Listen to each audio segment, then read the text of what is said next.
Bueno, pois moi bo día a todos e a todas. Vamos a dar comenzo a sesión do pleno para o pleno ordinario, mellor dito, previsto para o día da data. Comenzaremos a desenvolver o orden do día, logo cunha alteración que nos pediron en canto ao turno de mocións, pero do resto vamos en principio a desenvolver o orden que está prefixado para ahora mismo. Así que empezamos no primeiro punto, ca aprobación da acta da sesión anterior correspondente á ordinaria do día 30 de maio, que lle foi remitida a todos. Entendo que se non hai alegacións, pois dámola por aprobada por unanimidade.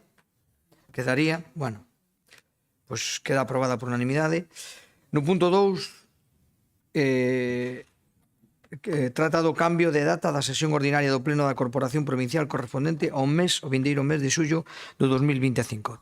Ten a palabra Patricia Torres. Bo día a todos, gracias, presidente. Bueno, neste caso, como pleno do ordinario de xullo caería o día 25 de xullo, que é festivo, pois neste caso os grupos acordan pasar o pleno o 24 de xullo, día anterior, e hai que tomar o acordo para que así se poda levar a cabo, posto que se fose o luns estaría establecido na normativa que establece o regulamento dos plenos. Non cambian para nada o que son por tanto, habendo acordo xa previo, entendo que isto se vota por unanimidade. Gracias. Moi ben. Algún intervención? Sí. Buenos días a todos. Aprovecho para saltarme la cuestión y para hacer mi calendario.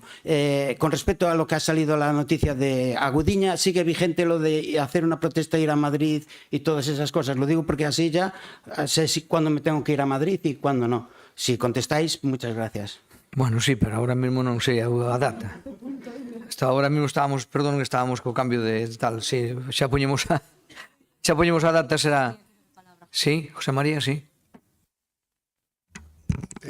Rafa, cuando se hará protesta en Madrid se os avisará. Estaba el otro día Eloy en las reuniones, pero lo haremos de acuerdo con la plataforma y sobre todo lo haremos de acuerdo con las otras plataformas, porque se vamos non solos a facer unha protesta en Madrid, tenemos que ir cos de Puebla e con tal, faremos unha gran protesta, pero eso está organizando a plataforma. Cando sea a fecha se avisará con moito tempo todos os grupos políticos, que para iso hai unha mesa de coordinación da plataforma cos grupos políticos, na que estaba outro día presente o representante de Democracia Orensana.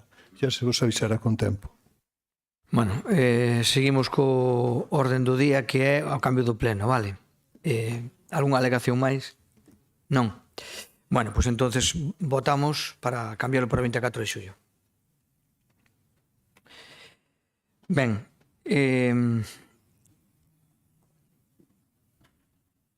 no punto 3 é a adhesión da Deputación Provincial de Ourense ao CISPAC, Centro de Investigación Interuniversitario das Paisaxes Atlánticas e Culturais.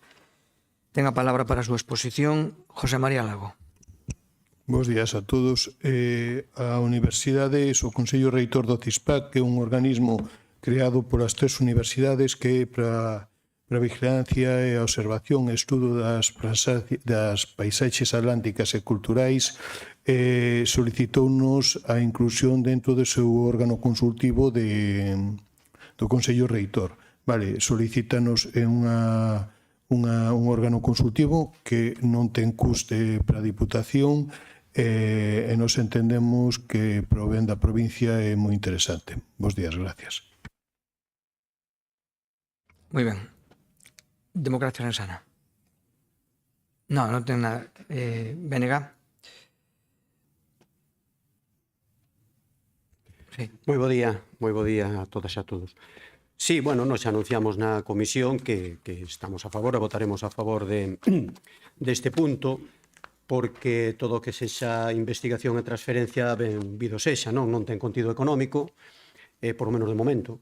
Entendo que A cooperación que se lle pide ás diputacións, concretamente a nosa diputación, é a participación nese Consello de Transferencia, verdad?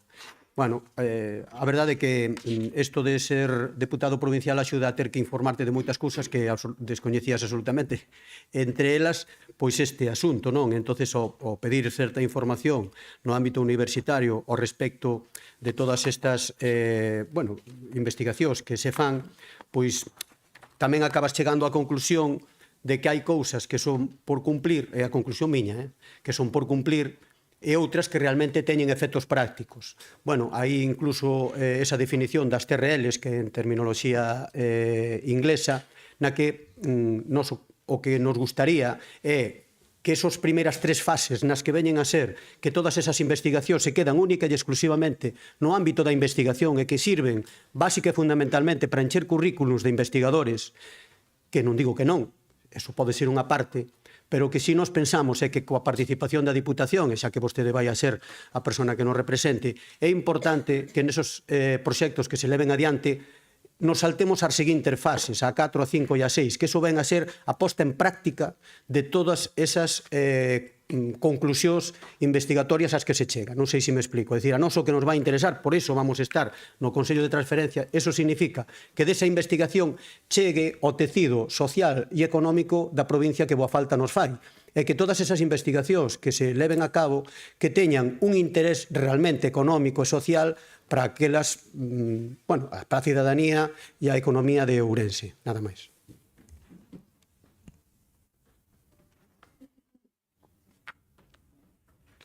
Moitas gracias. PSOE? Sí, Orentino. Hola, bo día a todas e a todos. Gracias, presidente. Bueno, pois nós, dende logo, vamos a apoiar, igual que fixemos na comisión, vamos a apoiar a adhesión da Deputación a este Centro de Investigación Universitario das Paisaxes Atlánticas Culturais que poñen en marcha ou que puxeron en marcha as 3 universidades galegas e abundando un pouco no que xa estuvo comentando o compañeiro do BNG, pois sobre todo que haxa un acerto nese estudo en profundidade das liñas de investigación que se plantexen, porque realmente ese Consello de Transferencia que no que vai a estar representada a Deputación Provincial de Ourense vai a ser, entendemos nós, que enmarque un pouco esas líneas ou esas pautas de traballo que leve adiante o centro este de investigación. Así que, sobre todo, eu creo que onde hai que facer unha labor importante é nese estudo previo de que é o que se plantexa ali para que nesas líneas de I+D+I se leve a cabo todos eses estudos. Moitas gracias. Moitas gracias. Algún turno? Sí. Nos, desde o Consello Reitor, cando estemos formando parte del, sexa eu ou outro diputado, intentaremos que o principal ou que todo o que podamos arrimar cara a provincia de Ourense sea prioritario. É un consello moi grande, pero ese é o noso objetivo. Gracias. Moitas gracias. Alguna intervención máis? Non? Vale. Logo vamos a votar. A favor? Unanimidade.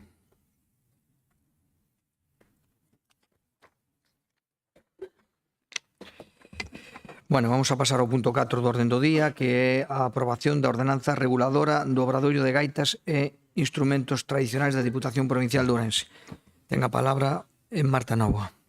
Gracias, presidente. Bo día a todos e a todas. Nada, aquí tratamos de traer a aprobación deste pleno a ordenanza do Obradoiro de Gaitas e instrumentos tradicionais da Deputación, que antes estaba integrado no que é a propia escola, e agora vais a separar o que é o Obradoiro de Construcción de Instrumentos, e por eso se crea unha ordenanza nova, separada da que hai pola escola. E, pois é un pouco fomentar o que xa sabedes, a importancia que ten para esta Deputación e para a nosa cultura todo relacionado coa escola de gaitas, en este caso coa construción de instrumentos, non? Entón, queremos darlle ese potencial a digamos, de alguna forma, e creemos que é mellor tratala cunha ordenanza separada. A súa programación se aprobará na Xunta de Goberno e a fixación dos precios públicos tamén, que non cambiarán, obviamente, sustancialmente do que antes estaba integrado na propia escola, pero sí que queremos darlle pois esa separación coa importancia non que se merece. Así que cualquier cousa ou cualquiera dúda, encantada de responder. Moitas gracias. Democracia? Non? Vénega. María. Bo día, moitas grazas. Temos unha única dúbida, felicitámonos por retraer de novo este obradoiro de gaitas e instrumentos tradicionais, parecenos moi acaído. Temos unha única dúbida para esta parte. No artigo 2, no réximen de xestión, queda aberto de alguna maneira a xestión privada, a xestión indirecta. Pódenos garantir que vai a ser pública esta xestión sempre? Sí, bueno, sí, efectivamente, é a única dúbida que temos. Grazas. Moi ben. PSOE. Non ten intervención PSOE, entonces, a ver, non ten non, entonces, si resposta, sí.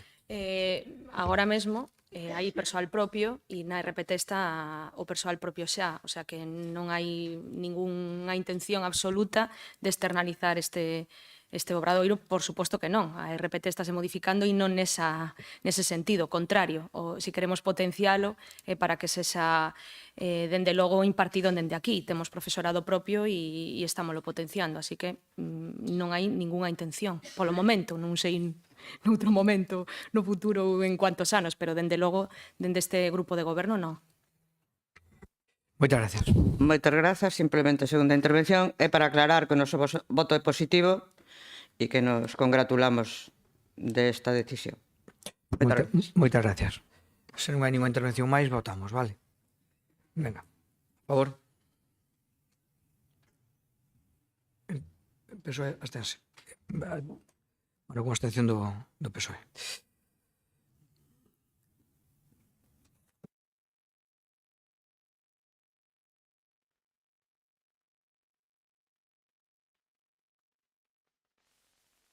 Vamos co punto 5 do orden do día, que é a aprobación da delegación na Deputación Provincial do exercicio das competencias de xestión, liquidación e recadación involuntaria executiva e revisión dos actos e impostos sobre vehículos de tracción mecánica do Concello de Xunqueira de Espadanedo. Ten a palabra novamente Marta Novoa. Gracias, presidente. Bueno, pois aquí o mesmo que xa ocurriu en outras ocasións, traemos a este pleno a aprobación da delegación da recaudación do imposto de vehículos proposta polo Concello de Xunqueira de Espadañedo, pois tal e como define a nosa ordenanza, que bueno, a delegación tanto en vía voluntaria como en executiva. Así que, sin máis. Moi ben, moitas gracias. Democracia, non. BNG, non. PSOE, non. Bueno, pois entonces entendo que non hai outra máis intervención. Vamos a votar sobre a aceptación. A favor? Unanimidade na aceptación destas competencias.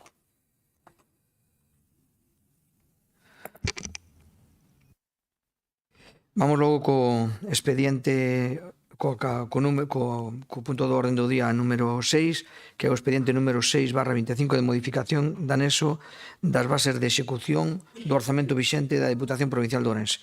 Novamente a vicepresidenta Marta Nova. Bueno, pois isto é modificar o anexo 4 das bases de execución do orzamento vixente no que se refire a modificacións de concepto, non, as nominativas, as subvencións nominativas que estaban xa asignadas con un importe e con unha denominación, pois o único que se solicita a instancia das asociacións ou dos concellos que veñen aquí ditaminados, pois é a modificación do concepto, non? O que a cantidade orzamentaria ou a parte económica non se modifica e o único que cambia ou cambiaría sería o concepto, a instancia dos concesionarios das subvencións. Teño que decir que houbo na transcripción do expediente un erro. No punto número F hai unha subvención concedida ao Clube Ciclista Resistencia Ourense para o Campeonato Provincial de BTT, que a finalidade, o cambio que se propuxo, o importe aquí ven indicado como 2.000 euros, pero son 12.000. É un erro, vale? Non é que agora se metan 12.000 euros, xa tiñan 12.000 euros para para un concepto que ahora se modificou para o campeonato provincial BTT e hai que subsanar agora no dictame do pleno no que salga pois ese cambio. Polo demais, é o que xa falamos nas comisións e son os conceptos que cada un dos concellos ou distintas asociacións foron pedindo modificar, nada máis. Moitas gracias. Turno de intervencións. Democracia, no? BNG? Sí. Nada, simplemente, bo día, antes de nada, por suposto. Simplemente por aclarar, a nosa posición vai ser a abstención, como xa trasladamos na comisión, por un criterio de coherencia. É dicir, sí que é certo que estaríamos, en algún caso votamos a favor das que eran para os concellos, lóxicamente abstivémonos nas que eran para entidades e asociacións, e ese vai ser o criterio que manteñamos hoxe. Efectivamente, ao final, en moitos casos, simplemente un cambio de nomenclatura, en outro caso, a finalista, digamos que, bueno, inicialmente era unha, ahora acaba sendo outro finalista, ainda que sigue sendo a mesma idea a que se establecía, e despois nos concellos pode haber algunha modificación ou incluso algún tema de xustificación para pasar a distintas anualidades en función da xustificación. Por lo tanto, vamos a absternos. Nada máis, moitas gracias. Moitas gracias. PSOE, tampouco. Hai algunha intervención máis? Non. Perdón, non, aquí dixera Álvaro que non. Vale. Non. Sí. Sí. Vale, nada, nós tamén solamente era anunciar que nos íbamos a abster. Vale, Gracias. perdón. Vale. Bueno, pues entonces nada. Votamos logo, vale. A ver. No, perdón, me adiante eu de punto. No. Perdón, a ver, recopilamos, porque xa me perdí. No, neste a favor, mediante eu de punto. Vale, Estaba xa no seguinte, vale. Vale. Muy ben. Pues entonces, aclarado esto, vamos a proceder a votación. A favor e abstención do BNG. Moi ben. Vamos logo xa co punto número 7. Seguro que despois non vai tan rápida a cousa, Isto vai moi rápido porque está moi sencillo, pero despois seguro que xa non vai tan rápido. Bueno, pois veña, no punto número 7, a aprobación inicial das bases reguladores do programa... aquí o 7, 8 e 9, como acordamos en comisións, vamos, se lle parece, a debatir conxuntamente e logo votamos, por suposto, por separado. De acordo? Porque teñen máis ou menos o mesmo obxecto e, por lo tanto, é debate conxunto do punto 7, que é a aprobación inicial das bases reguladoras do programa de cooperación Ben Ourense Infancia, no 7, o mismo as bases de cooperación do programa Ben Ourense Infancia para a concesión de subvención ao punto de atención e infancia os PAI, no 8, e no 9, as bases reguladoras do Ben Ourense para personal técnico no exercicio 25, 3 obxectos distintos, pero no mesmo fondo, mesmo programa o Ben Ourense. Para a exposición do mismo, iniciando o mismo, ten a palabra Patricia Torres. Gracias, presidente. Bueno, neste caso vamos a facer un resumen pequeno de cada unha delas. Neste caso, para o que son os servizos complementarios de atención á infancia de 3 a 12 anos, dirixida pois a conciliación familiar e laboral. Son servizos que teñen que estar prestados fora do horario escolar, mínimo 5 días a semana e 6 meses ao ano. Tamén poden ser servizos de vacacións escolares, mínimo un mes. Non se incluen ludotecas, actividades extraescolares, deportivas ou de ocio. A cuantía da subvención é de 135.000 euros en total, vaise distribuindo proporcionalmente segundo o risco demográfico do Concello. No procedimento, as solicitudes deberánse presentar de forma telemática, vai haber, a partir da publicación do BOP, 15 días hábiles para presentalas, e a subvención outorgada será por adhesión da resolución de alcaldía coa documentación acreditativa. No caso dos pagamentos, anticipo do 80% antes do 30 de setembro e o 20% restante canda a xustificación, que será como límite máximo improrrogable o 30 de novembro de 2025. No caso de presentar a xustificación fora de prazo, penalizarase cun 20%. Hai unhas obrigas que xa se incluíron o ano pasado, que é a realización de accións mínimas de 2 horas en saúde mental e igualdade para os nenos e nenas, a proporcionar información á Deputación sobre estes servicios e visibilizar o financiamento da Deputación. No caso de que non se visibilice, tamén se pode penalizar nun 20% o incumprimento. Estas subvencións serán incompatibles con outras axudas da Diputación para o mismo exercicio.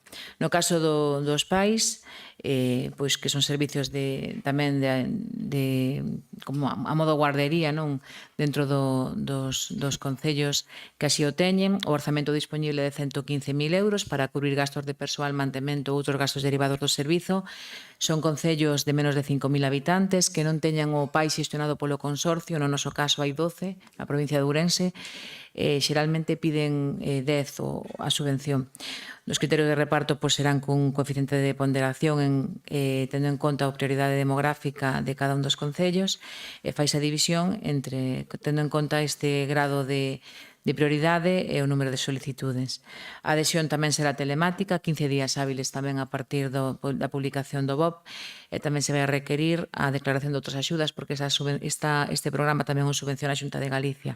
O pagamento, igual que na anterior, o anticipo do 80% antes do 30 de setembro e a xustificación o 30 de novembro tamén con carácter improrrogable. Non son compatibles con outras axudas da Diputación para este fin, pero sí para outras como o caso da Xunta, e tamén no caso do control da publicidade, no caso de que non se faga correctamente, se poderá penalizar nun 20%, igual que se presenta fora de prazo. E, por último, o programa de contratación de persoal técnico distinto, neste caso a traballadores sociais dos servicios comunitarios sociais. Neste caso, os concellos se mancomunidades con unidades UTES, que son unidades de traballo e educación social, ou UNIS, unidades interdisciplinares de intervención social. Inclúense transitoriamente ata 2026 entidades que pasaron de UTS, pero antes eran UTES, por tema da población. O tipo de persoal subvencionable é o grupo A2, 16.815 euros ao ano por técnico, e o grupo A1, SOUNIS, 20.229 euros ano por técnico. A contratación debe ser mínima de 6 meses no 2025 e cunha xornada de polo menos 20 horas semanais. O orzamento case de 300.000 euros, igual que no anterior, 15 días hábiles para presentar despois da publicación do BOP, presentación obrigatoria telemática, no caso da xustificación, igual que nas anteriores, 80% antes do 30 de setembro de 2025 e a xustificación final improrrogable antes do 30 de novembro de 2025. No caso de que se justifique fora de plazo igual que nas anteriores, neste caso vaise a penalizar un 30%. Estas subvencións sí que son incompatibles con calquera outra axuda diferente, inda que tampouco tiña nada que ver ca Diputación de Ourense. E, por tanto, tamén se pode penalizar a non facer a publicidade correcta de que este plan, este proxecto está financiado pola Diputación de Ourense. De momento nada máis e gracias. Moitas gracias. Vamos en turno de intervencións. Democracia non. Bénega. María. Bueno, vamos a ver. Isto é moi similar ao que se trouxo ano anterior. E o mismo que na intervención do ano anterior, tamén dixen que é unha sorte e que está no ADN da Diputación Provincial axudar aos concellos, e isto é unha axuda que se lle dá aos concellos. Dito isto, o noso voto vai a ser a favor, pero sí que me gustaría falar dunhas cuantas cousas con respecto ás 3 ordenanzas que nos trae aquí o partido de goberno. Xa comentei nas comisións que cando falábamos sobre todo nos PAI, que van adicados a concellos de menos de 5.000 habitantes, exactamente igual que o tratamento de infancia, é unha pena meter parámetros para concellos de máis de 5.000, cando eu creo que aí teríamos que facer un subgrupo, senón adaptar os graos xenéricos para estes concellos. Dentro dos concellos de 5.000 habitantes non é o mismo un concello de 1.000 habitantes, 1.500, que un concello de 4.500, onde se varía moito. Eu, por exemplo, miro a diferenciación de graos e un concello que coñezo moi ben, que é o Concello de Baños de Molgas, que teña grau 1, e Chinzo de Limia, por exemplo, que é un concello que coñezo, non tan ben, pero a diferencia é bastante salientable. Ou mismo Baños de Molgas e Maceda, que son concellos limítrofes, ambos de grado 1, e tamén é salientable a diferencia que hai entre eles, por a capacidade económica, por a poboación, e, sin embargo, enganchámolos todos ao grau 1. É certo que hai que ter unhas normas e hai que ter uns parámetros, efectivamente, pero cando falamos de concellos, eso, de menos de 5.000 habitantes, que son moitos os que hai en toda a provincia, e con características moi diferentes, aí debería, creo, desde a miña humilde opinión, que se debería de facer subcategorías. Vale. Dito isto, con respecto aos graos,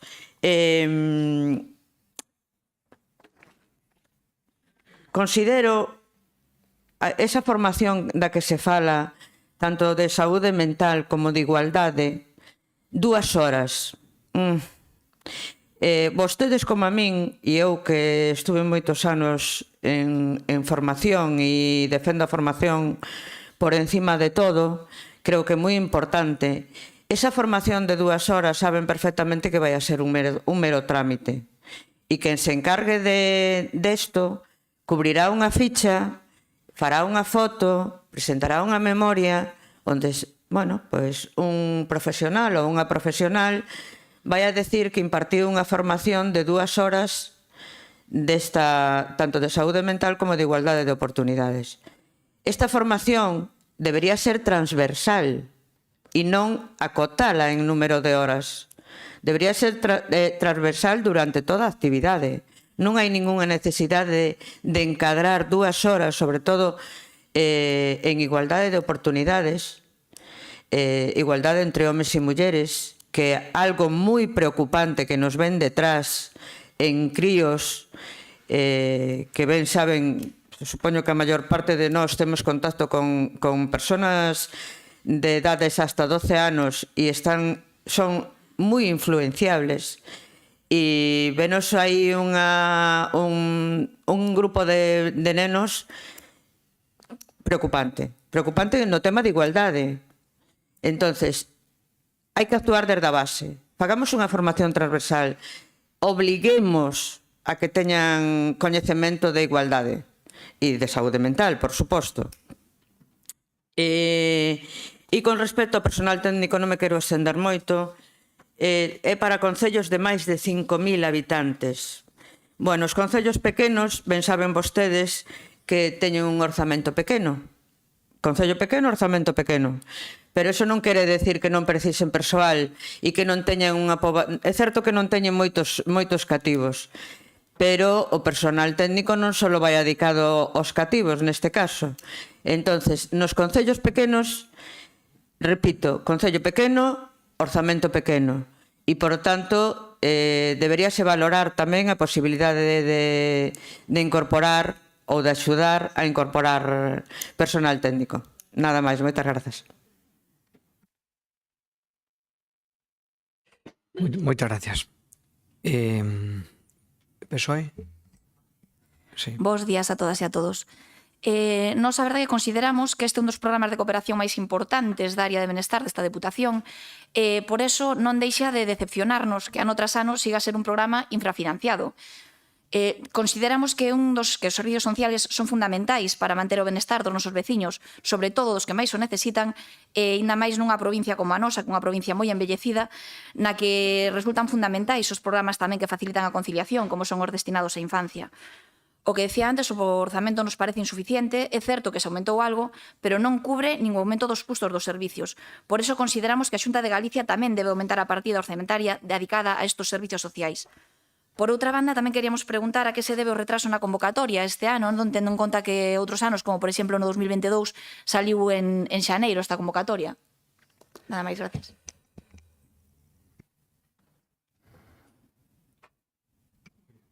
Turno para contestar a Patricia Torres. Empezo polo final. O retraso debeuse a que isto non foi no orzamento porque se meteu o plan de cooperación íntegro.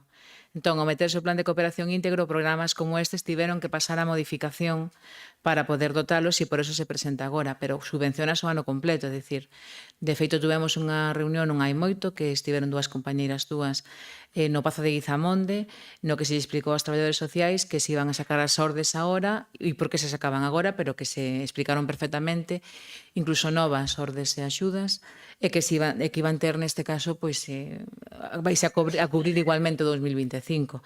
Entón, ese é o motivo de traelos agora, non en xaneiro. Que creo que en xaneiro tampouco se traeríanse mellor en febreiro ou así.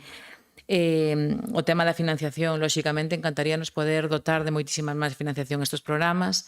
Como ben dís, aumentamos, pero é certo que temos os recursos que temos, seguimos sendo a provincia con menos orzamento de toda a comunidade autónoma e intentamos equilibrar. Hai máis programas que se dotaron, como as axudas a entidades sociais, que tamén fan unha labor importantísima e que chegan onde non chegamos as administracións. Intentamos buscar equilibrio, pero o que nos fan falta é o que falamos, o que fomos facer outro día a Madrid, a pedir o financiamento que corresponde ás entidades locais nas que se inclúe a Diputación de Ourense para poder dotar estes programas de maior financiamento. Sin eso é imposible, temos que facer o que podemos co recursos que temos. Intentamos facer o mellor posible, e como dicía a compañeira do BNG, que a Diputación, neste caso, dou as gracias por reconocer o traballo que facemos en prol de axudar aos concellos, en este caso tamén a parte social, que é importantísima. Creo que te confundiches cando decías do PAI. O PAI é para concellos de menos de 5.000 habitantes, entonces o grao aí non inflúe. Sería para concellos con menos de 5.000 habitantes. O tema dos graus pode ser revisable, pero está claro que está de acordo en unhas características que así están establecidas. Pero non hai problema, que se poden revisar sempre, todo é revisable, se pode facer. Con respecto ao tema da formación, pedimos como mínimo 2 horas. 2 horas de formación que teñen que acreditar. Eu entendo que xa ten que ir tamén na conciencia da persoa que fai este programa. O normal é que se pide que acredites e que acredites porque se fixo, e que se faga isto mínimo é algo que se incluiu porque consideramos que é importante que se conciencien, neste caso, as persoas que se dedican a este tipo de proxectos, a que a saúde mental é algo que temos que ter na mesa e temos que traballar nel, e o tema da igualdade tamén. Pero iso non quere dicir que durante todo o programa que executan non leven moitas máis horas dedicadas seguramente a traballar en prol de ambos aspectos. Entón, nese sentido, pois entendemos que non é só 2 horas, senón que é moitísimo máis. E con respecto ao tema do orzamento para o tema dos técnicos, sí que é verdad que se subvencionan os de máis de 5.000 porque por población lle exigen ter, neste caso, máis persoal. Pero sí é verdad que temos que buscar a fórmula tamén para dotar aos concellos de menos habitantes, porque lóxicamente tamén teñen menos financiación ou ter menos ingresos. Pero, dámoslle unha volta de cara a seguinte, pero sí que é certo que neste caso subvencionase a quen xa ten contratado, é un pouco a maneira de axudalos. Nada máis, gracias. Moitas gracias. Alguna intervención máis? Non. Nada, eu aquí simplemente por matizar só unha cousa, porque creo que contestou perfectamente todo Patricia, pero eu creo que nestes programas non é xusto que a Diputación se exija que financia o custe dos servicios, porque nós non é unha competencia nosa. Creo que lle estamos dando unha axuda aos concellos máis alá das competencias, pero na necesidade de completalo, pero que se nos financiamos o custe dos servicios estaríamos asumindo a competencia e entón non tería ningún sentido, evidentemente, que esa competencia fora unha competencia autonómica. Outra cousa é que nesta axuda intentemos dar máis diñeiro. Neso estamos, efectivamente, a sensibilidade é absoluta, subimos o que podemos entre os programas e, desde logo, no caso da área de benestar, é un exemplo de constante renovación, escoitar a todo o mundo, efectivamente, se hai algún defecto, alguna cousa que mellorar dentro das marxen das nosas posibilidades, tamén económicas, o faremos. Claro, creo que, pedir o que nos pagamos o custo dos servicios todos estos, cando non é unha competencia nosa, non é correcto. Simplemente ese matiz. Moi ben, vamos logo a votación. Vamos, ainda que imagino que sea igual, como dixemos, vamos votar un punto por punto, vale? Empezamos logo co punto 7, a cooperación do Ben Ourense para infancia, vale? Por favor. Todos, abstención do PSOE. O segundo, o punto 8, subvención para punto de atención á infancia, ao PAI, a favor, mesmo resultado.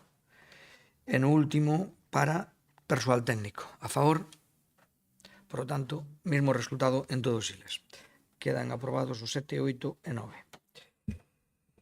Ben, vamos co seguinte punto do orden do día, que é o punto 10, e que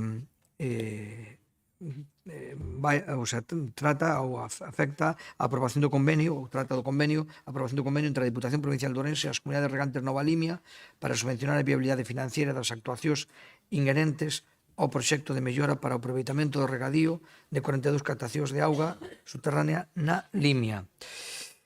Ten a palabra para a exposición Rosendo Fernández. Muchas gracias, presidente. Saudable día, distinguidas señoras e señores, público asistente, directa e indirectamente. Sintetizando o que acaba de dicir o presidente, se trata, e xa teñen na documentación, da aprobación do convenio entre a Diputación de Ourense e a Comunidade de Regantes Nova Limia para subvencionar a viabilidade financiera das actuacións inherentes o proxecto de mellora para o aproveitamento de regadío das 42 captacións de auga subterráneas na Limia.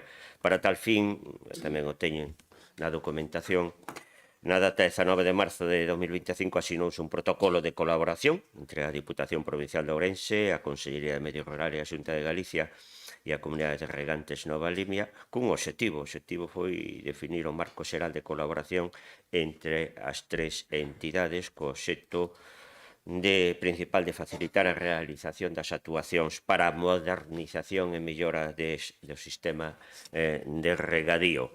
Por lo tanto, o que se trata aquí é de aprobar o convenio entre a Diputación Provincial de Ourense e a Comunidade de Regantes Nova Limia para subvencionar a viabilidade financiera, e hai 13 cláusulas, que non vou a lelas por razóns de xestión de tempo, pero que as teñen todas, e das 13 cláusulas, sobre todo que cinxe a Diputación e a quinta, que é a dotación orzamentaria para subvencionar as actuacións. Cinxen todas, pero sobre todo a quinta, que é a chega da Diputación de Ourense, que levarás a cabo con fondos propios, segundo a aplicación orzamentaria 1615/78099, con varias anualidades, concretamente de 2024, que según me indican xa está transferidos os 500.000 euros hasta 2031, en total 4 millóns de euros, e que, para finalizar, ao tratarse dun gasto plurianual, comprométese ao cumprimento do réxime financiero proposto, co compromiso de incluir no orzamento xeral desta Deputación para os exercicios seguintes as cantidades correspondentes para asumir as anualidades que están expostas na cláusula quinta. Nada máis, moitas grazas por ahora, presidente. Moitas gracias. Democracia, non? BNG? Sí. Bueno, vaya por diante que imos votar a favor, lóxicamente, pero é conveniente facer algunhas matizacións. Primeiro, desto xa temos falado en outras ocasións, quero recordar que foi o ano pasado, unha cuestión de concepto, non? Como estamos na zona española húmida, parece ser, e ese é o que se nos trasladou desde sempre nos orzamentos das distintas confederacións hidrográficas e nos plans hidrolóxicos estatais, que, home, como estamos na España verde, o importante dos regadíos son básica fundamentalmente para onde fai falta auga, non? Os cartos que se gastaban entre as bases, non? Bueno, pois eu quero, xa o teño feito en outras ocasións, desmontar ese argumento, porque os plans de regadío non significa un aumento de consumo de auga, senón o que hai é unha racionalización no consumo de auga. Na comarca da Limia, e tamén en todo o país, en todo Galiza, temos un déficit de aportación do Estado en todos os plans hidrolóxicos que se veñen sucedendo desde hai 40 ou 50 anos ao respecto dos regadíos. Nós tamén necesitamos regadíos. A comarca da Limia necesita regadíos. Fíxense que o último que se inaugurou, que se puxo en marcha, foi no ano 2008. No ano 2008. Bueno, desde aquelas a hoxe estamos nunha fase na que se van poñer regadíos para unha comunidade que é a suma de outras 4, 20 e pico anos despois. A ver, os datos son evidentes a data de hoxe. En estos momentos, en todo o Estado español, en estos momentos, os datos oficiales das propias EIASAS, hai 97 actuacións. O montante económico desas 97 actuacións son 1.332 millóns de euros.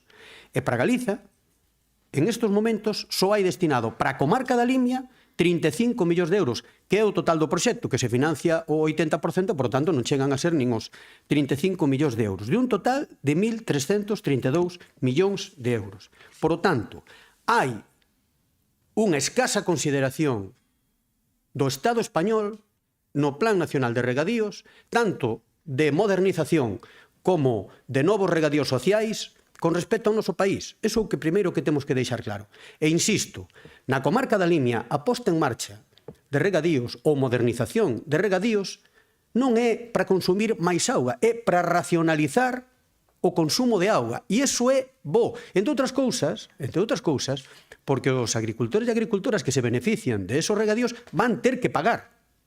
Por tanto, van ter que racionalizar moito mellor o uso da auga. Entón, esa é a primeira cuestión, como decía, de concepto. Interfire, deso falaremos despois, interfire hai unha cuestión que aquí non sale reflexada e que vai ter a súa trascendencia dentro de moi pouco tempo. Na comarca da Limia, cando sexa declarada, porque vai ser declarada zona vulnerable a nitratos, deso falaremos despois, a ver, imos ter que facer un plan de acción e despois estar sometidos a todas as melloras que se establezan nese plan de acción para tratar de reducir o nivel de nitratos. O nivel de nitratos está en auga. Cando se poña en marcha este regadío e as balsas dese regadío soporten as cantidades de auga que están afectadas por nitratos, eu estou convencido de que vai haber que facer por parte desa comunidade de regantes que se lles vai obligar a facer un novo investimento en ter que poñer filtros para que a auga que despois vai ser destinada a regadío vaya filtrada. E iso non está contemplado en este orzamento, porque hai que ter en conta, tal e como decía antes o señor deputado Rosendo, aquí hai unha aportación do Estado, hai unha aportación que fixo a Xunta nos pozos, a Diputación pon a súa parte, unha parte importante, que axuda a esta xente, porque senón tería que ir por conta e risco da propia comunidade de regantes, pero que a propia comunidade de regantes xa teñen un préstamo sacado e que teñen que estar pagando e van a aportar unha cantidade importante de diñeiro, en torno a 11 millóns e pico de euros. Bueno, gustaralles máis, gustaralles menos, pero saben que teñen que aportalo. Isto que eu digo que pode vir definido no plan de acción cando se declare zona vulnerable vai ser un custe a maiores. A ver como se soporta por parte de labregos e labregas ese custe a maiores, non? E despois, outras dúas cuestións a maiores. Primeiro, que enlazo co que dixen ao principio. Si temos un déficit de aportación nos plans hidrolóxicos ao respecto do regadío da Limia, volvendo ao ano 2008, no ano 2008, a Consellería de Medio Rural trasladoulle nun documento ao Ministerio de Agricultura e Medio Ambiente tamén a necesidade de non parar só con estas 4 comunidades de regantes que se fusionaron no Loba Limia. Non. Hai outras 3 comunidades de regantes constituídas na comarca da Limia, que é no Concello de Sarreaus, na zona de Lodoselo. Son 830 hectáreas aproveitables. O que están aproveitándose, vamos. No Concello de Trasmiras, na zona de Bavides e Vilaseca, 1.650 hectáreas. No Concello de Vilar de Barrio, 720 hectáreas. É unha comunidade que está constituída, pero non como regantes, porque estas non teñen ninguna concesión de auga, que é no Concello de Vilar de Santos, que son outras 650 hectáreas. En isto, en 20 anos, non se ten avanzado absolutamente nada. En isto non se ten avanzado absolutamente nada. E que ocorre, que consecuencias ten de que en todo este tempo non se teña avanzado nada e que nestas zonas haxa labregos e labregas que nestos momentos necesitan o regadío, ou ben para a horta, ou ben especialmente para cereal e pataca? Pois o que está acontecendo estes días, que vai o Sepro les sancionos. Vai o Sepro les sancionos porque non poden ter acceso a un caudal de auga suficiente para poder regar. E uns dos motivos por os cales non poden ter acceso e legalizadas as captacións de auga, entre outras cousas, é porque hai parcelas que están utilizando labregos destas zonas que que son proviñentes do Banco de Terras, que son masas comúns da Consellería de Medio Rural, por tanto, que son públicas, e que, para poder ter unha concesión, quen ten que solicitalo son os propietarios da parcela. E non poden. Por tanto, estamos obligando a algunha desta xente a estar cometendo esa irregularidade. E despois ven o Seprona e sanciona. De acordo? Por tanto, ímos a votar a favor desto, non nos durmamos nos laureis, hai outras necesidades na comarca da Limia, por a parte que nos corresponde a Ourense, pero no resto do país tamén fan falta, e o que pido é ser proactivos e non deixalo solamente e nos quedemos contentos con estas hectáreas que se van a apoiar no regadío de Nova Limia.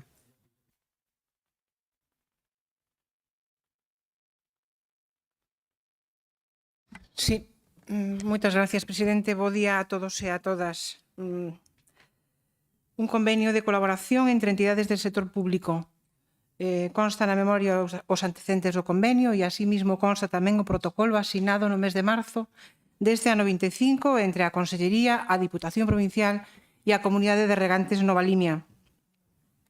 Por fin vemos plasmado nun documento como van a ser esas achegas por parte desta Diputación durante os próximos 7 anos, a razón de 500.000 euros por ano hasta o 2031. Eso foi o que se comprometeron esta Diputación, o presidente ca Comunidade de Regantes Nova Limia. Ten razón o señor Puga cando fala de que o regadío da Limia é imprescindible para que esa comarca se desenvolva en parámetros sustentables baseados en unha agricultura sostible e respetuosa co medio para mellorar a calidade de vida e a renda agraria e o desenvolvemento da comarca. Neso levan as comunidades de regantes dende o ano 2000, regando en precario, constituídas en 4 comunidades fusionadas nunha soa no ano 23, cando se asina ca SEIASA, que é a empresa pública que vai a efectuar as obras de infraestructura dese regadío e que, por certo, hoxe están as máquinas traballando na zona de Reborzachá. Pero, oh sorpresa, no ano 2008, como decía o portavoz, neste caso do BNG, transmitiuse a necesidade de que as comunidades de regantes tiveran un regadío na Limia. No ano 2009, o goberno do entonces presidente Zapatero puxo orzamento en riba da mesa nos orzamentos xerais do Estado para iniciar os trámites dese regadío. E a partir de aí, no 2011, cando chegou o Partido Popular, desapareceu esa partida presupostaria para o regadío da Limia. E tuvo que pasar unha pandemia e un COVID e negociar eses fondos de transformación e resiliencia para que o Ministerio de Agricultura, na parte que lle corresponde, adique o 50% dese orzamento a regadío, a modernización de regadío en toda España.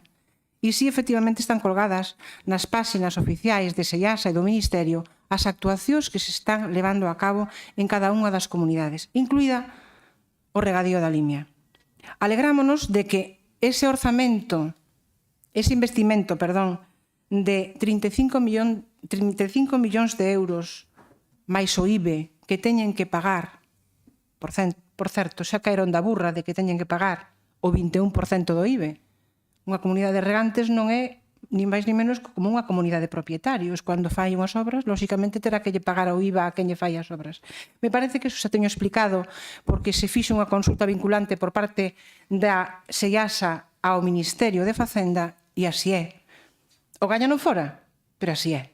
Entonces, de momento que estamos aquí aprobando é o convenio de colaboración entre a Diputación que vai a poñer eses 4 millóns de euros, como dixen, a razón de 500.000 por ano hasta o 2031 e un protocolo tamén asinado ca Consellería do Medio Rural que vai a poñer 8 millóns nos próximos 8 anos.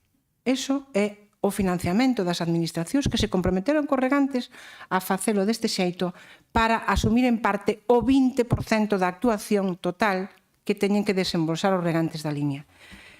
Eu tamén teño as miñas sospeitas de que, e o falaremos na moción que ven a continuación, de que ese regadío vaya a resolver todos os problemas da agricultura da Limia.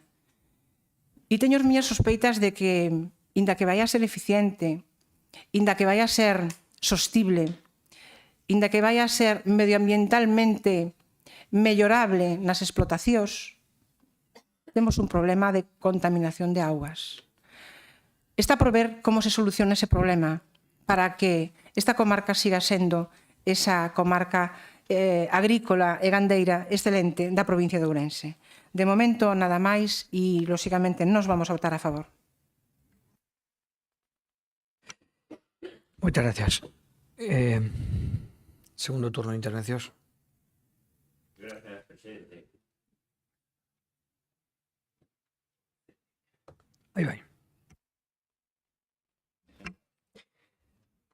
Por un momento, señora Lama, oindo a falar, parecía casi que tiñamos que pedir perdón por traer o convenio, porque empezou con Zapatero,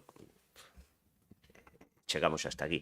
Bueno, traemos este convenio que é o froito de acordo de todas as partes.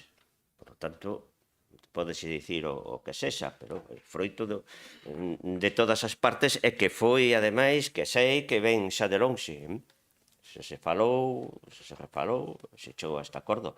Por lo tanto, o que debía proceder aquí, me parece a mí, felicitarnos todos. Algúnha puntualización, señor Puga, sei que sabe do tema, por eso un aprende, pero claro, as puntualizacións que fixo vostedes son estruturais, quizá fora do convenio que nos atinxe aquí, que pode en un momento dado influir, sí, pero son en todo caso puntualizacións estruturais extra convenio. Eso sabía, que non é un consumo de agua, sino racionalización o regadío. Por suposto que sí. Mal asunto se fora consumo, ca cantidad de regadíos que hai en Galicia, en Mediterráneo, en Andalucía, etc. E racionalización, efectivamente. Que hai unha escasa consideración do Estado español? Non sei, a señora Lama dixo que Zapatero puña moito empeño. Dice que hai pouca consideración. En todo caso, é un tema do Estado español, do anterior, do deste, efectivamente. Que aportan todos, sí, hai un esforzo económico de todas as partes, non cabe duda, dixo o señor Vila tamén, que hai un esforzo económico de todas as partes, da Diputación tamén,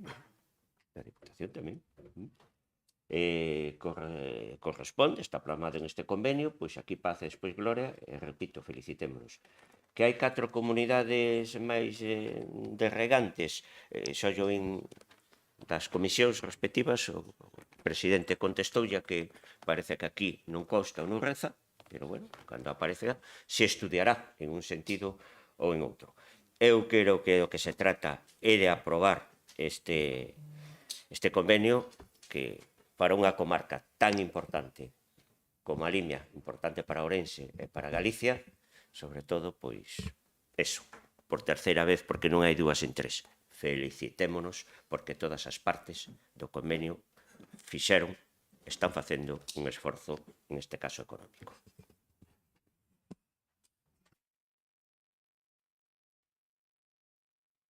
Digo nada, segundo turno para Bénega.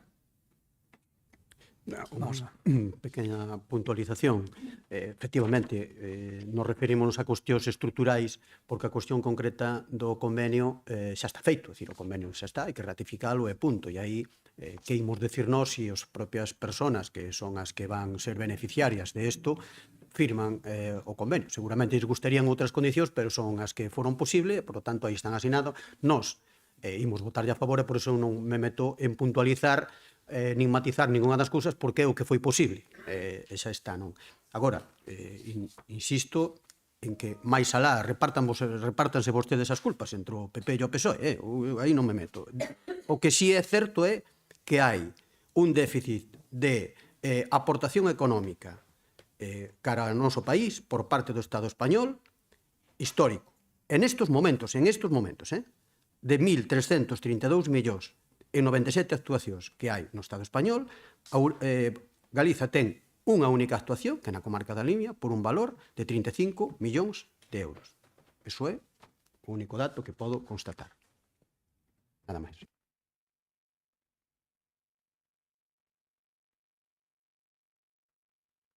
Sí, gracias. Puga, señor Puga.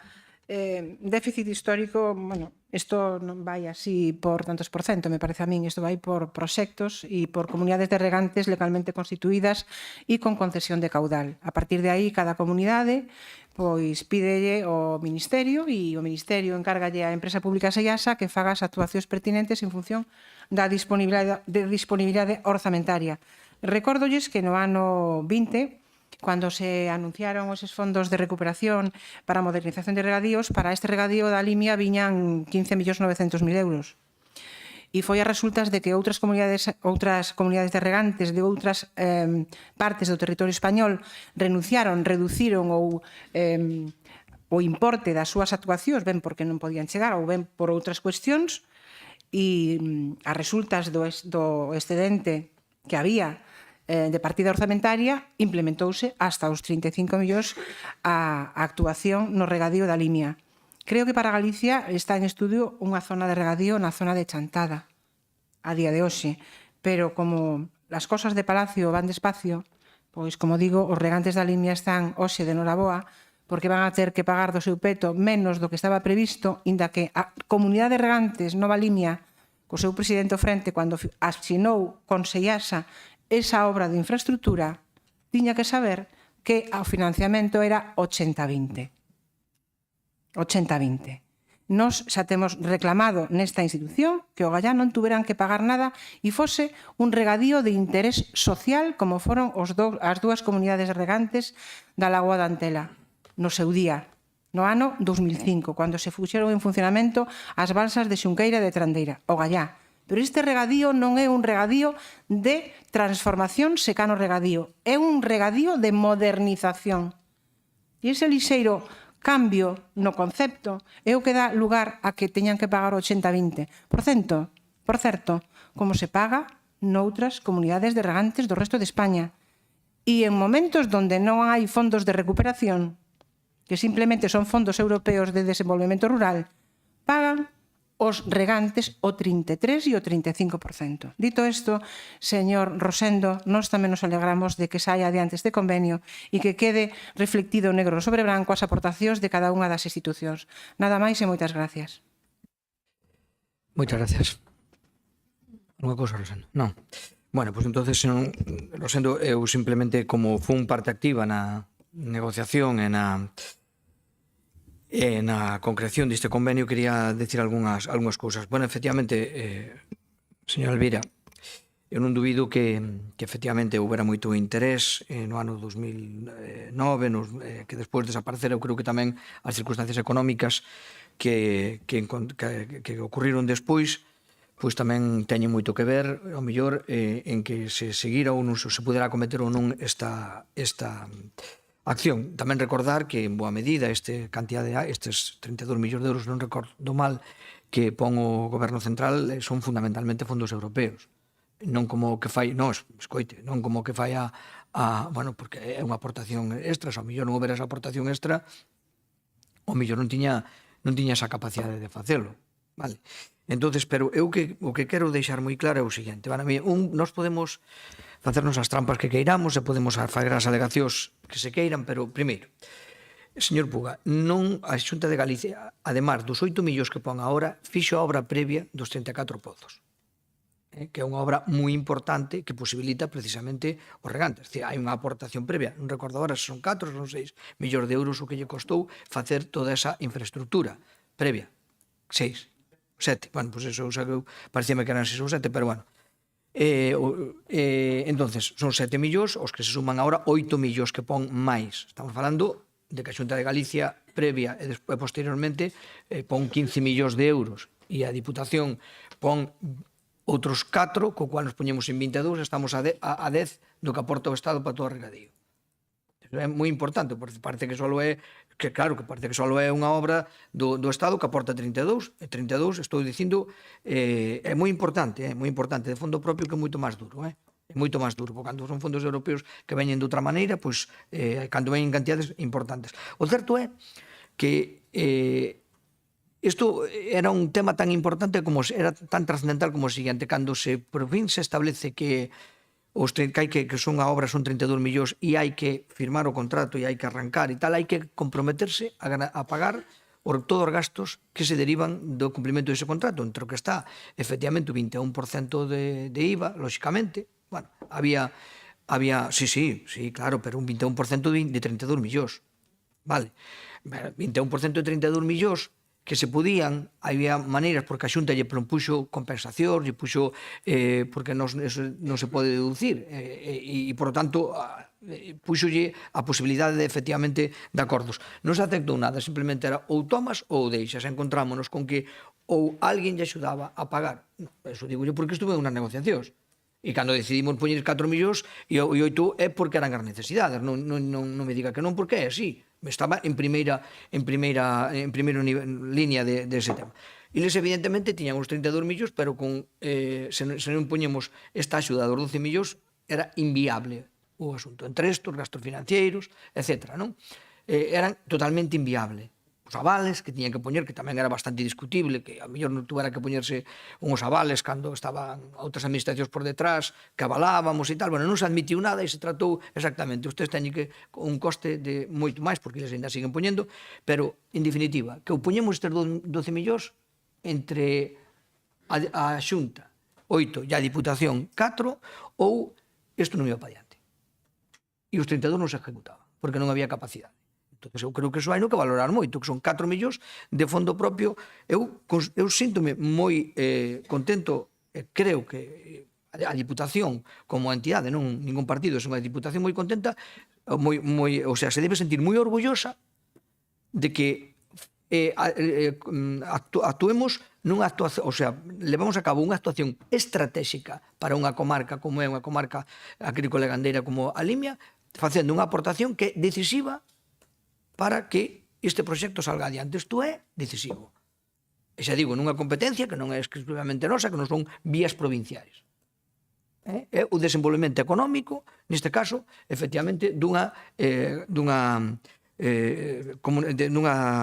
neste caso, comarca. Por lo tanto, creo que isto é o que eu o que traemos é que efectivamente, se nos di que damos conta e tal, nós efectivamente sempre fomos claros, e sempre dixemos desde sempre. É máis, xa no ano 24, que non estaba todavía firmado o convenio e demais, pero en base a esta protocolo que tiñamos, xa fixemos a primeira aportación para que se pudera ir desenvolvendo todas as accións e facendo frente a todos os pagos, efectivamente, que ten que facer a comunidade de regantes. Por lo tanto, eu creo que reivindico o papel importante dentro das nosas posibilidades desta institución provincial, non de nadie en particular, desta institución provincial, para que unha acción estratégica de provincia, neste caso da comarca, nunha das comarcas máis desenvolvidas agrícola e gandeiramente como é a da Limia, vaya para diante. Eu simplemente quero facer esa reivindicación. Hai algúns matices, como lle dicía o señor Puga outro día na comisión, como é o caso de que esas 4 novas comunidades non hai ningún problema en atendelas. Nós incluso indiqueille xa na negociación, aparece que este regadío ten capacidade para atender 4.000 hectáreas. En principio, só se van a desenvolver 2.600. Ainda queda bastante posibilidade de crecemento. Pero, bueno, se hai novas peticións, evidentemente a Diputación non vai a facer distingos. Vai na medida das nosas posibilidades colaborar, igual que fixemos con estas, e o gallá cheguemos a máis sitios. Por a Diputación, insisto, dentro das nosas posibilidades non vai a quedar. E o problema de nitratos, efectivamente, pois, ese problema de nitratos que temos aí, que temos que abordar e que trataremos na moción siguiente, pois evidentemente, pois, por suposto que se dá, tamén estará, como sempre, a Diputación, na medida das súas posibilidades, axudando a resolvelo. Creo que con isto matizamos o debate. Moi ben. Dito isto, vamos a proceder a votación. A favor do convenio? Vale. Por unanimidade. Queda aprobado.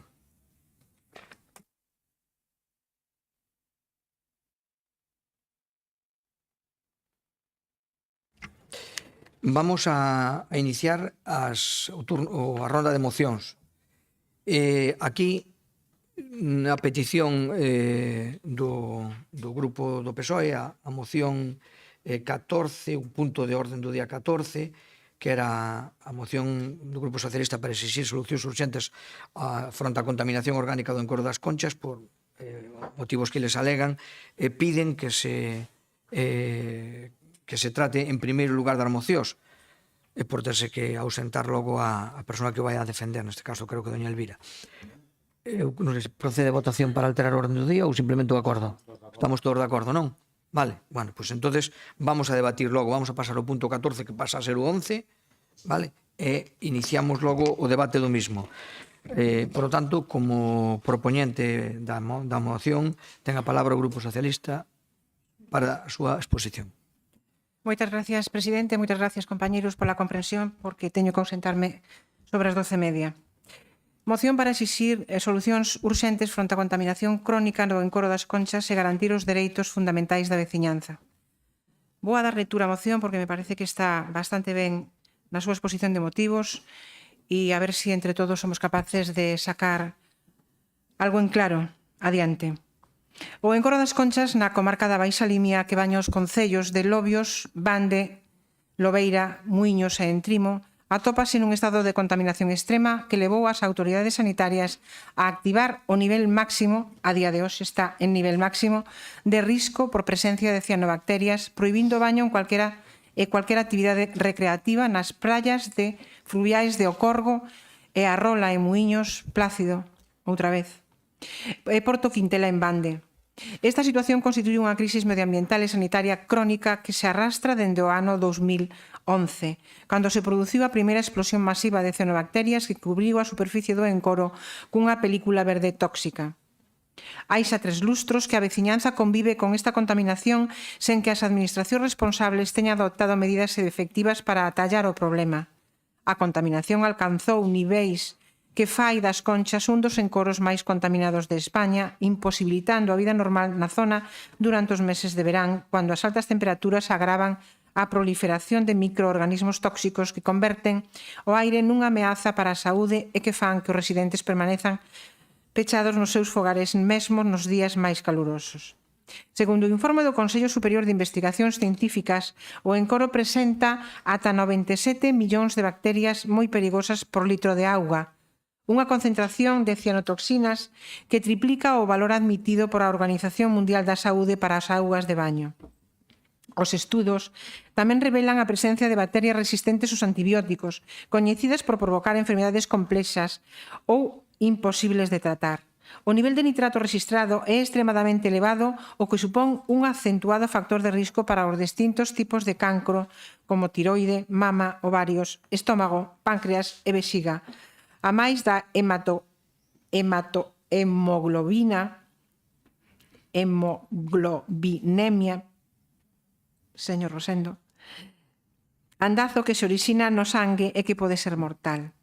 Tamén se detectou a presencia do linfoma de non-Hodgkin, enfermedade grave que se suma a un catálogo de patoloxías asociadas que representan un risco permanente para a saúde das persoas, de veciños e de veciñas, sobre todo para os nenos e as nenas embarazadas e maiores. A situación afecta a vida cotiá da veciñanza que manifesta medo de beber a auga dos seus pozos debido á contaminación e sofre problemas de saúde relacionados coa exposición prolongada ás toxinas, incluindo ataques de dor de cabeza durante o verán, coincidindo cos picos das cianobacterias. Tampouco poden abrir as ventanas nos días máis calurosos debido ao fedor insoportable, procedente das explotacións intensivas, provocado por finas partículas no aire que poden causar problemas respiratorios e asma, especialmente entre os máis vulnerables. En certos casos, mesmo as augas de abastecemento municipal resultaron contaminadas, obrigando a poboación a abastecerse por medio de camións cisterna ou de agua embotellada, co evidente trastorno e limitación que tal situación implica para a actividade cotiá. Os estudos apuntan ás excesivas aportacións de nitróxeno e fósforo da gandeiría estabulada como a causa principal da eutrofización galopante do encoro das Conchas. Un problema agravado pola concentración desproporcionada de explotacións intensivas nunha zona relativamente pequena. Segundo o Rexistro Galego de Explotacións Agrarias, no ano 2023 había preto de 2 millóns de cabezas de gando porcino na comarca da Limia, unha carga equivalente a unha poboación entre 1,5 e 2 millóns de persoas para alrededor dos 26.000 habitantes, supondo unha taxa de contaminación exagerada e insostible. Sobre esta sobreexplotación gandeira xera un exceso de xurros que, ao non ser xestionados apropiadamente, contaminan o chan e as augas. A Xunta de Galicia ten outorgado autorizacións de forma permisiva para centos de explotacións gandeiras intensivas na zona, male a coñecer o impacto real que a gandería industrial exerce sobre esta comarca e sin aplicar medidas de control e de tratamento de residuos. Un modelo que dá prioridade ao beneficio económico a curto prazo sobre a sustentabilidade medioambiental e a saúde pública, ameazando a viabilidade da comarca. Eso de capitalizar beneficios e repartir e socializar os persuicios.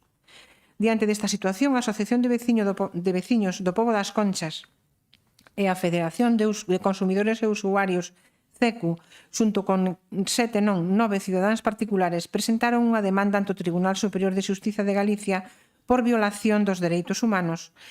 E a denuncia vai dirixida contra a Xunta de Galicia, a Confederación Hidrográfica do Miñosil e os municipios de Bande, Muiños, Lobeira, Trasmiras e Os Blancos, por permitir durante décadas a contaminación do encoro. Segundo Amigas da Terra e Clean Arts, que apoian o litixio, este caso marca un precedente en Europa, xa que por primeira vez un tribunal avaliará o impacto da gandeiría industrial nos recursos hídricos desde unha perspectiva dos dereitos fundamentais, o que pode sentar xurisprudencia a nivel europeo para casos similares. Desde os inicios, os demandantes intentaron establecer un diálogo coas autoridades sobre os elevados niveis de contaminación cos que conviven, pero non se adoptaron medidas eficaces, incumprindo ás veces co requisito mínimo de alertar aos residentes sobre a toxicidade do encoro. A Diputación de Ourense non pode manterse ao marxen desta situación que afecta directamente a 5 municipios da provincia e vulnera os dereitos fundamentais da súa veciñanza, máxime cando se trata de concellos rurais con recursos limitados que precisan todo o apoio e a coordinación desta corporación para facer fronte a unha crise desta magnitude. É responsabilidade desta institución exercer o seu papel de coordinación, asistencia e cooperación para atallar unha crise que trascende as capacidades individuais dos concellos afectados e que require unha resposta institucional contundente e coordinada. A Diputación debe situarse ao lado dos cidadáns e exixir das administracións competentes que adopten as medidas urxentes necesarias para garantir o dereito a un medio ambiente san e a protección da saúde pública. Non facelo suporía un incumprimento das súas funcións e unha deserción das súas responsabilidades cara a veciñanza máis vulnerable da provincia, ademais de constituir un precedente negativo que podería repetirse noutras comarcas se non se actúa con determinación fronte a unha situación límite como esta. Por todo exposto, o Grupo Socialista propón as seguintes propostas de acordo. Primeira, solidarizarse institucionalmente coa demanda presentada polos veciños e veciñas e polas entidades ante o Tribunal Superior de Xustiza de Galicia, recoñecendo o seu dereito a vivir nun entorno san e libre de contaminación. Segunda, instar a Xunta de Galicia a que proceda inmediatamente a declarar a Limia como zona vulnerable por nitratos, a suspender cautelarmente a autorización de novas explotacións gandeiras intensivas na comarca da Limia ata que se resolva a crise de contaminación, a construir e pôr en funcionamento unha planta de tratamento de xurros na Limia tal como está recollido no Plan Estratégico da Limia que a Xunta de Galicia lle encomendou á Fundación Juana de Vega no ano 2020. Terceira, instar ao Ministerio do Medio Ambiente e para a Transición Ecolóxica a elaborar e executar un plan de emerxencia de descontaminación do encoro das Conchas, cun cronograma, orzamento específico e medidas de control riguroso sobre os vertidos de xurros e residuos agrogandeiros. Cuarta, poñer o dispor dos concellos afectados, Bande, Muiños, Lobeira, Lobios e Entrimo, o apoio técnico, xurídico e financeiro da Diputación para establecer sistemas alternativos de abastecemento de agua potable, implementar medidas de protección sanitaria para os veciños e desenvolver estudios epidemiolóxicos sobre o impacto da contaminación na saúde pública. Quinta, establecer unha liña de axudas da Diputación de Ourense dotada con recursos suficientes para compensar os prexuicios económicos causados pola contaminación e apoiar iniciativas de desenvolvemento rural sustentable nos concellos afectados como alternativa ao modelo de gandeiría intensiva actual. E última, sexta, trasladar estas propostas ao Parlamento de Galicia, ao Congreso dos Diputados, á Comisión Europea e a todas as administracións competentes exixindo a aplicación do principio de precaución e a adopción de medidas cautelares para protexer a saúde pública, incluindo a posible declaración de zona catastrófica e a mobilización de recursos extraordinarios. De momento nada máis e moitas gracias. Moitas gracias. Bueno, vamos a iniciar o turno de intervencións. Democracia. En fin, el PSOE, como es costumbre, despertó 25 años después y se da cuenta de cómo está la causa. Yo no os veo en la demanda, pero bueno, será que como yo os enterasteis tarde. Yo desde luego lo reconozco y voy a explicar por qué también me enteré tarde. Pero antes de nada me gustaría plantear un concepto que es fundamental para este caso, que es la contaminación difusa. La contaminación difusa es un proceso lento pero inexorable. Lo marca la geología. Y es probablemente desde el año 2000 cuando las tierras fueron poco a poco y lentamente envenenándose. Y hablo así, de una forma muy básica, para que todo el mundo lo entienda, entre ellos yo. Entonces, esto es una contaminación que se ha hecho durante como mínimo 25 años y que todas las instituciones y todos los organismos que estaban encargados de que eso no sucediera en mayor o menor obligación, se equivocaron, lo hicieron mal o sabe Dios qué otras cosas pudieron suceder. La contaminación difusa, y quiero que esto quede muy claro porque es interesante para el debate, es un origen disperso y no puntual. No se sabe, hay muchos puntos que contaminan la tierra. Por lo tanto, no es un vertido en un momento determinado que, aunque perjudica, se puede limpiar fácilmente. Es decir, que de un año al otro se puede limpiar y no pasaría nada. Aquí no. Es un proceso lento y limpiarlo va a llevar como mínimo el mismo tiempo o más. La acumulación es progresiva y los contaminantes, especialmente los nitratos, pueden tardar en moverse a través del suelo hasta alcanzar las aguas subterráneas o las superficies. Tardan años. Vale. La manifestación visible de la contaminación difusa, crecimiento excesivo de algas y cianobacterias debido al exceso de nutrientes. Esto cualquier técnico en biología o en aguas o lo que fuera tendría que saberlo. Y probablemente los técnicos avisaron a sus superiores y estos no hicieron absolutamente nada. Vamos, cuando digo yo que me siento culpable en el fondo de no enterarme demasiado de la cosa es porque incluso ciertos medios de comunicación no nos daban realmente las noticias tal y como eran. Y voy a empezar haciendo un breve, no recogí todas las noticias, pero sí algunas que me interesaban. Por ejemplo, la región, el embalse de Asconchas está libre de cianobacterias. Este es el titular, en grande. Yo cuando hago, ya, por fin, ya estamos curados, ya no pasa nada. Esto fue el 3 de agosto de 2017. Yo ya estaba tranquilo, ¿no?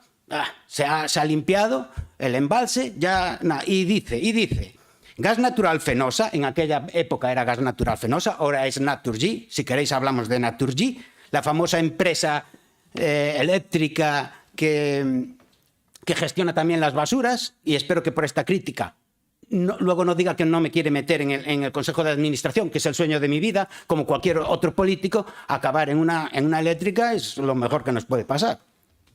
Gracias, Naturgy. Bueno, Gas Natural Fenosa aplaza el proyecto de investigación que iba a realizar ante la buena calidad del agua. Y sale una foto muy entretenida porque el señor Plácido Álvarez saluda a Jordi Beach, director de la unidad de hidráulicas, hace unos días en Muiños. Plácido, ya está todo solucionado, 2017. Pero claro, es que esto viene contaminado desde el 2000. Y es una contaminación que, vuelvo a repetir, difusa. No es esa que se limpia, pasa una esponja y ya está limpia. Pero bueno, sigamos. El Mundo. Y esto es de 2011. El embalse de Asconchas, la balsa con el agua más contaminada de Europa. Por fin batimos récords. La más contaminada de Europa en 2011. Y esto no fue a mejor, esto fue a peor. Cada vez se contaminaba más. Sigamos en esta hemeroteca un poco salvaje. La región. La Confederación Miñosil, la Confederación Hidrográfica Miñosil, dice que las algas se destruirán de forma espontánea y con las lluvias y el descenso de temperaturas, que es la mejor forma de solucionar los problemas. ¿Qué político dijo? Los problemas mejor no hacer nada que ya se solucionan solos. Pues es eso. No hicieron nada. Todos los que tenían que hacer algo, por poco que fuera, no hicieron nada. Sigamos. el presidente de la Confederación Hidrográfica Miño-Sil, estamos en el año 2008-2012, es Francisco Fernández Liñares. ¿Le suena el nombre? Porque otra cosa, la Confederación Hidrográfica del Miño-Sil estaba, el presidente era del PSOE, estaba gobernando el PSOE. Es que a veces me da la sensación, cuando empecé a leer esta moción, que el PSOE pasaba por ahí. Yo pasaba por aquí y me di cuenta del grave problema. Toda la culpa la tienen siempre los del PP. Yo me siento culpable por no haberme enterado antes. Y les explico por qué. Concluimos. No sé si saben que Francisco Fernández Liñares, el presidente de la Confederación Hidrográfica Miño-Sil, se hizo muy famoso porque lo echaron por corrupción y luego lo condenaron a 4 años de prisión.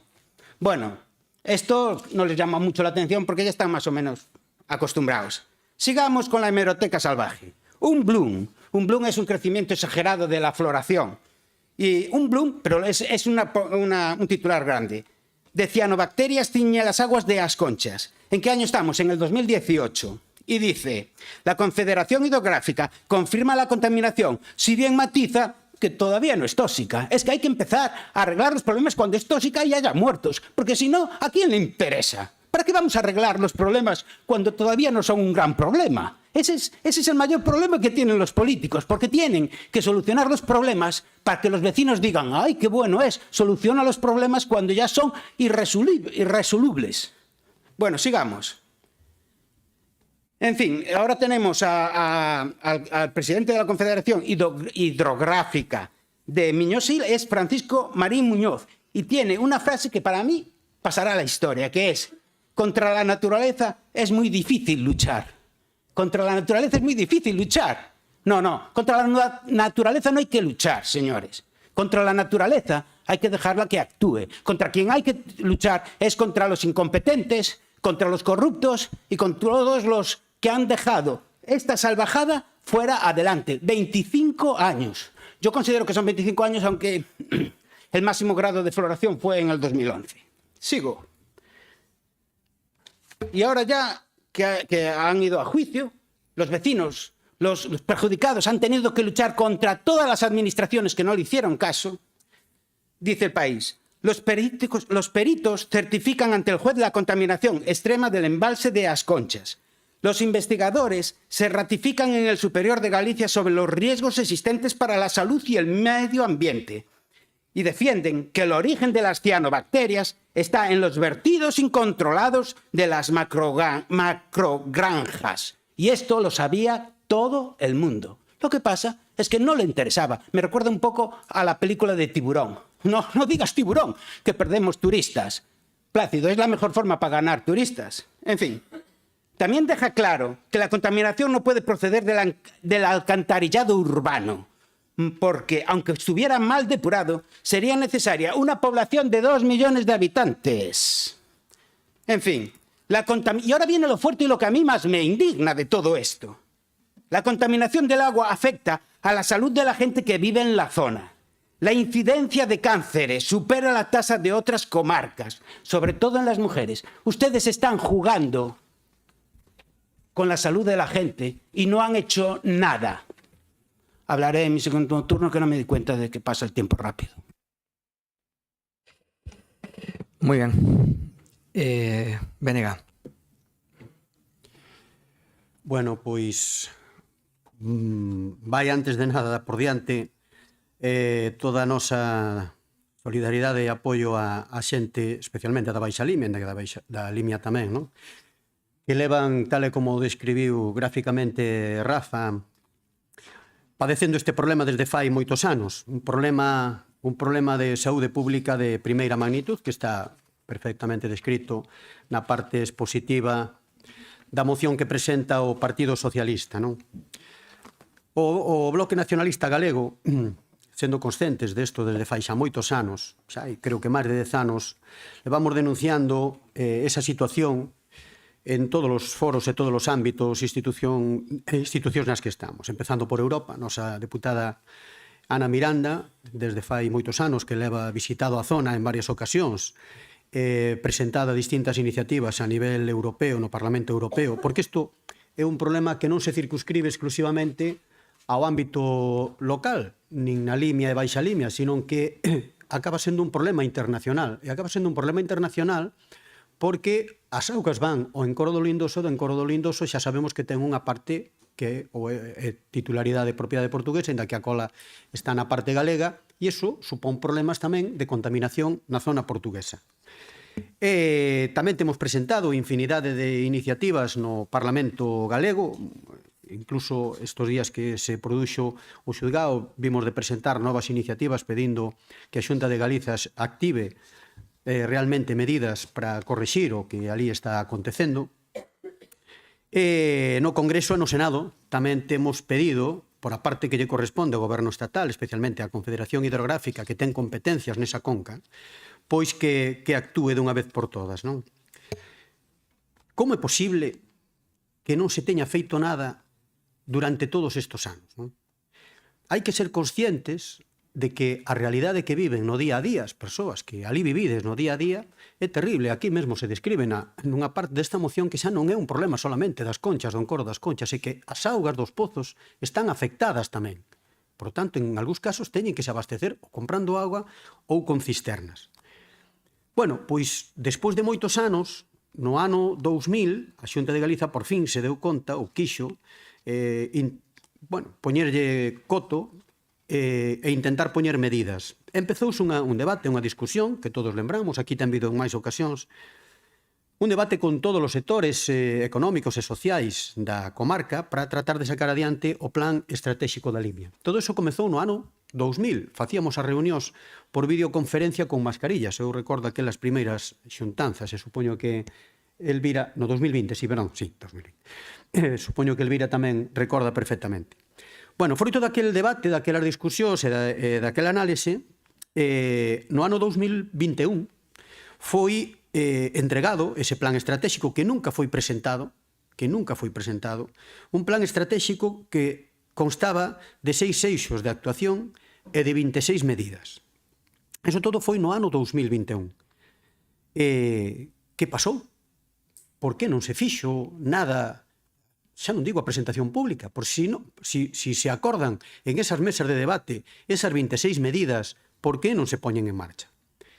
E a maiores deso, co paso do tempo, acabamos vendo que a normativa europea, é unha normativa europea que emana a Directiva Marco da Auga do ano, esta sí que é do ano 2000, xa nos acotaba realmente as actuacións que tiñamos que facer nas masas de auga que estaban afectadas por contaminación.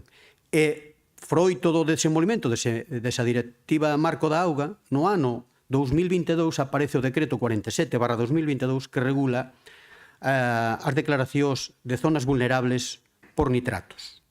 En esas estamos nestes momentos. A partir dese ano 2022 establécese un límite de 3 anos para que sexan declaradas todas as zonas afectadas por nitratos, especialmente naquelas zonas como Galiza, tamén Asturias e Cantabria, que non tiña ningunha zona declarada a toda agora, e que, por tanto, a 22 de maio de 2025 tiñan que ser declaradas. A día de hoxe aínda non o foron, pero van ter que ser declaradas.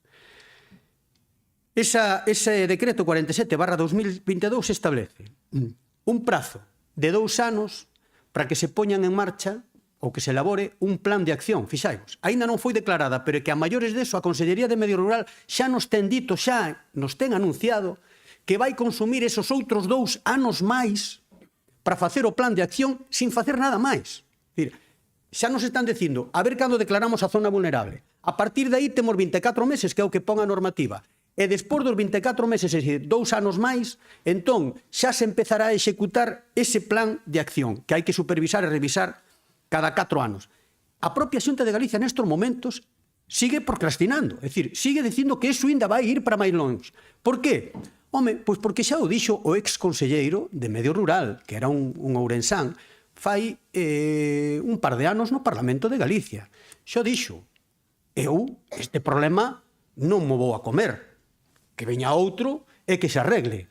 Que debe estar dicindo a conselleira actualmente? Pois eu tampouco, A ver se lle toca o seguinte. Bueno, pois ao mellor tocarános a outros ter que abordar este tema, porque eu cada vez teño máis claro que a Consellería de Medio Rural do Partido Popular evidentemente nada vai a facer en este tema. Casi o deixo aquí porque sabe o Partido Socialista que, bueno, sabemos todos, que presentamos unha emenda que prefiro levarme o tempo da segunda intervención para aclarar, porque estando de acordo coa maior parte das cuestións que nos plantexa o Partido Socialista, sí que temos algunhas matizacións que facer a dúas das súas partes de acordo e queremos tamén incluir unha a maiores que meta en danza a empresa Naturgy. Home, non lle pode salir a cousa de rositas. É dicir, acaba de pechar, aparte de ter uns beneficios económicos que eles mesmos din, que son históricos, acaban de pechar a atención ao cliente da oficina que tiñan en Celanova, que daba atención á comarca da Baixa Limia, obrigan a toda aquela xente a que se teñan que vir, se queren facer unha reclamación, vir a Ourense, por tanto, que hai detrás de todo isto? Na medida en que quitemos a oficina, non vai haber reclamacións.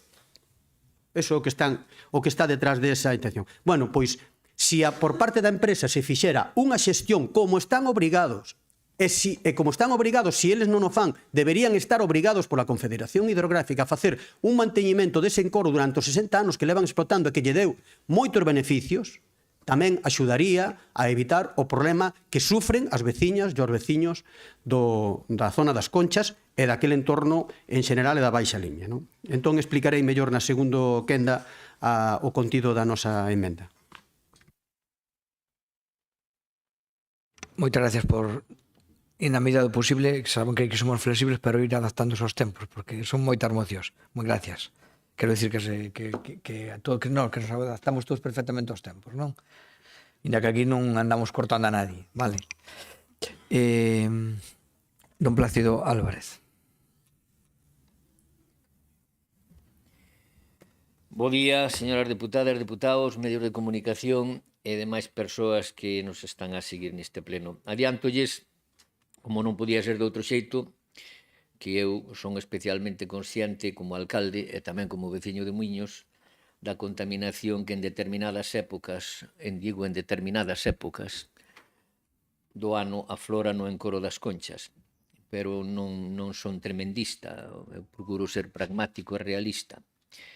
Por tanto, o que non podo compartir con vostedes, señora Lama, esa visión apocalíptica a que fan mención na súa moción, e con isto non escapo do problema porque o padezco a diario.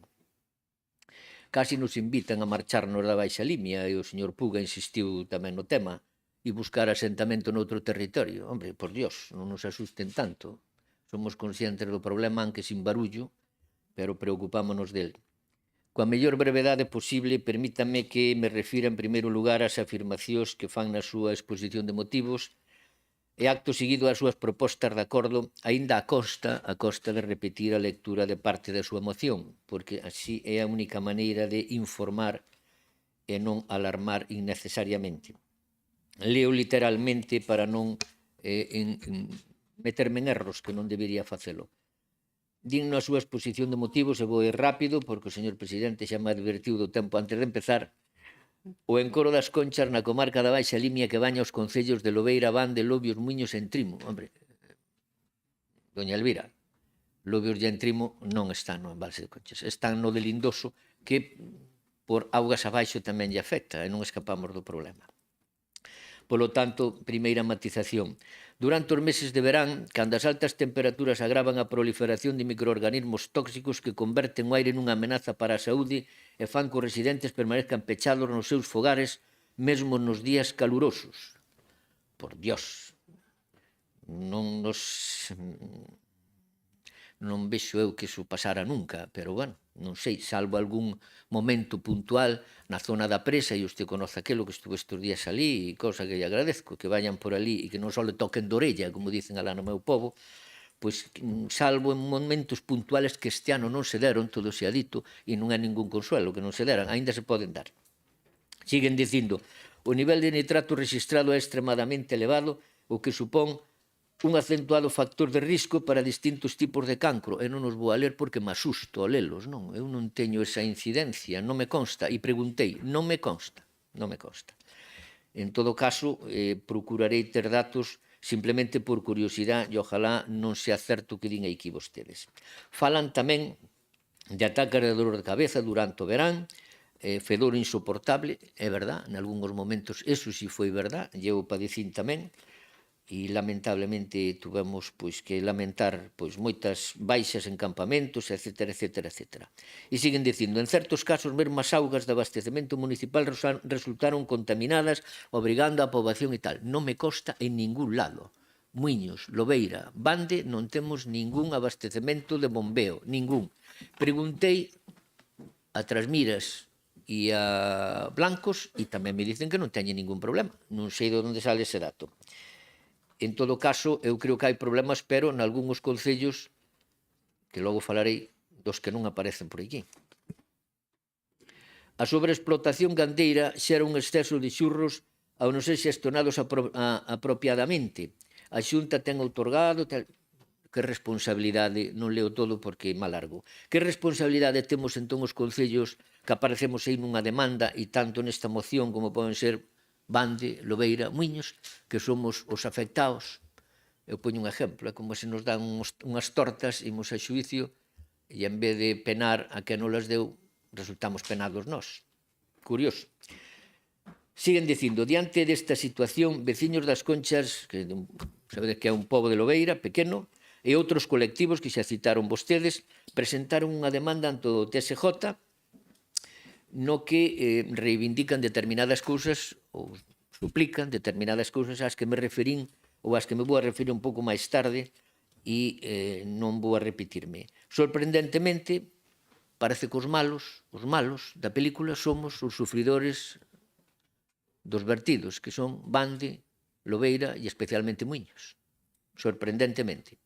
Pero, bueno, deso tamén falarei un pouco máis tarde. Rematan a súa exposición de motivos dicindo que a Diputación de Ourense non pode manterse ao marxe desta situación. E vou resumindo, efectivamente sí, pero, bueno, pensemos nas competencias de cada un, que para iso estamos. E nós estamos aquí non para meternos ca Diputación, aunque seamos grupo de goberno nós e ustedes grupos de oposición. Estamos aquí para depender unha institución que se chama Diputación Provincial de Ourense, independentemente do color político que a goberne. Mañá podelle tocar a vostedes. Entón, como digo eu, falemos con certo rigor.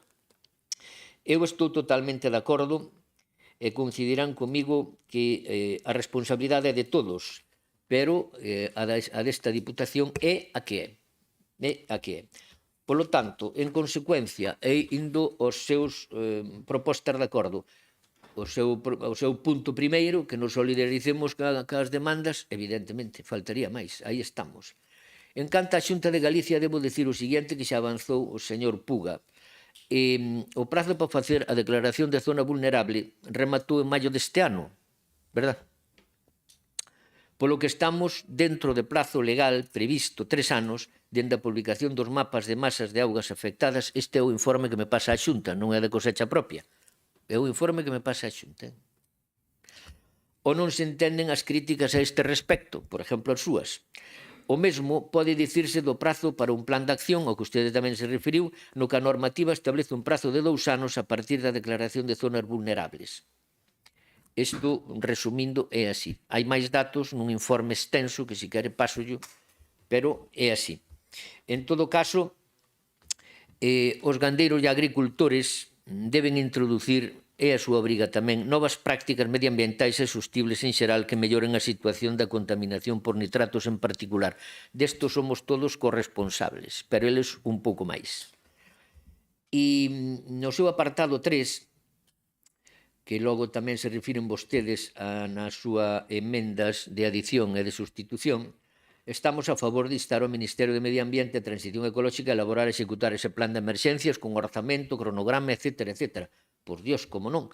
Pero que pintamos entonces os concelliños, con perdón e con cariño, Bande, Lobios, Muiños, perdón, Bande, Lobeira, Muiños, que pintamos aquí, máis que demandados no TSJ. Non entendemos do sistema alternativo de abastecemento de auga, como xa dixen, porque non teño ningún dato e preocupéme de averigualo que haxa ese problema. En todo caso, e agora refírome, cando falan da Diputación Provincial, que o señor presidente me trasladou e o noso grupo estamos totalmente de acordo, como non podía ser de outro xeito, para estar aí en problemas deste tipo, a marxe de competencias que teñamos ou non, que non as temos, pero para axudar a eses concellos e ás comunidades de veciños que teñan a auga xestionada por eles mesmos. E entonces abertos estamos, pero eu invitaría a que nos fixeran propostas máis concretas. E por último, estamos a favor de que o Parlamento de Galicia, o Congreso dos Diputados, etcétera, tomen en consideración todos estes acordos, que, por certo, anúnciolle que vamos a votar a favor da súa moción. Eu creo que tanto vostede como eu estamos obrigados a elo, e non só da súa moción, senón tamén das emendas que nos fai o grupo do BNG, porque entendemos que ao marxe de matices que fixen e podía facer bastantes máis, o esencial é que estamos a favor de que se tomen medidas e se tomen xa. E na miña segunda intervención falarei da historia de todo isto. Polo tanto, eu digo que o oportunismo político e a demagoxia oportunista non é boa en ningún caso, pero en cuestións de saúde e medio ambiente moito peor. Polo tanto, e xa que se me acabou o tempo, nada máis, moitas gracias pola súa atención nesta primeira intervención. Moitas gracias. Vamos co segundo turno de intervención, neste caso o Partido Socialista. Gustoume sobre todo a segunda parte, Plácido. Medidas xa e oportunismo ningún. Vamos tarde como sempre. As administracións chegamos tarde como sempre. Con respecto á intervención do señor Cachafeiro, bueno, patético. Tardamos en despertar. Algúns ainda non despertaron hoxe, o sea que sigan dormidos. Esta que lle fala, diputada desta institución, xa presentou unha moción no ano 2014, en setembro do 2014, instando a facer un estudio e a necesidade de implantar unha planta de tratamento de purins na comarca da Limia. Por certo, unha moción aprobada naquel intre por unanimidade de todos os grupos. Non digo máis. Si un busca en internet contaminación en Valse das Conchas, aparecen 27.300 entradas. Dende hai 15 anos, estánse a producir episodios cada vez máis frecuentes de explosión de cianobacterias, Plácido, e ti o sufres en primeira persoa. Neste último ano, sobre todo, e somos noticia en todo tipo de emisións, prensa, radio, televisión, en papel ou en digital. Non hai máis cego que o que non quere ver, nin escoitar, nin ler. Na procura de información contrastada teño lido amplamente sobre o tema, da que son profana porque non é a miña especialidade, ou sí, porque me afecta, porque nos afecta a todos e a todas, porque afecta ao medio ambiente e porque afecta á saúde pública. E miren, unha cousiña, cando me ausente de aquí terei que ir á residencia a pasar os controis para a próxima revisión oncolóxica. Cando un pasa por procesos cancerosos longos e costosos en primeira persoa, cando se transita pola angustia de que pasará na seguinte revisión, é cando te preguntas por que pasa. Daste conta de que a saúde é o primeiro, o principal, o único que importa. A vida é o que importa. O demais é todo secundario. A Limia é unha mostra do maltratada que temos a nosa terra que nos dá de comer. Barato en cantidades industriais. A contaminación do encoro das Conchas é a punta do iceberg que emerxe para mostrarnos a faciana da presión a que sometemos a comarca, comillas, agrícola e gandeira por excelencia da provincia de Ourense. Demasiada letanía, demasiados anos escorrendo bulto, demasiada hipocresía, demasiada falta de implicación nun problema grave de saúde sin intentar poñer solución, sin implicación coordinada de todas as administracións e sectores productivos, demasiados anos mirando para outro lado.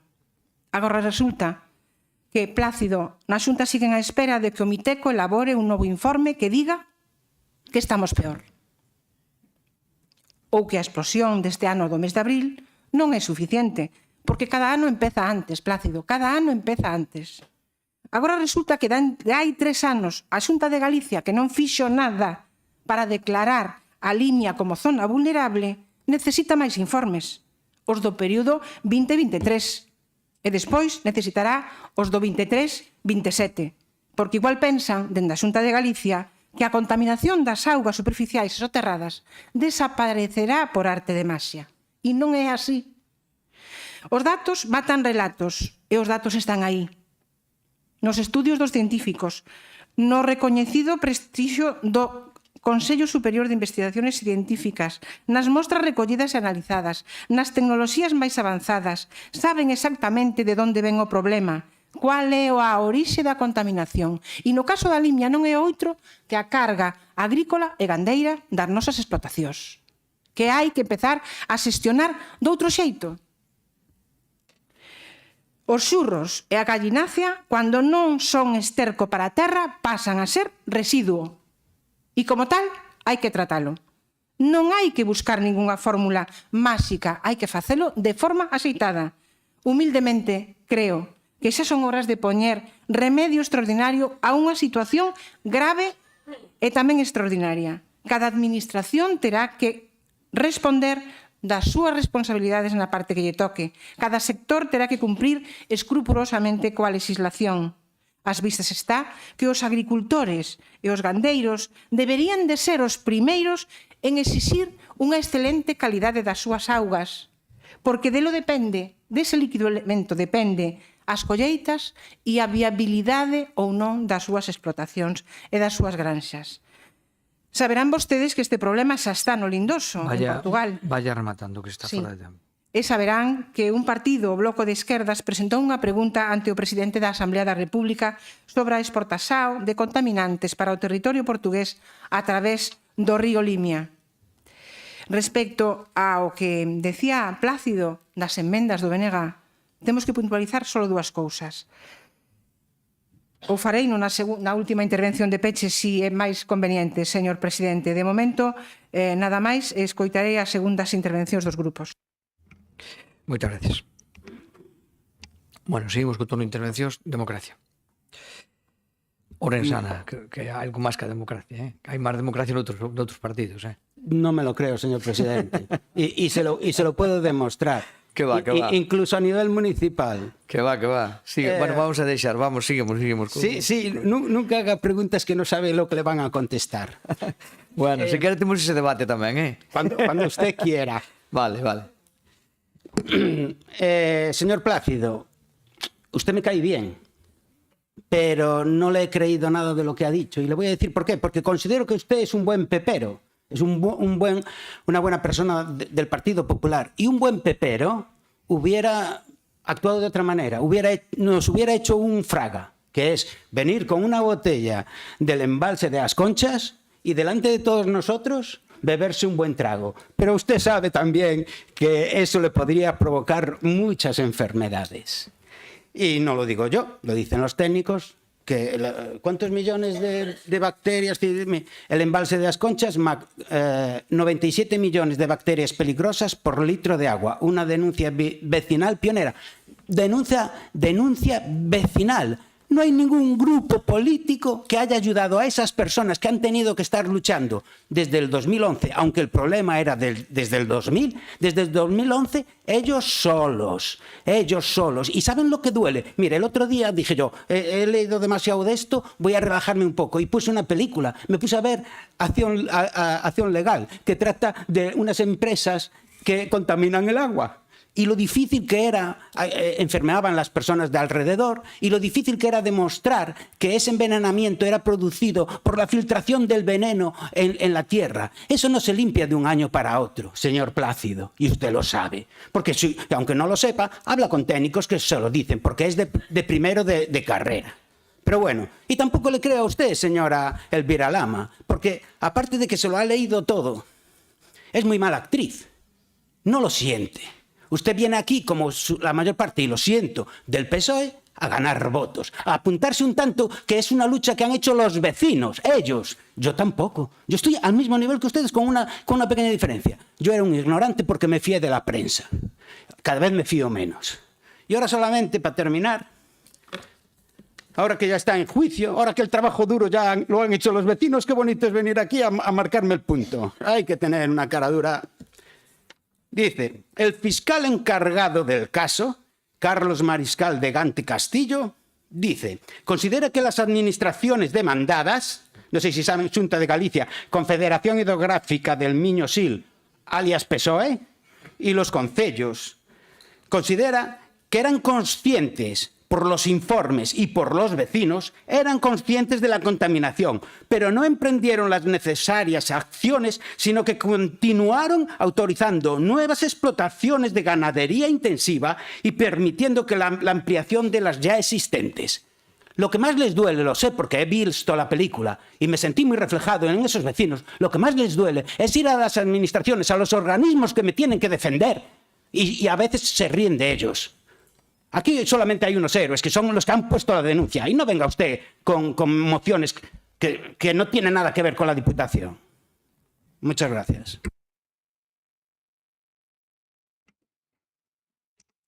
Moitas gracias. Siguiente turno, bloque. Bueno, antes de proceder a explicar as engádegas e modificacións que propoñemos, ese informe si nos interesaría telo a ver esa explicación que lle dá a Xunta, porque o decreto pono claramente, non sei se é o artigo 6 ou 7, no que establece 3 anos, está por ver se é desde o 9 de maio, que é cando se firma o decreto, ou 22 de maio, que é cando está publicado, e cando transcurren os 3 anos. Eso non hai ninguna dúbida, non? Por tanto, se despois nos pode facilitar o informe, agradezo yo. Procedo entón a explicar, nos que co primeiro punto de acordo non temos ningún problema.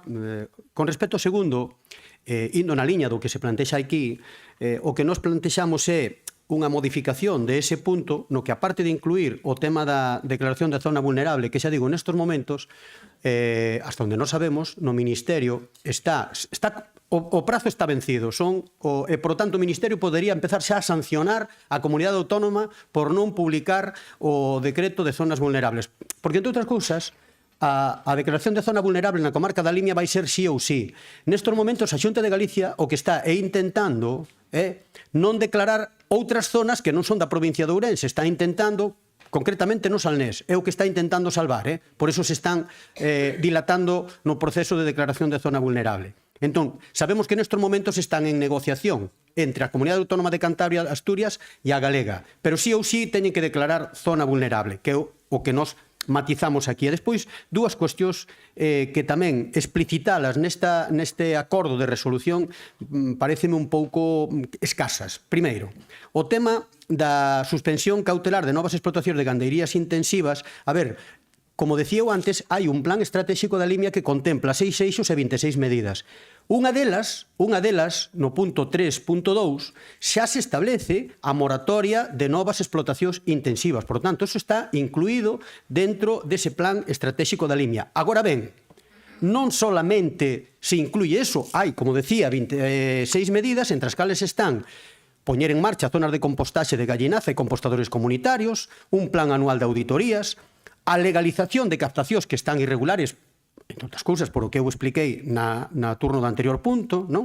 A limpeza de canais na comarca da Limia, xa decía o tema da moratoria de novas granxas, a axuda de peches productivos, e, por tanto, a necesidade de industrialización na comarca da Limia e o aumento da superficie agraria útil. Temos a provincia de Ourense absolutamente abandonada, necesitada dese recurso que son os xurros, que non é un residuo, necesitada dese recurso que son os xurros, e, sin embargo, acaban indo aos canais e acaba indo aos encoros e acaba indo ás masas de auga. Esas medidas son as que poden permitir realmente empezar a poñerlle coto a situación que hai en estos momentos no Encoro das Conchas e na comarca da Limia arriba tamén. E outra matización, as plantas, que tamén está incluído, a planta de tratamento está incluído dentro do plan estratégico, cousa que o Bloque Nacionalista Galego non comparte, porque non funcionan. Non funcionan as pequenas plantas de tratamento de xurros, que son plantas de biogás, permiten solucións enerxéticas para as explotacións gandeiras, pero non eliminan os nitratos, ao contrario, concentran os nitratos. Concentran os nitratos, e despois que lle facemos a esos nitratos que quedan concentrados? Por lo tanto, vayamos á amplitude do plan estratégico da Limia, que é o que nos defendemos na nosa emenda de sustitución dese punto.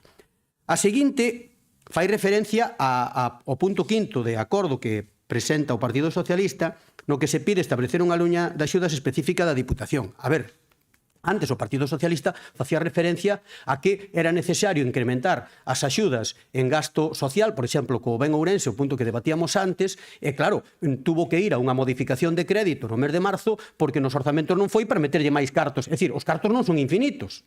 De acordo? Por lo tanto, se aínda encima ten que ser a Diputación Provincial quen ten que abordar axudas para tratar de paliar os problemas que hai nos distintos concellos, non nos parece normal. Cando tamén o debatemos antes, hai cartos e recursos en outras administracións competentes, como a Confederación Hidrográfica, pero tamén a Xunta de Galiza, que recae isto, por tanto, nos si pedimos que esas liñas de axuda sexan contempladas quen ten cartos e quen ten competencias, que é a Confederación Hidrográfica e a Xunta de Galiza. E unha última emenda de adición, emenda de adición, que xa expliquei antes, que é meter por medio a Naturgy, a empresa que está beneficiándose económicamente da explotación por tanto, que se lle exixa un control e unha limpeza dese encoro. Nos agardamos que sexa aceptadas estas matizacións porque pensamos que enriquecen, van no mesmo sentido da súa proposta, pero creo que enriquecen bastante, puntualizan moito mellor as demandas que emanen desta Deputación Provincial. Moitas gracias. Moitas gracias. Plácido. Gracias, señor presidente. Señor Cachafeiro, no ánimo de non seguir alarmando, nós non temos ningún dato, eu falolle dos últimos 30 anos, que nos demostre que bañarse ou facer deportes náuticos ocasionara ningún tipo de enfermedades dese tipo.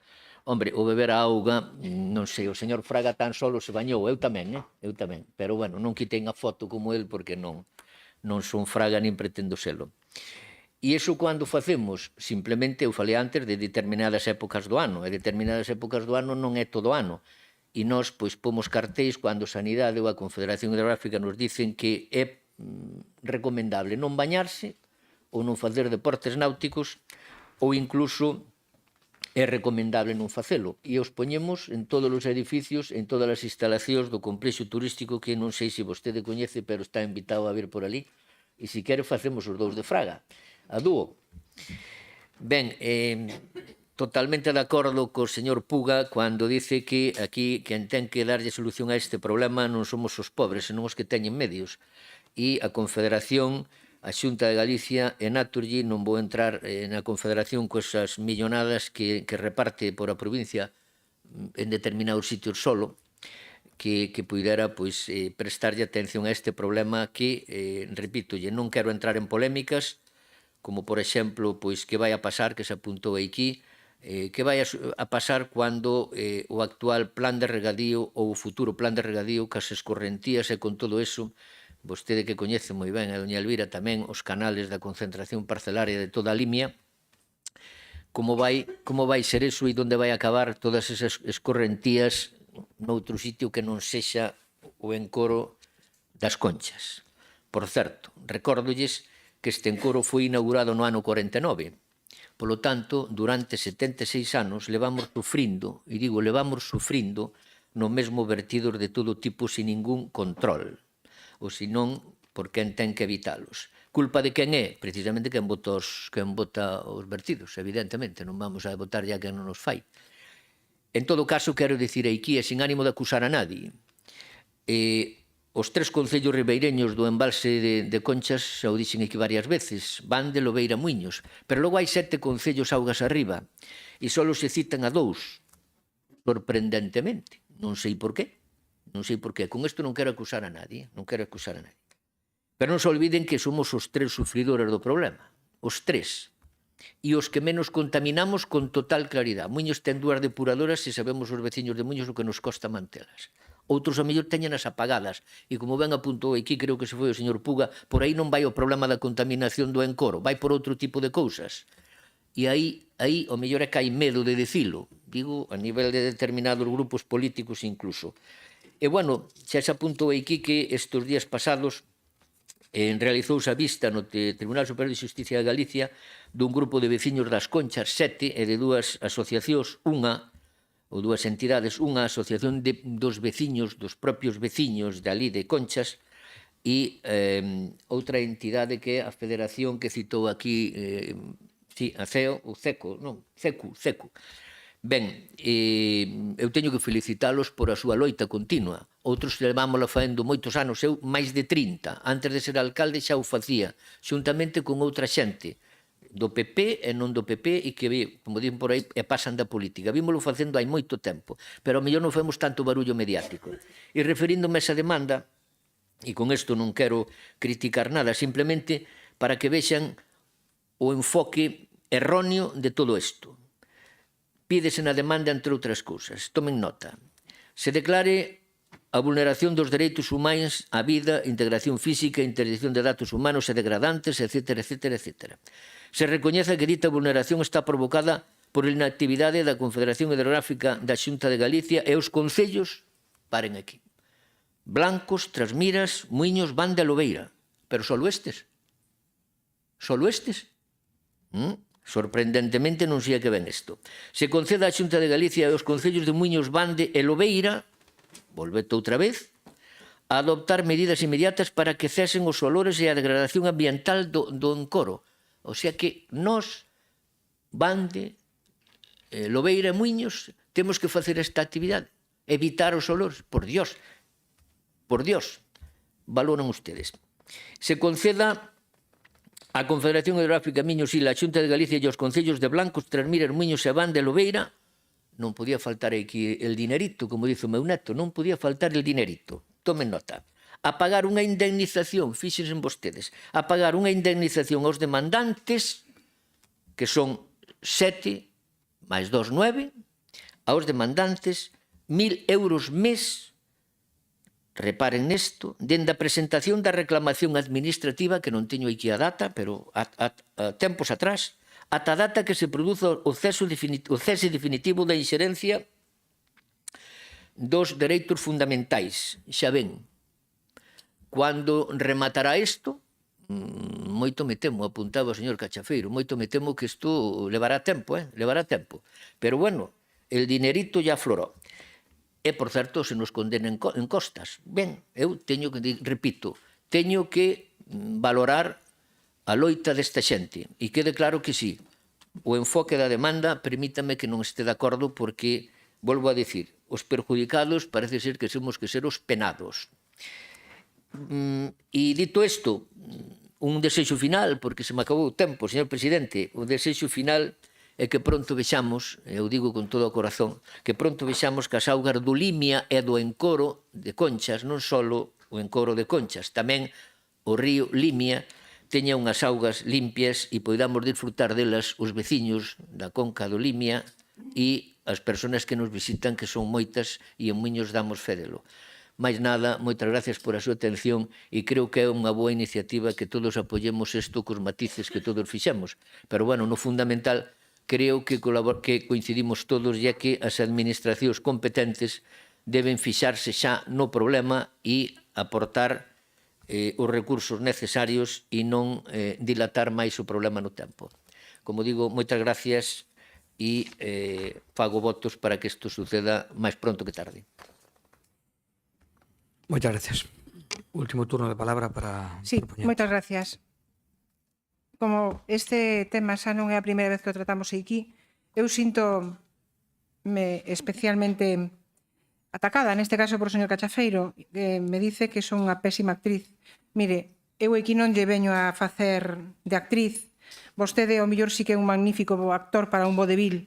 Eu veño aquí a facer política e a defender os veciños e as veciñas da provincia de Ourense, en especial, neste momento, os da comarca da Limia e os da conca do río Limia, que se ven afectados como Plácido no seu dereito á saúde.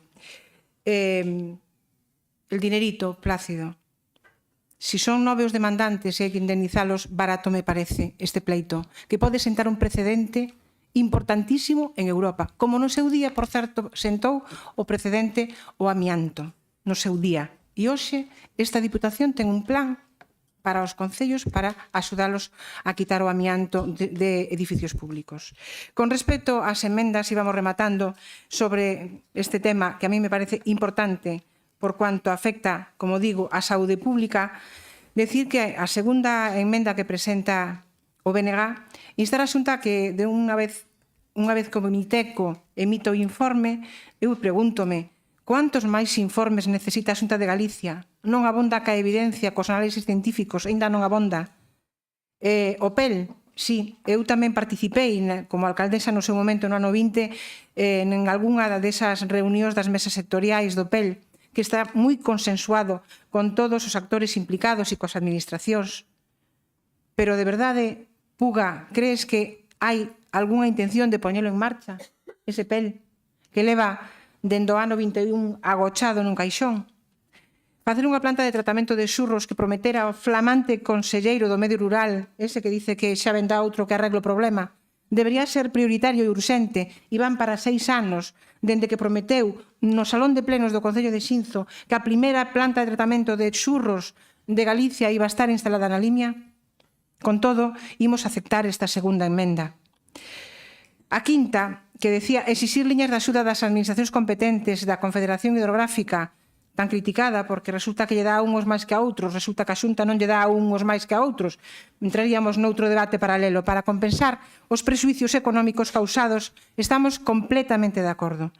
E sobre a séptima, teño, e me van a permitir, serias dúbidas de que sexa competencia da concesionaria manter as augas en óptimas condicións, sobre todo cando acabamos de identificar a orixen do problema que está, como ben dice Plácido, 10 concellos augas arriba do encoro das Conchas. Con todo eso, nós tampouco temos ningún problema en aceptar tamén esa séptima emenda que plantexa o BNG, todo en aras de que esta moción salga por unanimidade deste plenario e que, de unha vez por todas, e xa con urxencia, se poñan en marcha todas as medidas que van contempladas nesta moción e que nos felicitamos de que sexa un acordo unánime desta corporación. Nada máis e moitas gracias. Pois moitas gracias. Antes da votación no turno da presidencia, eu efectivamente quería facer algunhas matizacións, non? En primeiro lugar, efectivamente, temos un problema claro, eu creo que hai desde hai moito tempo e efectivamente tampouco é certo que non se fixera nada, todo o mundo fixo ou intentou facer moitas cousas, o que está claro é que non conseguimos resolver o problema.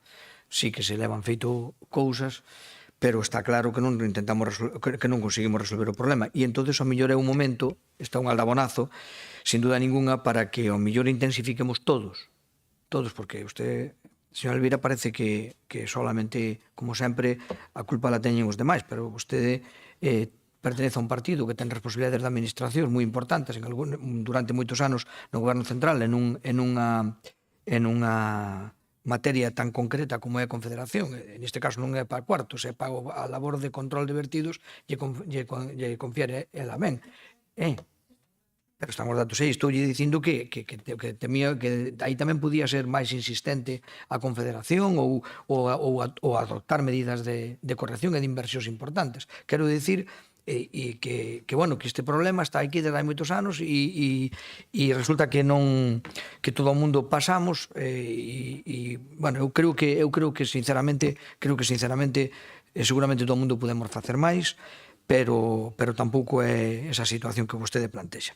Temos feito cousas, por lo tanto, pero non son suficientes. Por lo tanto, é un momento de dar un paso máis para adiante, por eso nós, efectivamente, apoiamos a moción. Eu felicito tamén felicito a vostedes por aceptalas e, dende logo, ao Bloque por plantear emendas que queremos que enriquecen o texto inicial na parte de solicitudes, e por eso estamos de acordo en solicitalas. E, por último, dicirlle que non trasladando, eu creo que a reflexión que fixo o compañero diputado Plácido, efectivamente, eu creo que o que tamén debemos é non convertir as vítimas en verdugos. Efectivamente, eu creo que os concellos xa o aclarou suficientemente. Primeiro, non son os causantes deses vertidos e, dende logo, inda que fixeran algún vertido, serían imposible que, evidentemente, chegaran ao nivel de contaminación que se dixo por aí que faían falta 2 millóns de persoas, bueno, como que fixeran falta 200.000, por desgracia, neses 3 concellos pouca xente vive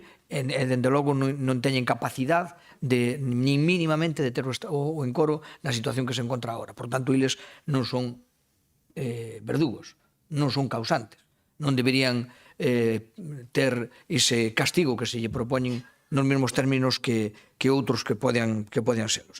E por último, a Diputación, como sempre, eu agradezco tamén neste caso efectivamente a intervención do señor Puga, neste caso tamén a concreción do compañeiro Plácido. Efectivamente, a ver, nos nunca vamos a deixar de estar ao lado dos veciños, nunca vamos a deixar de aportar na medida das nosas posibilidades, pero non traslademos un problema a unha administración que nin ten competencias e que carece sustancialmente de recursos para eso. Ahora ben, igual, e é un compromiso que eu creo que adopto o nombre do equipo de goberno, que xa falamos antes, e por suposto eu creo que seguro que o facemos da corporación. Esta Diputación ten no seu ADN, na súa obligación tamén legal, a cooperación cos concellos, a cooperación cos veciños e cos entidades, por suposto que na medida das nosas posibilidades adquirimos o compromiso de axudar, evidentemente, a resolver o problema. Igual que fixemos no regadío da Limia, que aportamos o noso grau de area decisivo, eu creo, non ao mellor máis numeroso, pero si decisivo para resolver o problema, eu creo que tamén aquí, por suposto, comprometemos ese apoio na medida das nosas posibilidades, non tampouco igual que non se pode cargar sobre os concellos que son víctimas a resolución o problema, tampouco se pode cargar sobre a Diputación que ten as competencias que ten e que ten o orzamento que ten a resolución íntegra do problema. Ahora, axudar, por suposto, aí estaremos na medida das posibilidades, e este é un asunto de tanta importancia que comprometemos esa axuda de maneira firme. Por todo eso celebramos que con matices e con cada un con súa visión, evidentemente, teñamos claro de que este é un problema que temos que solventar e probablemente chega un momento no que teñamos todos que actuar con maior intensidade. E a iso vamos. Por iso, o primeiro que facemos é aprobar esta moción e traballar para que se cumpla o que nela acordamos. Así que, se lles parece, vamos. Sí, primeiro temos que, efectivamente, neste caso hai unhas emendas que temos que votar, o grupo admitias, non? Vale, entonces, admitidas as emendas, votamos o texto con estas emendas. A favor? Moi ben, por unanimidade queda aprobada a moción que as emendas ditas. Moitas gracias a todos.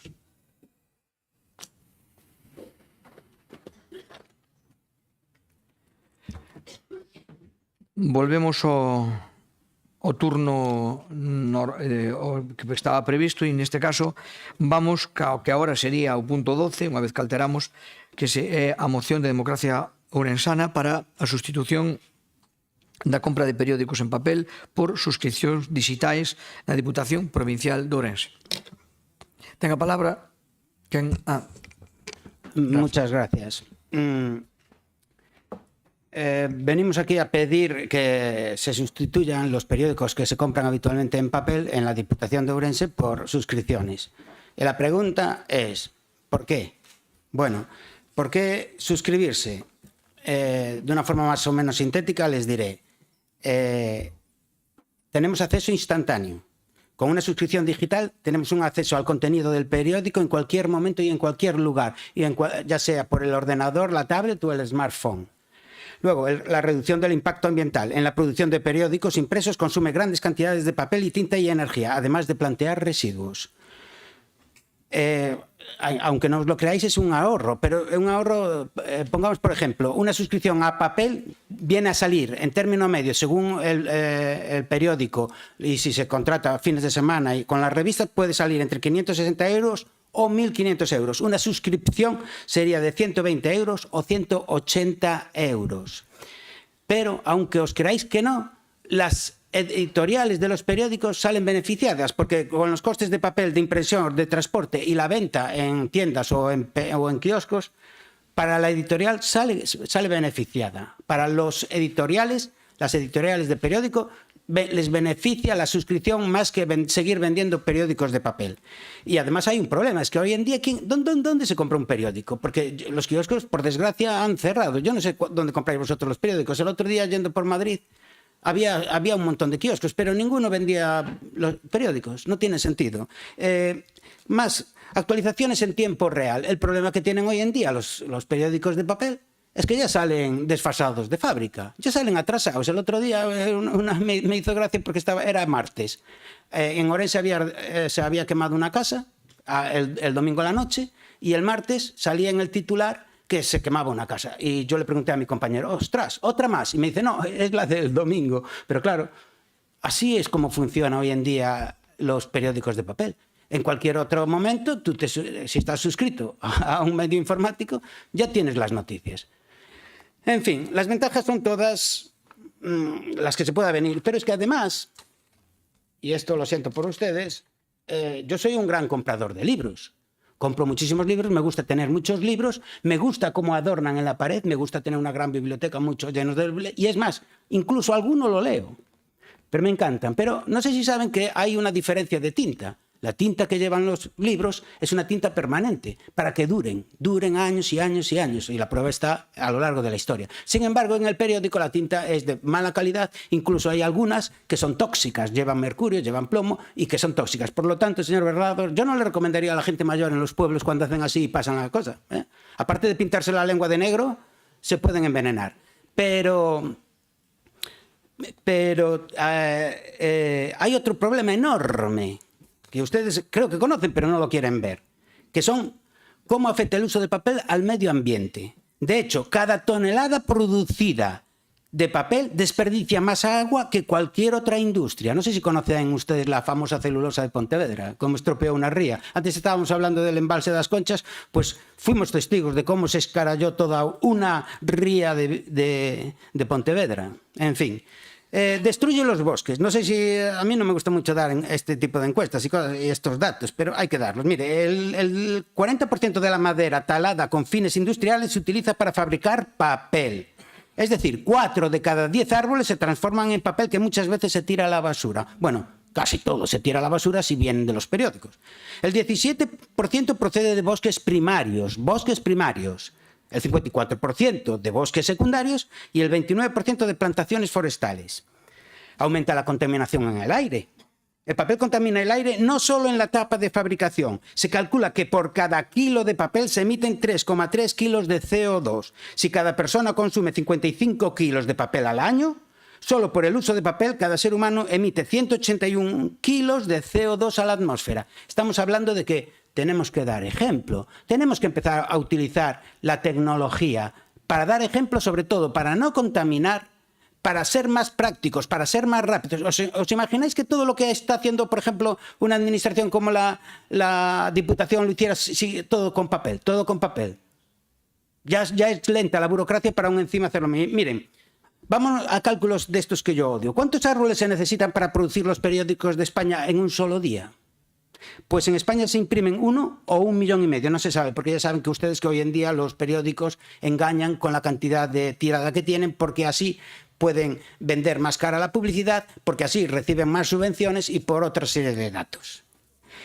¿Cuántos árboles se necesita para fabricar el papel? Bueno, pues alrededor de 80 o 100 periódicos por cada árbol. Por cada árbol que cortamos, podemos hacer 80 o 90 periódicos. Si hacemos 90 periódicos, entre comillas, general, por árbol, se necesitan aproximadamente 13.000 o 14.000 árboles por día. Para fabricar los periódicos que se venden en España, tenemos que talar 13.000 o 14.000 por día. ¿Cuánto va al año? Pues al año vamos con 4,8 millones de árboles al año para hacer un papel que ya, por desgracia, y yo lo siento por los medios de comunicación, que ya salen retrasados de fábrica. Y les voy a decir una cosa, que esta Diputación en el INORDE, no sé si se acuerdan del INORDE, que habíamos votado por mayoría a que se eliminara y no nos han hecho caso, con lo cual demostramos más a mi favor que todo esto que acabo de decir no sirve para nada, no va a servir para nada, y todas las que hemos hecho antes, es decir, todas las mociones, tampoco sirven para nada.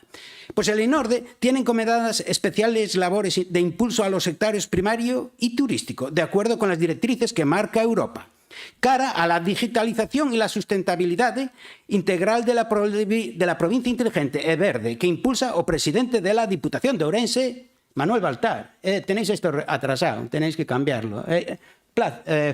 Rosendo, que tienes aquí, lo miré hoy a la mañana, tienes que cambiarme esto. Propone que el presidente es Manuel Baltar. Por eso, pues cambia, adáptate a los tiempos. Conclusión. Todos vosotros sabéis que la suscripción es mejor, no solo para nosotros, sino para el medio ambiente. Y por favor, es que tenemos que dar ejemplo. Y ahora, por favor, Si queréis, me dais vuestras malas excusas porque yo creo que me vais a votar en contra únicamente porque le tenéis miedo a los medios de comunicación. Gracias. Gracias, señor Casafeiro. Por parte do BNG, ten a palabra o señor Varela. Sí, nada, bo día de novo. A verdade é que nos moito medo os medios de comunicación non lle temos porque normalmente, se é posible, non nos sacan. Pero vamos, a partir dese detalle, teña usted fe tamén, lle digo, mire, non fai moito trouxemos aquí unha moción sobre o tema da mellora do transporte na Baixa Limia e ao final melloraron o transporte da Baixa Limia, fíxese, o sea que ao mellor ás veces hasta alguén nos escoita aí fora ou aí arriba, onde vostede estime. Eu sabe que son enxeñeiro de montes, entón, claro, como non vou defender eu o sector madeireiro, non? Os árbores, en boa medida, están para ter un uso, porque senón nas plantacións forestais non terían ningún tipo de xustificación. Fíxese vostede, o sector madeireiro representa o 3% do PIB galego, é un sector ben importante na economía galega. A provincia de Ourense, en concreto, ten 700.000 hectáreas con vocación forestal. 700.000 hectáreas en total, das cales 520.000, é dicir, a inmensa maioría ten vocación forestal. Aínda que, desgraciadamente, desas 520.000, o 60% están a matogueira. É dicir, en unha situación que poderíamos considerar de abandono, que decía antes o compañeiro Puga. E por eso, somente se conseguiron, no ano 24, que é o último que conseguín datos, en torno a 15 millóns de euros de facturación por corta de madeira. Que é ben pouco, é moi pouquiño. Fíxese, aquí non temos ese problema. En realidade, o gallá se fixera un cultivo, unha programación máis axeitada do que é a nosa riqueza forestal. Desgraciadamente está bastante por debaixo do cuidado que deberíamos de ter con ela. E isto é malo. Hai datos, e datos moi significativos, que indican que en zonas donde o nivel de protección se incrementou e de alguna forma se expulsou os que controlaban o territorio a través de dinámicas de gandeiría, de cultivos agrarios e incluso de cultivos madeireiros, o que aconteceu é que se dan máis incendios forestais, porque a biomasa, sin control, expándese e cando chegan os lumes acaba supondo un problema. No mundo talanse 42 millóns de árbores a diario, 42 millóns de árbores, 15.000 millóns de árbores ao ano. E o problema, para min polo menos, non é tanto que se adiquen a xornais ou a libros, sino que boa parte desa produción hoxe de celulosa vai a nitrocelulosa. Sabe vostede para qué? Nitrocelulosa. Para aproveitamento en industria armamentística. Eso realmente, para min, sí é o problema.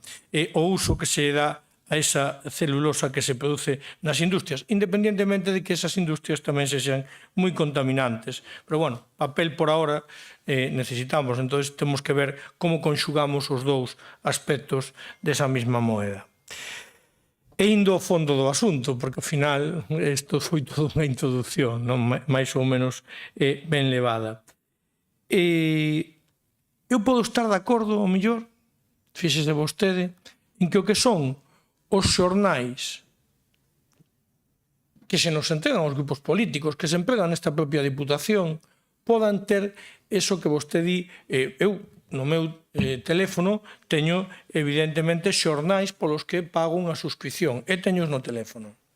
E iso pode ser en esa medida. Pero no outro, de verdade que non. Vostede, como mellor, está pensando, non sei, nunha sociedade moi moderna, que todo o mundo accede a través do teléfono móvil. Miña mai, prométolle que é incapaz de acceder a través do teléfono móvil a un xornal. E como miña mai, tanta e tanta xente, na cidade tamén, pero non lle digo nada nos entornos rurais. E comentaba yo nas comisións o outro día, de verdade, vaya vostede a un bar de Allariz. a xente pelexase polo periódico, están agardando a que un se levante para que outro collelo. E iso nos locais sociais, no fogar dos maiores de Allariz acontece eso. O sea, a xente non vai ali a ler o xornal na tablet ni no ordenador. Vai ali porque quere pasar o periódico. En xeral, esa xente xa ten os seus anos, entón supoño que lle dá igual se teñen algo, mellor se non teñen chumbo, vale, pero de verdade que queren collelo entre as mans e pasar as follas, refollalo para diante e para atrás. Entón, decir que eliminemos os xornais en papel, a día de hoxe, non lle digo mellor dentro de 20 ou 30 anos, pero a día de hoxe, sí, a día de hoxe non ten sentido, de verdade. O sea, podemos tender cara aí. Digan vostedes aquí que tendamos cara aí, que efectivamente naqueles espazos, como xa digo, a propia Diputación, donde todos os grupos políticos, por exemplo, perfectamente podemos ascender, e eu estou de acordo en que é certo que dun día para outro as novas cambian. O sea, un día estaba Trump dicindo que había que liquidar os iraníes e o día seguinte resulta que xa estaba dicindo que os iraníes se comportaran como grandes guerreiros e, oye, vamos chegar aquí a un acordo entre todos. Non, é certo, as cousas, sobre todo neste mundo en que vivimos a día de hoxe, que a min, en moitos parámetros, non é que me guste moito, teño que recoñecelo, pois dun minuto para outro a realidade xa cambia, muda. Pero eso non quere dicir que siga existindo unha parte importante da poboación de Ourense que queira chegar a un xornal en papel e que sea a súa forma de comunicarse co mundo, con 2 días de retraso tal vez, pero é a súa forma de enterarse do que acontece no mundo. Incluso, xa lle digo, en moitos casos non é que políticamente nos beneficia aquilo que lle trasladan, pero é a forma que teñen eles de chegar a esas novas. Por lo tanto, xa digo, eu creo que isto que vostedes nos traen hoxe aquí sería máis acaído poñer, estudalo e ver cales sí que son posibles, porque además, como vostede mesmo decía, que en moitos casos o formato digital, eu non discuto que beneficie as empresas editoras, é certo, porque ao final afóganse boa parte do proceso. Tamén liquidamos, o que vostede decía tamén, en Allariz ahora, creo que nos quedan 3 puntos de venda de xornais reais. Sí, temos 3 puntos de venda digital. E hai unha persoa, o Chelle, famoso en Allariz, que todos os días vai repartir os xornais entre as 6 e as 7 da mañá en bicicleta por todo o concello. E hai moita xente que sigue recibindo ese xornal en papel.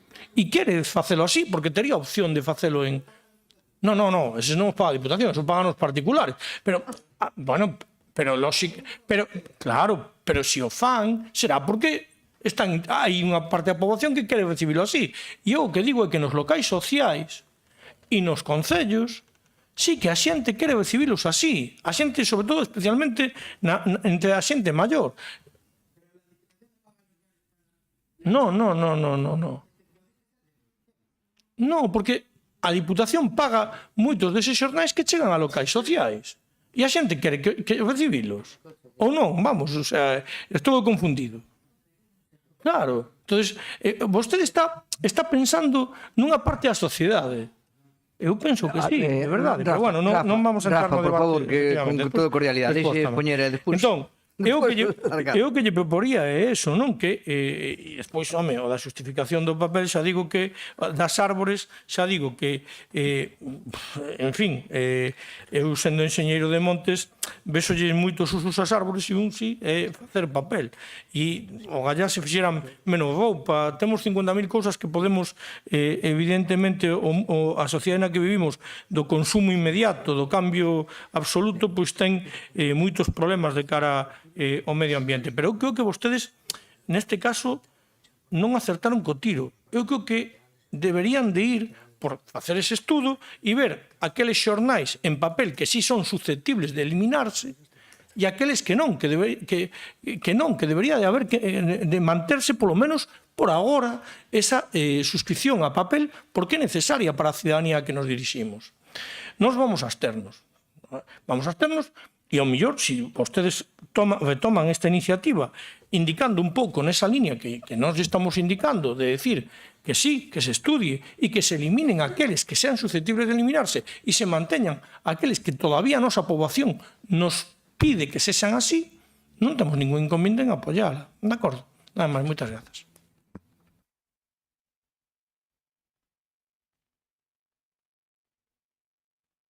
Moitas gracias. PSOE.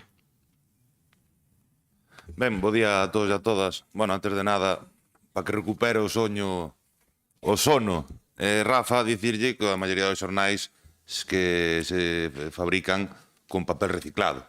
Por lo tanto, sí. Por certo, cantos xornais dixo que daba un árbore? Bueno, pois son 2.800 xornais, queda claro. Bueno, efectivamente, pero bueno, por si acaso... Vale, bueno, por si acaso, a mí pareceume extraño, por eso busquei, pero bueno. En todo caso, efectivamente, bueno, partindo do que trae para aprobar, que di la Diputación, por certo, en castelán, la Diputación Provincial de Ourense dejará de adquirir periódicos en formato físico. Nós estaríamos de acordo, por exemplo, con esta moción, se dixera a Diputación de Ourense estudiará ou realizará un plan de reducción paulatina do uso do papel. Perfecto. Que inclúa os xornais. Perfecto. Dende logo, nós entendemos que é un componente medioambiental que canto se reduce, e aparte é unha tendencia que existe na actualidade, e vese, sobre todo, na demanda dos xornais impresos, non? Pero, ao mesmo tempo, tamén hai unha cousa que é a particularidade de Galicia. Galicia está entre as comunidades que máis usan o xornal en papel. Galicia ten un componente que é o avellantamento que temos na nosa comunidade, é máis Ourense. Imoslle negar a poboación maior porque non teña os medios tecnolóxicos, por exemplo, o acceso á información, o dereito á información que é un dereito fundamental. Nós, por exemplo, que aquí estamos representando os nosos concellos, eu non vou vir aquí a propoñer ou a votar algo que non vou facer no meu concello. Por lo tanto, seguindo a liña, nós entendemos de que esta proposta non é válida e máis para a nosa provincia. Ademais, hai outra cuestión, que as suscripcións aos xornais son nominativas. Non é o mesmo un xornal que entre na área de medio ambiente, por exemplo, desta casa, e que sea usado por varias persoas do departamento, que haxa que facer unha suscripción por cada persoa, o cal vai a incrementar o precio final e vai a encarecer este servicio. E, bueno, dicir, ademais, que hai diferentes estudios que confirman, por exemplo, que a credibilidade na prensa escrita é maior. Por lo tanto, tamén se fala incluso, e aparte, existe unha demanda real. Se existe unha demanda real, vamos a ver, vostede pode comprar un xornal, claro que pode, pero tamén ao ser un dereito de información por parte dos concellos, nós tamén temos o deber de facilitar a xente a información. Vostedes están en contra? Vale. Bueno, en todo caso, nos queda clara a nosa posición, nos defendemos que os concellos sigamos usando papel, sigamos facilitando tamén incluso a veciñanza o dereito a información e, dende logo, pois, entenderíamos que se o punto fora, como dicía como eu comezo, que falara dun plan de reducción paulatino ou gradual do uso do papel, estaríamos de acordo. Facelo dunha forma drástica, porque aparte dejará de adquirir periódicos, nós estamos, dende logo, en contra. Nada máis e moitas gracias. Moitas gracias. Bueno, a ver, Rafa, por favor, señor portavoz, respeto o turno de intervencións. Bueno, por parte do Partido Popular, a Patricia Torres, portavoz. Gracias, presidente. Como xornalista de formación e profesión, antes de entrar en política, quero comezar a intervención recoñecendo e poñendo en valor a inmensa labor que fan os medios de comunicación e os profesionais do xornalismo nesta provincia. Unha labor esencial. Precisamente por respeto a esta profesión non podemos apoiar unha moción tan aberta, tan imprecisa e sen datos concretos, que pretende suprimir a suscripción de prensa en papel nos centros dependentes da Deputación sen ter en conta as consecuencias reais desta decisión. Por puntos, a fenda digital é unha realidade que non podemos ignorar. Non toda a cidadanía pode acceder á información en formato digital. Persoas maiores, veciños e veciñas de zonas rurais sen boa conexión ou simplemente sen habilidades tecnolóxicas quedarían excluídas. Eliminar a prensa en papel e deixar fora desta canle informativa a unha parte importante da poboación, a máis vulnerable e a máis esquecida. Punto 2. A prensa escrita está lonxe de desaparecer, está medrando. Segundo o Estudo Xeral de Medios de 2024, a penetración da prensa en papel en Galicia acadou o 28,2%, cun aumento do 10% respecto ao ano anterior. En Galicia, o Estudo Xeral de Medios de 2024 dice que La Voz de Galicia acadou os 407.000 lectores, incrementando 47.000 con respecto ao ano anterior. O Faro de Vigo chegou aos 173.000 lectores, 21.000 máis. El Progreso sumou 67.000 lectores, 10.000 máis. E a región, que é a nosa provincia, neste caso concretamente, superou os 57.000 lectores, cun aumento de 7.000 con respecto a 2023. Estes datos amosan que lonxe do que se pensa, a prensa en papel non só se mantén, senón que está a recuperar lectores en todo o territorio galego. O punto 3. O papel segue a cumprir unha función social fundamental. En moitos centros sociais da provincia, o xornal é unha rutina, un punto de encontro, dicía Bernardo, un pretexto para o diálogo e a convivencia. Aínda hoxe hai quen pregunta, nada máis entrar se chegou o xornal. E se non chegou, queixanse. E se hai un só exemplar, hai quen se pelexa e está pendente a ver cando deixan para podelo ler. Eso vivímolo todos. E cando abre un bar novo, están constantemente preguntando cando van a suscribirse ao xornal, así que é unha evidencia de que é necesario. Isto fala da relación emocional e comunitaria coa prensa tradicional, e iso non se pode borrar dunha plumada. Punto 4. A prensa local é información, pero tamén é emprego e economía. Eliminar o soporte de papel pode ter un impacto negativo sobre os postos de traballo vinculados á distribución, á impresión e á venda local. A Deputación debe apoiar un ecosistema mediático diverso e sostible no territorio. Punto 5. A esencia do xornalismo está no papel e no digital. O papel permite unha lectura reflexiva, sen ruídos, sen distraccións. O digital é imprescindible, sí, pero non pode ser a única opción, sobre todo para quen busca contexto, fondo e comprensión. Punto 6. Modernización sí, pero con inclusión. Queremos avanzar cara á digitalización, pero non a costa de eliminar o formato tradicional sen garantir alternativas claras. A transición debe ser progresiva, equilibrada e xusta. A nivel medioambiental está comprobado que a prensa, neste caso a través da digital, consume máis enerxía que a prensa escrita.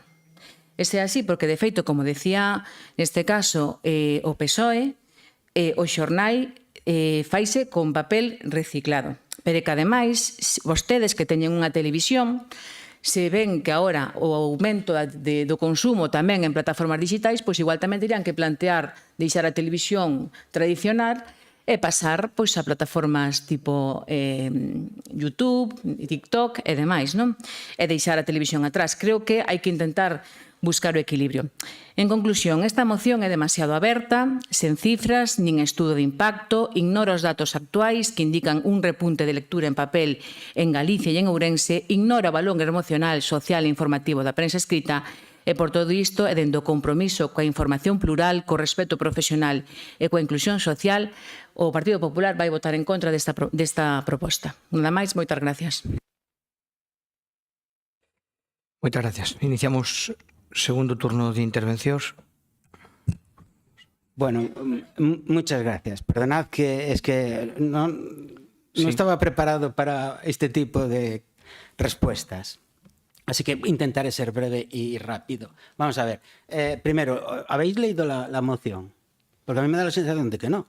Porque de lo que me hablabais era de cualquier cosa menos de la moción. A ver, señor Bernardo, sabe que usted y yo siempre hemos estado de acuerdo en casi todo. Por eso esto está bien. Vamos a ver.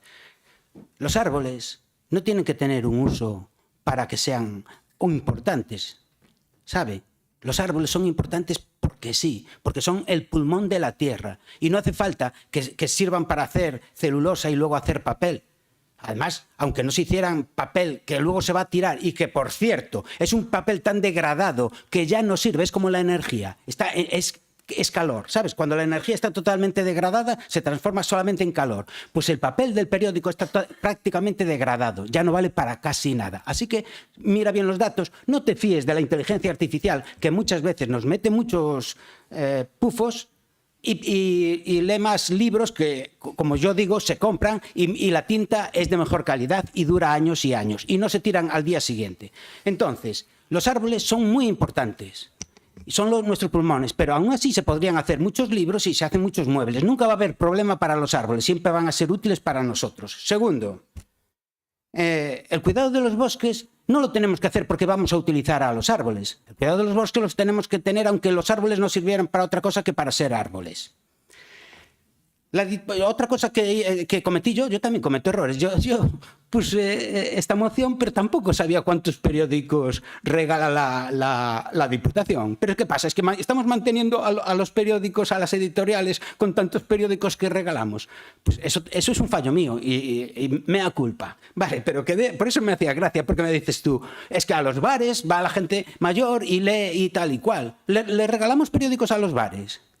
No me parecería mala idea, pero yo no le regalo periódicos, yo le regalo, si queréis, dinero para que el señor del bar compre los periódicos que le dé la gana. Porque hay una cosa, cuando empezamos a regalar periódicos, que casi siempre se regala él mismo, eso no es regalar información veraz, eso es hacer propaganda, y vosotros lo sabéis, porque sois lo suficientemente inteligentes para saber cómo os trata cierto medio de comunicación. Vale, aquí no estamos ayudando a los mayores, que por cierto, los mayores probablemente tengan más cabecilla que nosotros. Entonces, aquí lo que estamos haciendo es publicidad política, que es cosa distinta. Y por eso estáis tan jodidos. Porque sabéis que mucha de la propaganda que hacéis la hacéis a través de medios que son independientes del carajo.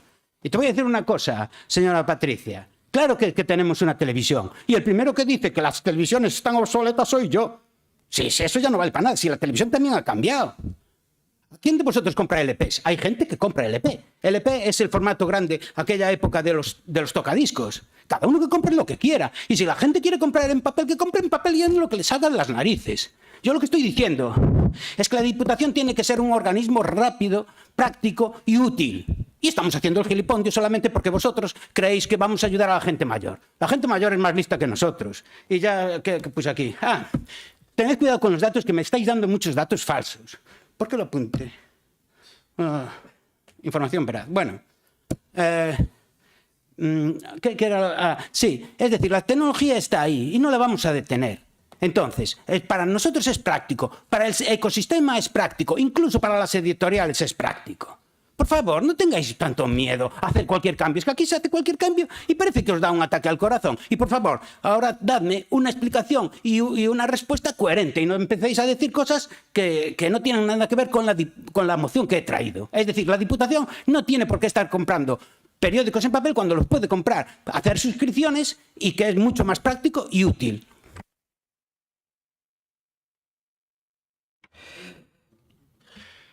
Bueno, home, gracias. Vamos a... Sí. Efectivamente, moitas veces dices que estás de acordo co que manifesto, se vexo que non, pero o da coherencia, cada un é quen de decir o que considera coherente ou non, porque senón outro é un poquinho unha imposición, que o que eso ahora ven nos de Estados Unidos estes últimos tempos bastante forte, non? O de que o señor peli vermello ou peli non sei que nos diga o que é coherente ou non é coherente. A partir de aí, eu é que aínda non atopei tampouco a explicación coherente pola tua parte.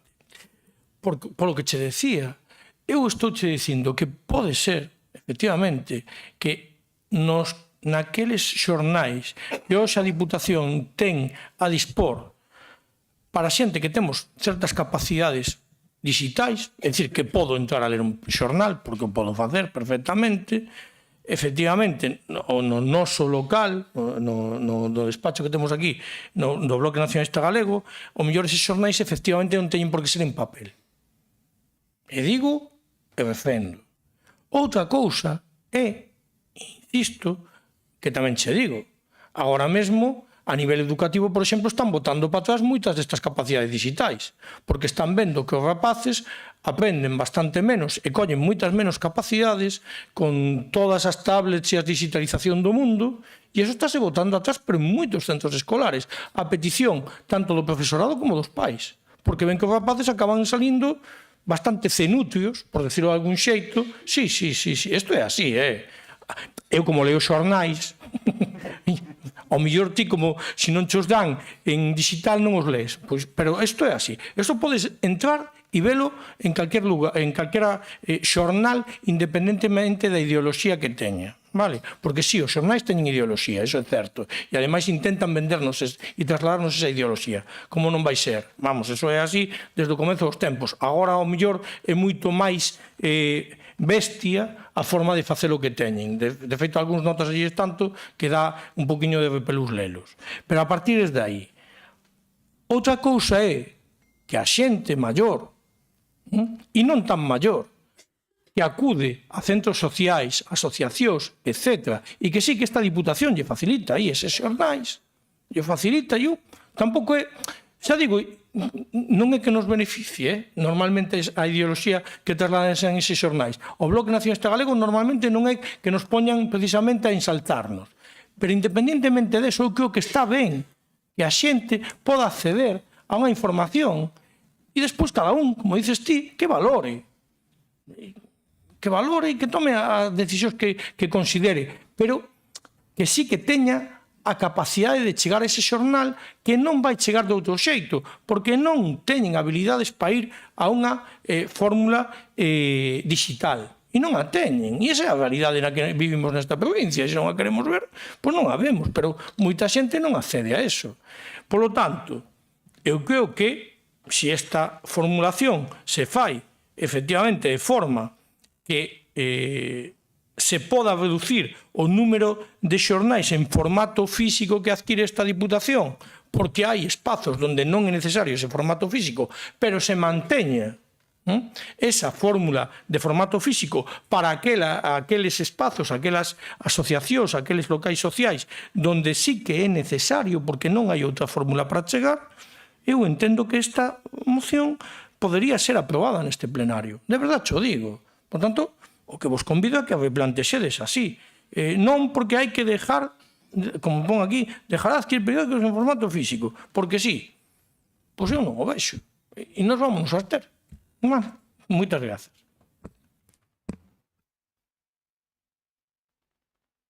Moitas gracias.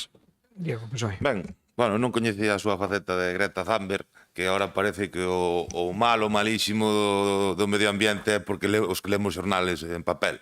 Non, a nos perseguir. A meu, creo que nós podemos entender, como dicía, pois a cuestión, o componente medioambiental que pode ter, pois, intentar facer eso, pois un plan, ou desincentivar o uso, etcétera, ou reducirlo, vale, perfecto. Vende logo na nosa provincia isto que nos este escoitando estará alucinando.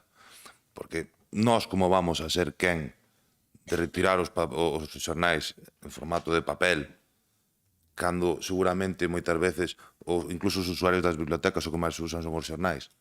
Se subiu un 5%, efectivamente, busque unha IA, subiu un 5% o consumo de libros en papel. É unha boa nova. Hai moitos xornais, pero tamén hai moitas revistas especializadas que dan coñecemento, que fomentan a lectura, cousa que é importante. Vamos ser nós quen desincentive eso. Bueno, vostede di, denme unha resposta coherente. Eu xa lle din que a Diputación dejará de adquirir periódicos en formato físico. E di, vostedes non leron a moción. E di, se propondrá a outros ayuntamentos da provincia que consideren medidas similares. Eu aquí non vou votar algo que non vou facer no meu concello. E como a min penso que a maioría de representantes que estamos aquí non imos facer. Non imos retirar os xornais das bibliotecas. Non imos retirar os xornais do concello. Non imos retirar os xornais tamén aqueles que se mandan, por exemplo, aos centros sociais. Eu penso que eso é coherencia. Non sei se vostedes na cidade de Ourense van a retirar ou se xa está. Pero en todo caso... Veñen a buscar aquí. virán cedo, como tamén teño un veciño que pega mismo. Vai cedo. Bueno, en todo caso xa digo que non se pode demonizar agora o consumo de papel dos xornais. Eu creo que queda clara a nosa posición. Creo que é claro tamén que se debería facer ao mellor un plan de reducción, eso pode ser, pero dende logo hai que garantizar o dereito a información e máis hai que entender onde vivimos, que é nunha das comunidades con maior avellentamento de España e que, polo tanto, temos que virar pola nosa xente. Eu penso que se aprobáramos isto non nos estaríamos facendo. Nada máis e moitas gracias. Moitas gracias. Pepe. Gracias, presidente. Rafa, sabes que te aprecio que xo dixen onte e dixeches me di un público, no mellor non o digas, porque senón quitarme a fama de malo. No, vou non decir, aprecio-te e levome ben contigo, pero creo que aquí non tes razón e creo que somos coherentes todo no que decimos. Isto non é Silicon Valley, é dicir, a situación non é esa. Entón, a Deputación non lle regala xornais aos bares, neste caso facilítalle xornais a centros sociais, a bibliotecas, asociacións, entre outros, para facer unha democracia na que a xente poda acceder á información e, ademais, é un medio de entretemento, non? A xente ten esa costume e creo que non lla podemos quitar. Efectivamente, a tecnoloxía está aquí. E claro que sí, está e temos que ir con ela. E, de feito, a Diputación tamén ten suscripción digital para o propio consumo, non, da área de comunicación. Pero o que non podemos é pretender que agora nun local social calqueira da provincia agora a xente faga cola para ir teclear nunha pantalla a ver para ver as noticias, cando moitas veces non teñen ni siquiera as competencias para poder leválo a cabo. E por outro lado, o que decía antes Diego ten razón, sería unha suscripción por usuario cando agora un xornal pode lerse infinitas veces. Entón estamos falando de que o que vos plantexades vai ser moitísimo máis caro, moito menos universal para todos e dende logo que consideramos que non é viable. Plantear un tema progresivo, de que sexa progresivo, ou de facer un estudio de a incidencia que teñen estos xornais, pois podese facer, pero de un plumazo. Eu creo que é un atrevemento moi grande plantexar eliminar por completo as suscripcións á prensa en papel, porque de verdade seguimos nunha sociedade que demanda o uso de lectura de xornais e ojalá aumente, como decían os datos oficiais da EGM, o importante é que siga habendo ese cambio de tendencia e que se sigan utilizando os medios escritos, porque de verdade o placer de ler un xornal físico non ten nada que ver con lelo en digital. E iso creo que todos que estamos aquí o sabemos, e a xente da nosa provincia tamén. Creo que hai outros temas de maior relevancia para traer aquí ao plenario. E, dende logo, nos reafirmamos a nosa postura e non imos a votar a favor desta moción, porque, en outras cousas, teria que estar feita con outro tipo de datos e con un plantexamento máis concreto. Repito, caesme ben, Rafa. Que quede constancia. Gracias. Moi ben. Quedou constancia, verdad, Rafa? Vale, vamos co turno de peche do propoñente, Rafa. Moi ben, Patricia, totalmente de acordo contigo con lo que te refieres a mí. En lo demás, no. Con respecto a lo que dice Diego y Patricia, que me olvidaba antes de los datos, que los medios de comunicación en papel están aumentando, es totalmente falso. Y el hecho, no, se manipulan. Yo lo siento, si queréis os lo demuestro y si queréis os jugáis ahí 200 euros. Los libros sí.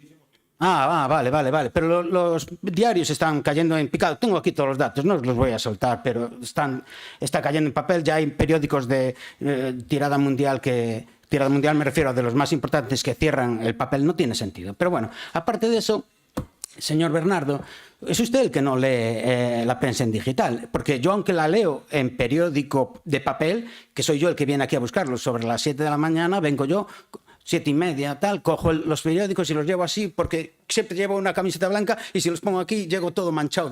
Yo digo, y estas manos tan negras y todo esto, porque la tinta se corre fácilmente y mancha mucho. Yo también leo en digital, y en digital la información es mucho más variada y mucho mayor. ¿Por qué? Porque en el formato papel tienen unas limitaciones que se les impone la propia prensa, es decir, el propio papel. En digital no, te encuentras la información mucho más grande. Ay, no me sale la palabra exacta, ¿entiendes? Entonces es eso. 2, los periódicos están para leer la información rápidamente. Si queréis vosotros que la gente mayor siga leyendo los periódicos, me parece muy bien, pero denles el dinero y que ellos escojan. Porque vuelvo a decir lo mismo, el mandarles determinado periódico es publicidad política y vosotros lo sabéis. Por eso me sorprende que vosotros, que sois uno de los grandes partidos perjudicados en esto, porque vuestro periódico, ¿cómo se llama? El Nos e tal, no recibe ninguna subvención porque como solo se edita durante 4 días, cogieron la excusa, 5 días, lo que sea. Bueno, han buscado una excusa para no soltaros un duro. Vale, entonces, ¿qué más iba a decir? Que compren, cada uno que compre lo...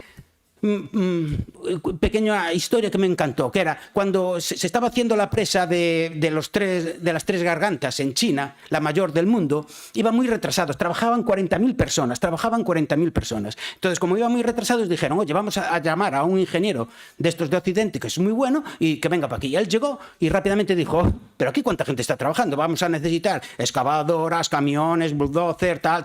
Y le dijo uno de los jefazos de China, no podemos hacer eso. ¿Pero por qué no? Porque si no, mucha gente se va a quedar sin trabajo. Y dice el ingeniero, perdona, no me había dado cuenta que era eso. Entonces, en vez de palas, denle cucharillas. El futuro está ahí. Y si no lo vemos, nos moriremos.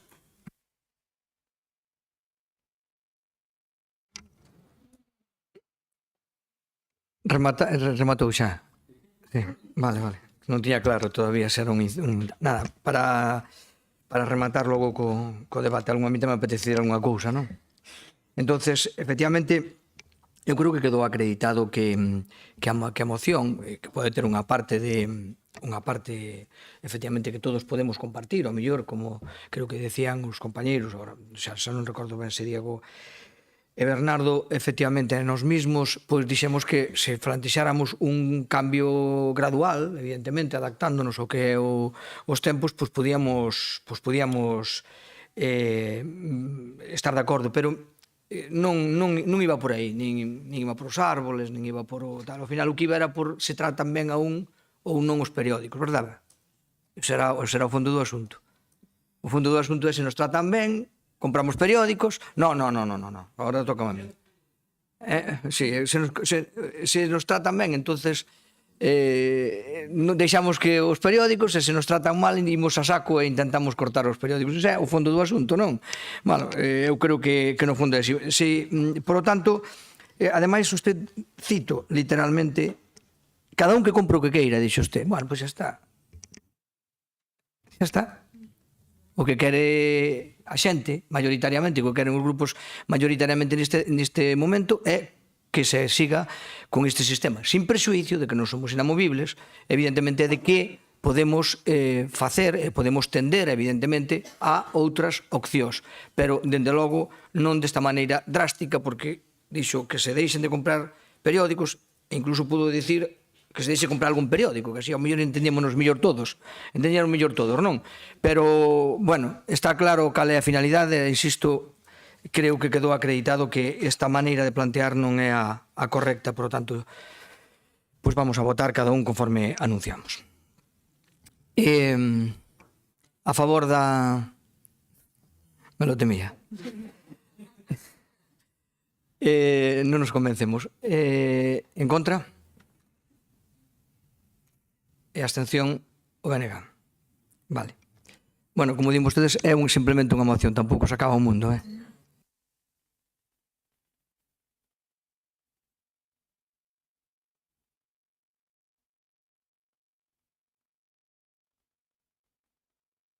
Bueno, seguimos, siguiente moción é que agora sería a número 13, moción do Grupo Popular relativa ao reforzo de efectivos da Garda Civil na provincia de Ourense.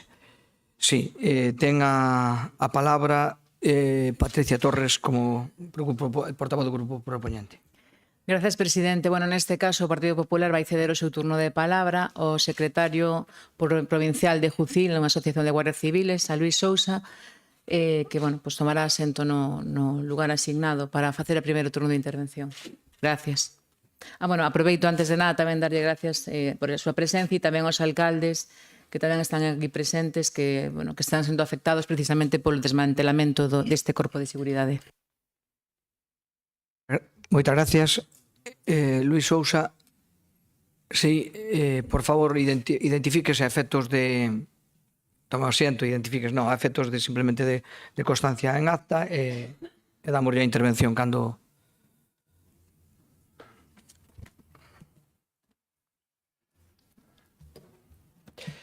Buenos días. Somos los representantes... Perdón, Luis, identifíquese nombre e apellidos, é o suficiente, non? Sí, dígame, non díganos, para constancia en acta, que é un requisito. Mi nombre es Luis Sousa Alonso. Vale, alguna cosa máis, non? Vale. Mi compañera y yo somos los representantes en la provincia de Ourense de la Asociación Mayoritaria de la Guardia Civil, JUCIL. Pertenecemos al rural y hablamos con conocimiento de lo que sucede en nuestro territorio. La moción que ustedes van a debatir y votar en el pleno de hoy parte de esta asociación.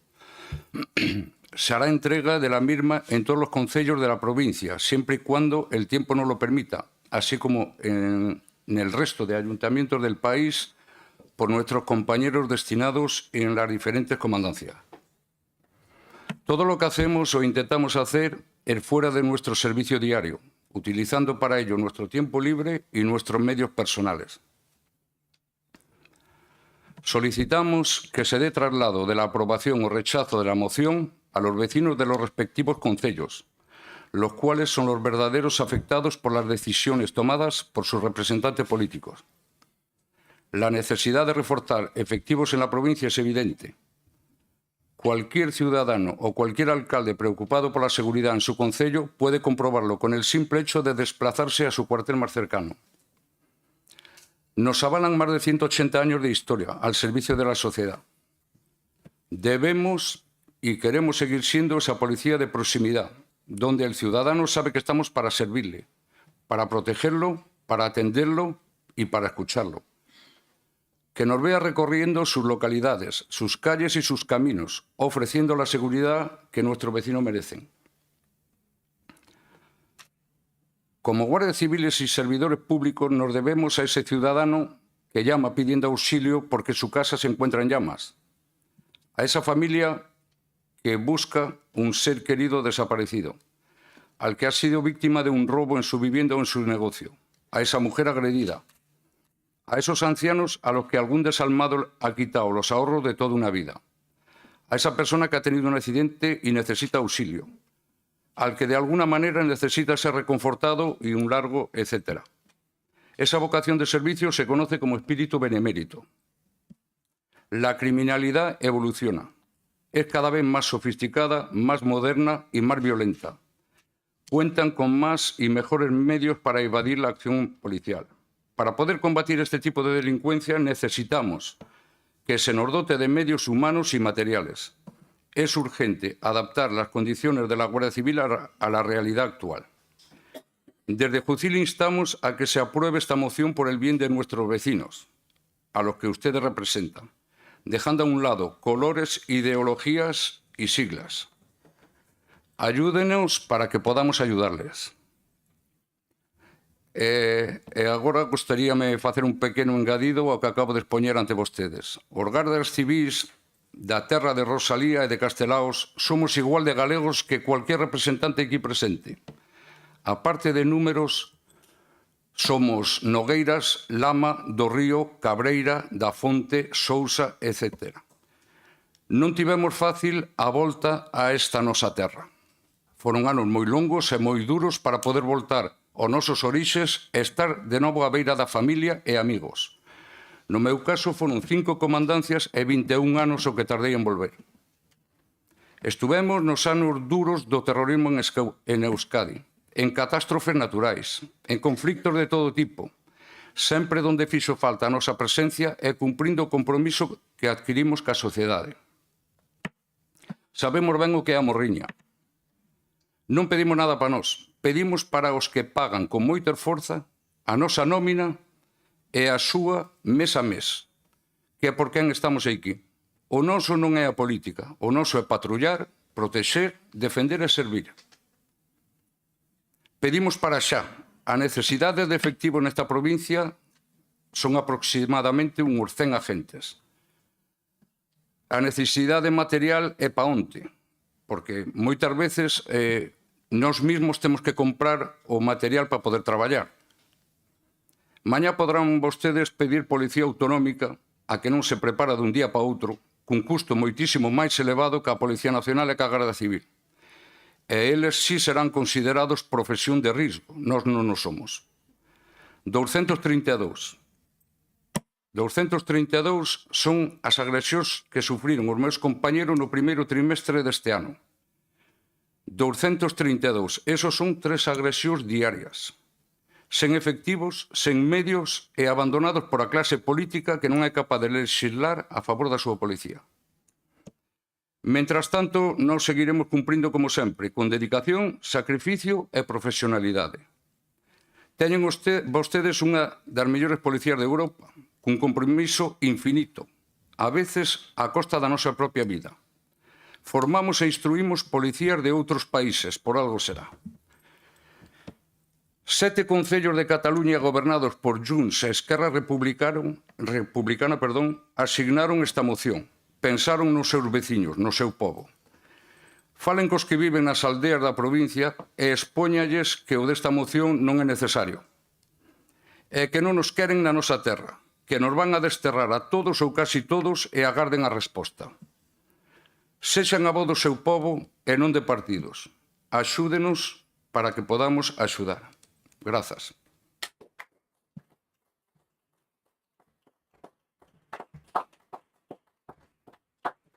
Moitas gracias, moitas gracias. Xa...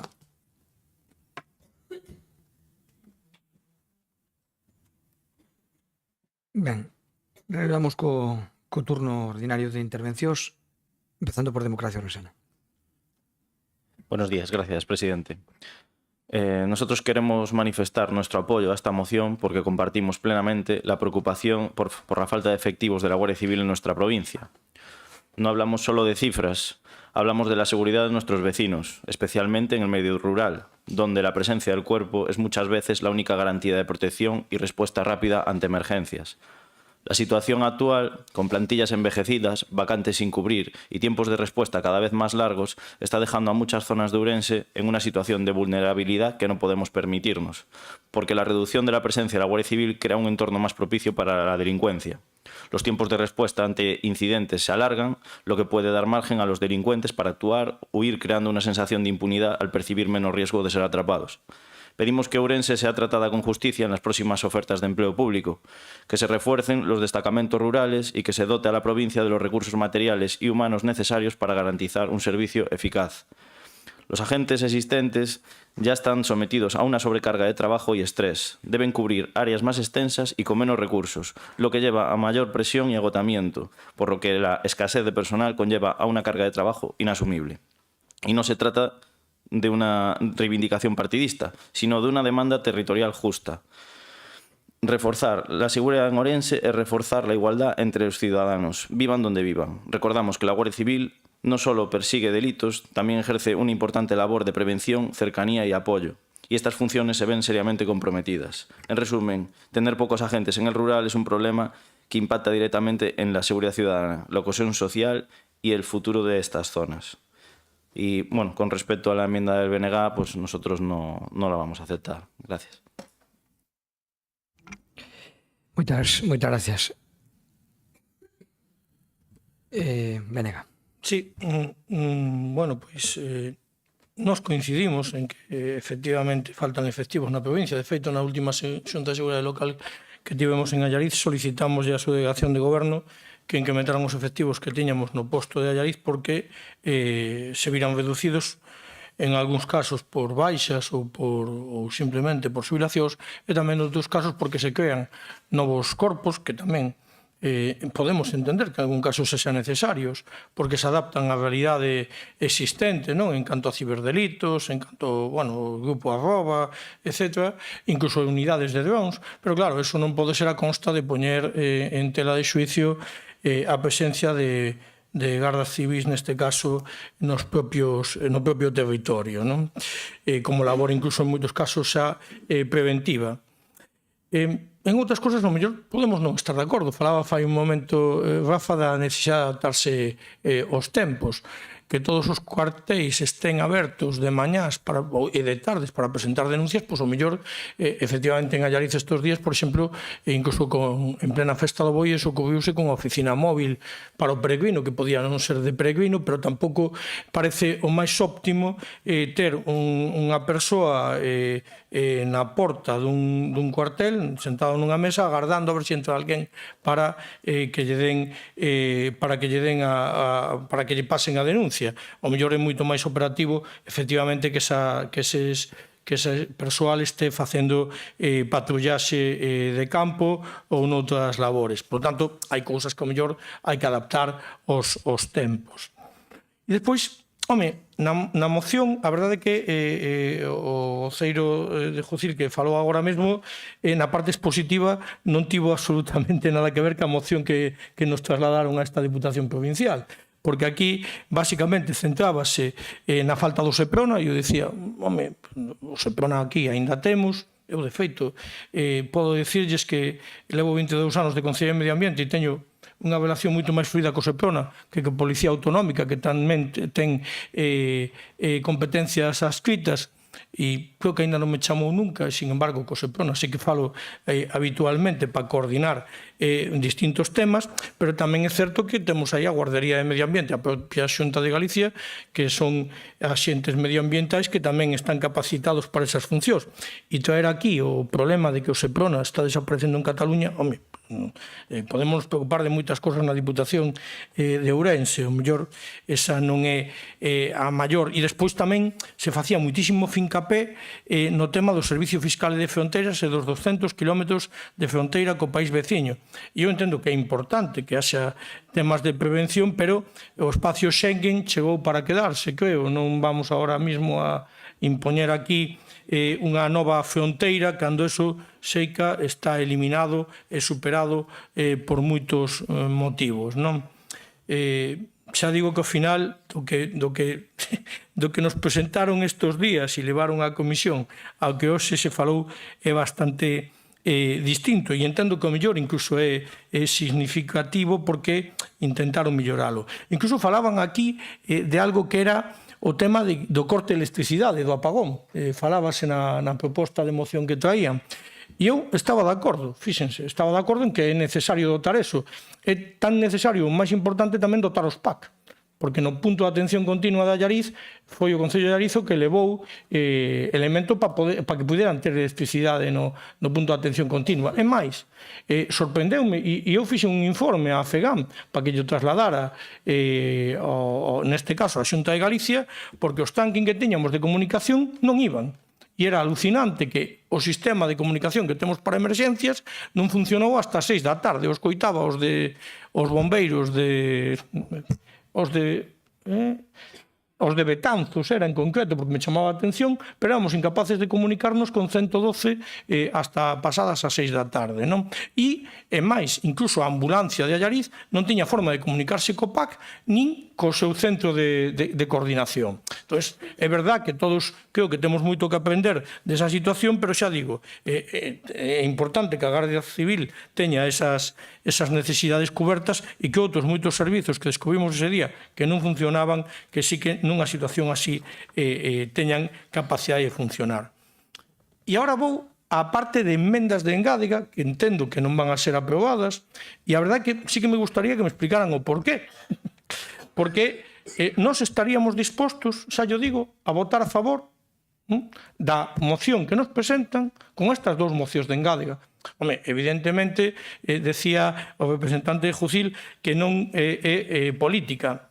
Bueno, pero que todos temos a nosa opinión política e, dende logo, como Bloque Nacionalista Galego, sí que decimos que instar a Xunta de Galiza a iniciar os trámites precisos para a creación dunha policía galega que supla todas as deficiencias en seguranza manifestadas nos anteriores puntos desta moción, após da evidencia noutros territorios do Estado español de que se poden suplir e complementar satisfactoriamente as funcións da Garda Civil e Policía Nacional con corpos propios do territorio. Entre outras cosas porque sería a propia Xunta de Galicia que se encargaría de determinar cales son as funcións prioritarias e cales son as necesidades que observa de seguridade nese territorio. Isto permitiría unha reorganización máis efectiva respecto ás necesidades singulares que presenta a poboación galega, tanto pola súa dispersión como polo seu avellentamento, porque evidentemente o grado de avellentamento e dispersión poboacional que temos en Galiza fai que sexa moi complicado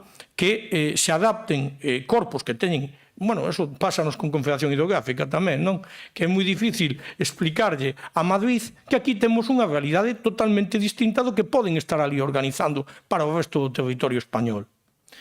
Isto permitiría ter un corpo policial directamente dependente dunha administración máis próxima apegada ao territorio como é a Xunta de Galiza, que debe desenvolver de forma plena as competencias establecidas no artigo 27 e 25 do Estatuto de Autonomía de Galiza e na lei orgánica prevista no artigo 149.1.29 da Constitución. É dicir, todo isto dentro da Constitución española e dentro do Estatuto galego. Non estamos aquí pedindo nada fora do que está escrito e se está a aplicar en outras comunidades autónomas do Estado español.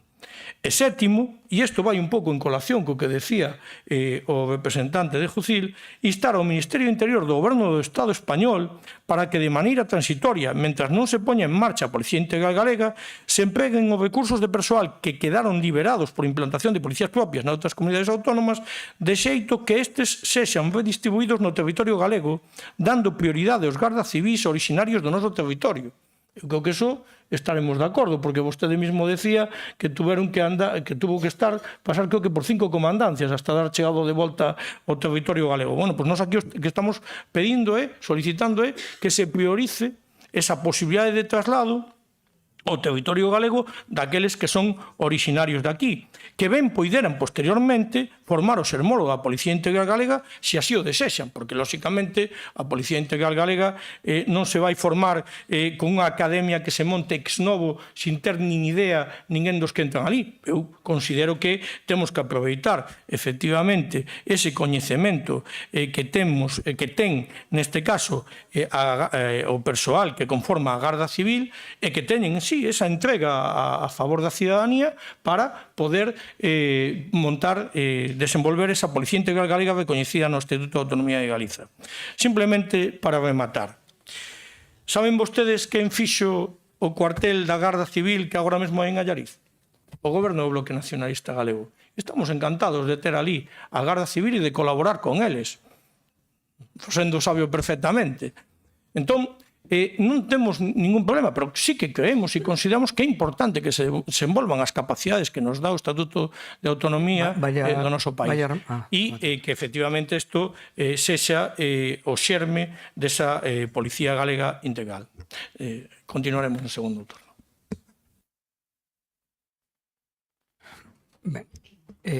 PSOE. Gracias, presidente. Bueno, pues en primeiro lugar agradecer a Luís Sousa, o representante de Jucil, pues esa exposición que nos acaba de facer coa situación que eles entenden ou que eles ven que están a vivir dentro do propio corpo da Guardia Civil. Pero claro, eu, igual que lle pasou ao voceiro do BNG, me pasa o mismo. Eu non sei se a vostedes lles entregaron o texto da moción que nos entregaron a nós, porque o que vostede nos contou aquí, co que nós temos no texto que se nos entregou, difire moitísimo. Entón, eu voume remitir o texto que se nos entregou, que realmente é o que eu traía aquí preparado para, de algún xeito, pois, debatir, non? Entón, bueno, en primeiro lugar, vaya por diante o agradecemento a todos os forzos e as forzas de seguridade do Estado polo seu labor, sobre todo a vostedes, a Guardia Civil. E non teño máis que decirlo, tiño ao final, pero vou non decir agora ao principio.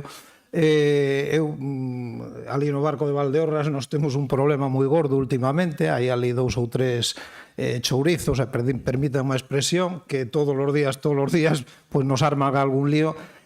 A verdade é que a labor que está facendo a Guardia Civil é tremenda, porque están aí pendientes, teñenos vigilados, teñenos controlados, e a verdade é que están desesperados, me conta así o teniente, porque levan ante o xuez, e entra por unha porta e sale pola outra.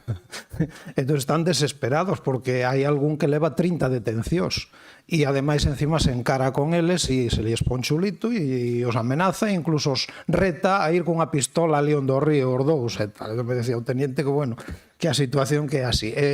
Claro, evidentemente, pois aí o mellor non é o xuez ou quen está fallando ou a xuez, pois parece ser que a Fiscalía que non pide medidas cautelares porque non se poden pedir ou porque non é suficiente para pedilas e así estamos todos os días. Así que vaya por diante a nosa felicitación a toda a labor, neste caso permítanme que sea máis xustamente para a agrupación que hai ali para o posto do barco. Bueno, pois a seguridade cidadá é unha responsabilidade fundamental das institucións públicas, pero tamén pola importancia que reviste debe abordarse desde a obxectividade, o rigor e o análisis dos datos contrastados, evitando caer no alarmismo ou en formulacións baseadas en percepcións sen sustento ou en opinións persoais. Vaya por diante, xa o dixen ao principio, que eu o que estou é respostando o texto que se nos entregou da moción. En relación coa exposición de motivos que hai na moción que se nos entregou, se nos presenta, pois hai moitas cousiñas que aclarar, precisar e mesmo rebater afirmacións imprecisas, inexactas ou directamente erróneas. Se nos dice na moción, no texto que se nos entregou, que nos últimos anos diversos municipios experimentaron un incremento de poboación. Si estamos a falar da provincia de Ourense, hombre, esta afirmación ojalá fora certo. Ojalá fora certo, é mentira, aí o ten. Esta é a gráfica da población, da evolución da población na provincia de Ourense. Sí, hai algún concello, hai 7 ou 8 de 92, pero que me digan nos últimos anos diversos concellos experimentaron un incremento, o incremento de población na provincia de Ourense nos últimos anos foi, nos últimos 75 anos, 200.000 habitantes menos, nos últimos, desde o ano 2000, 40.000 habitantes menos e dende o ano 2013 19.600 habitantes menos. Sí que é verdad que entre o 2024 e o 2025 hai 1.032 habitantes máis. 1.032 habitantes máis entre o 2024 e o 2025. Por lo tanto, é unha afirmación que para min é gratuita. Sigo. O texto orixinal do que se nos presentou dice: o persoal da Garda Civil destinado na provincia de Ourense resulta insuficiente. E por que resulta insuficiente? Para facer esta formación tan rotunda habrá que refrendala con algún dato. Fai un pouco máis de un ano presentaron vostedes outra moción que traía moitos datos. Esta moción non trae absolutamente ningún dato, trae afirmacións que evidentemente estaría ben que viñera acompañada con algún tipo de dato, non? Ben, pois voulle dar eu algún dato para ver se isto é ou non é. Durante os anos de goberno do Partido Popular con Mariano Rajoy, neses 7 anos houve unha reducción moi importante de axentes da Guardia Civil, de 82.692 pasouse a 76.806, é dicir, 5.886 efectivos que se perderon neses 7 anos. En total, entre Policía Nacional e Garda Civil, neses anos perderonse máis de 14.000 efectivos. Dende o ano 2018, este goberno que hai ahora mismo, o goberno do Partido Socialista, leva feito un esforzo moi grande, e vostede sábeo. Hai máis de 14.391 novos axentes de Policía Nacional e Garda Civil que están facendo a súa labor desde o ano 2018, novos axentes tanto dos dous corpos. Bien, e vostede sabe que na última OPE, ou así saliu nos medios, na oferta pública de emprego do ano 2025 convocáronse 3.118 plazas. 1.734 no ano 2016, que hasta o ano 2016 creo que durante 2 ou 3 anos ou 4 non houve ningunha OPE. Por lo tanto, pois hai un esforzo. E logo hai un dato moi importante. A día de hoxe, na provincia de Ourense está coberto o 93% do catálogo, que ao mellor non é suficiente. Bueno, pois habrá que, de algún xeito, habrá que demostralo, pero está coberto o 93% do catálogo. E un dato moi importante. Na provincia de Ourense hai un garda civil por cada 350 habitantes. En España, de media, hai un garda civil por cada 600 habitantes. Por lo tanto, nin tan mal, non? Ben, todos estes datos están aí libres, están de acceso libre en internet. Tamén hai un dato moi importante do que ustedes non mencionan na súa moción. Galicia é unha das comunidades máis seguras de España, cunha taxa de criminalidade de 33,5 delitos por cada 1.000 habitantes no primeiro trimestre de 2025. Estos son datos que salen por aí nos medios de comunicación e internet. Frente a unha media nacional de 40,6. Bueno, pois estos son, repito, datos que están aí en internet. Sí que hai un repunte aquí en Ourense, na ciudad, é certo, e nós temos ali uns chourizos, permitan má expresión outra vez que, bueno, pois aí están, é certo. E Ourense está encima, debaixo da media de Galicia, é dicir, estamos entre as provincias máis seguras de España, nos guste ou non nos gusten estes datos. Así que, por certo, cunha tasa que tamén hai que volver a felicitar aos corpos de seguridade de resolución de esclarecemento de delitos moi importante. Por exemplo, en agresións sexuales creo que está en máis do 85%, e senón que me corrixan se estou errado. Con respecto a, na súa moción nos falan do Seprona, que xa o comentou tamén o voceiro do BNG. Hombre, o Seprona en Cataluña, pois bueno, si para apuntalar unha moción sobre a Guardia Civil ou sobre as necesidades de incrementar os efectivos da Guardia Civil na provincia de Ourense temos que recurrir ao que ocorre en Cataluña, pois. E aparte outra cousa, evidentemente en Cataluña pois tamén hai outro corpo de seguridade que se chama Mossos de Esquadra que realizarán a mesma labor que estaría realizando o Seprona, polo tanto non creo que sea tan grave. E, oiga, recórdolle que no ano 1996, dentro do famoso pacto do Majestic, o presidente Aznar, presidente do Partido Popular, cedera ante Pujol para poder ser presidente, por exemplo, entre outras cousas, pois a supresión dun servicio militar, pero sobre todo as competencias de tráfico que daquelas tiña tamén a Guardia Civil e cedera aos Mossos de Esquadra. Así que, nin tan mal tamén, verdad? En todo caso, aquí en Galicia, xa o comentou tamén o voceiro de BNG, hai unha unidade de policía escrita a Xunta de Galicia que está facendo labores que noutros sitios fai a Guardia Civil. Por tanto, pois eu creo que tampouco nos podemos rasgar as vestiduras. E nesta primeira intervención me queda un pouquiño máis. Remato aquí, presidente. Gracias. Vamos, segunda intervención. Sí. Bueno, bons días, outra vez. A mí pareceme increíble, Laurentino. Primeiro empezas dicindo que a situación no teu cuartel é preocupante e de repente usas un montón de datos para intentar decir todo o contrario. É que non hai que xa nin hai que remitirse a datos, hai que ver a situación para ser conscientes da realidade. E que a realidade é que está os cuartéis pechados, que non hai axentes, que os tempos son eternos de actuación. Pero bueno, voume remitir á moción. Pois, tras a intervención de Luís Sousa, secretario de Jucil, quen mellor que quen vive en propia pel a situación para explicalo? Quero afondar na situación real e preocupante que vive a provincia de Ourense no relativo á seguridade cidadá e aos medios da Garda Civil.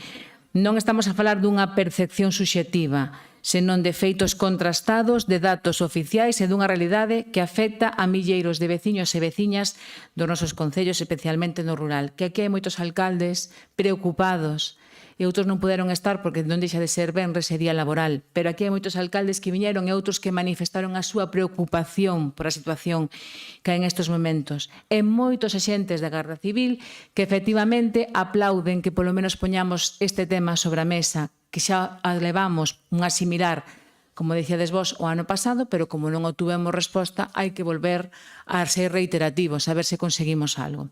Como decía antes o BNG, si conseguimos que se reforzara o tema do transporte na Baixa Limia, pois habrá que seguir insistindo a ver se dunha vez por todas o Goberno fai caso en algo. O da Xunta, por certo, sí que o fixo. Segundo o último balance de criminalidade do Ministerio do Interior, no primeiro trimestre de 2025, estamos aquí, rexistráronse 1.213 infraccións penais en Ourense, fronte ás 1.088 do mesmo período do ano anterior. Isto supón un aumento dun 11,5% moi por enriba da media galega e estatal. Estamos a falar dunha media de 13,4 denuncias ao día, cando moitas denuncias ni sequera se fan porque non hai axentes nos cuartéis para poder facelo. Así que estes datos, inda por riba, están por debaixo da realidade. No período do 2024 eran 12 diarias, agora son 13,4. É un crecemento constante que reflicte non só máis actividade delictosa, senón tamén unha maior complexidade e violencia nos feitos denunciados. A criminalidade convencional subiu un 4,5, mentres que a de ciberdelincuencia, pese a unha lixe reducción, segue a representar máis do 22% dos delitos. En paralelo, roubos con forza en vivendas en establecementos aumentaron un 30%, en algúns concellos os delitos contra a saúde pública e o tráfico de drogas medaron un 14,7%. Casos concretos. En Xinzo de Limia, a Garda Civil desarticula recentemente unha banda organizada responsable de múltiples roubos con forza en vivendas e establecementos que incluso chegou aos concellos de Celanova e Castelo de Miño. En Avión, nos pasados meses, registráronse roubos en 2 vivendas nos núcleos de Veresmo, con roubos entre 6.000 e 8.000 euros. En Xoias, en Castrelo de Miño, a situación converteuse nunha auténtica alerta rural. Nos últimos meses houbo case 40 roubos. A ver, en Avión e en Beariz, unha organización originaria en Cataluña cometeu 14 roubos en 8 días no rural durante o pasado verán. E efectivamente foron detidos, pero que xa veñen dende fora a roubar aquí. En Lobios, incluso, tamén se investigou a violencia nun home con 74 anos na parroquia de Vilomea. E así podería seguir e seguir. A provincia consta con 910 postos de Garda Civil no catálogo oficial. Só están cubertos 835. Onde están os 75 que faltan? Farían falta 100 máis, como decía antes Luís, para poder cubrir correctamente a seguridade cidadá dos nosos cuartéis.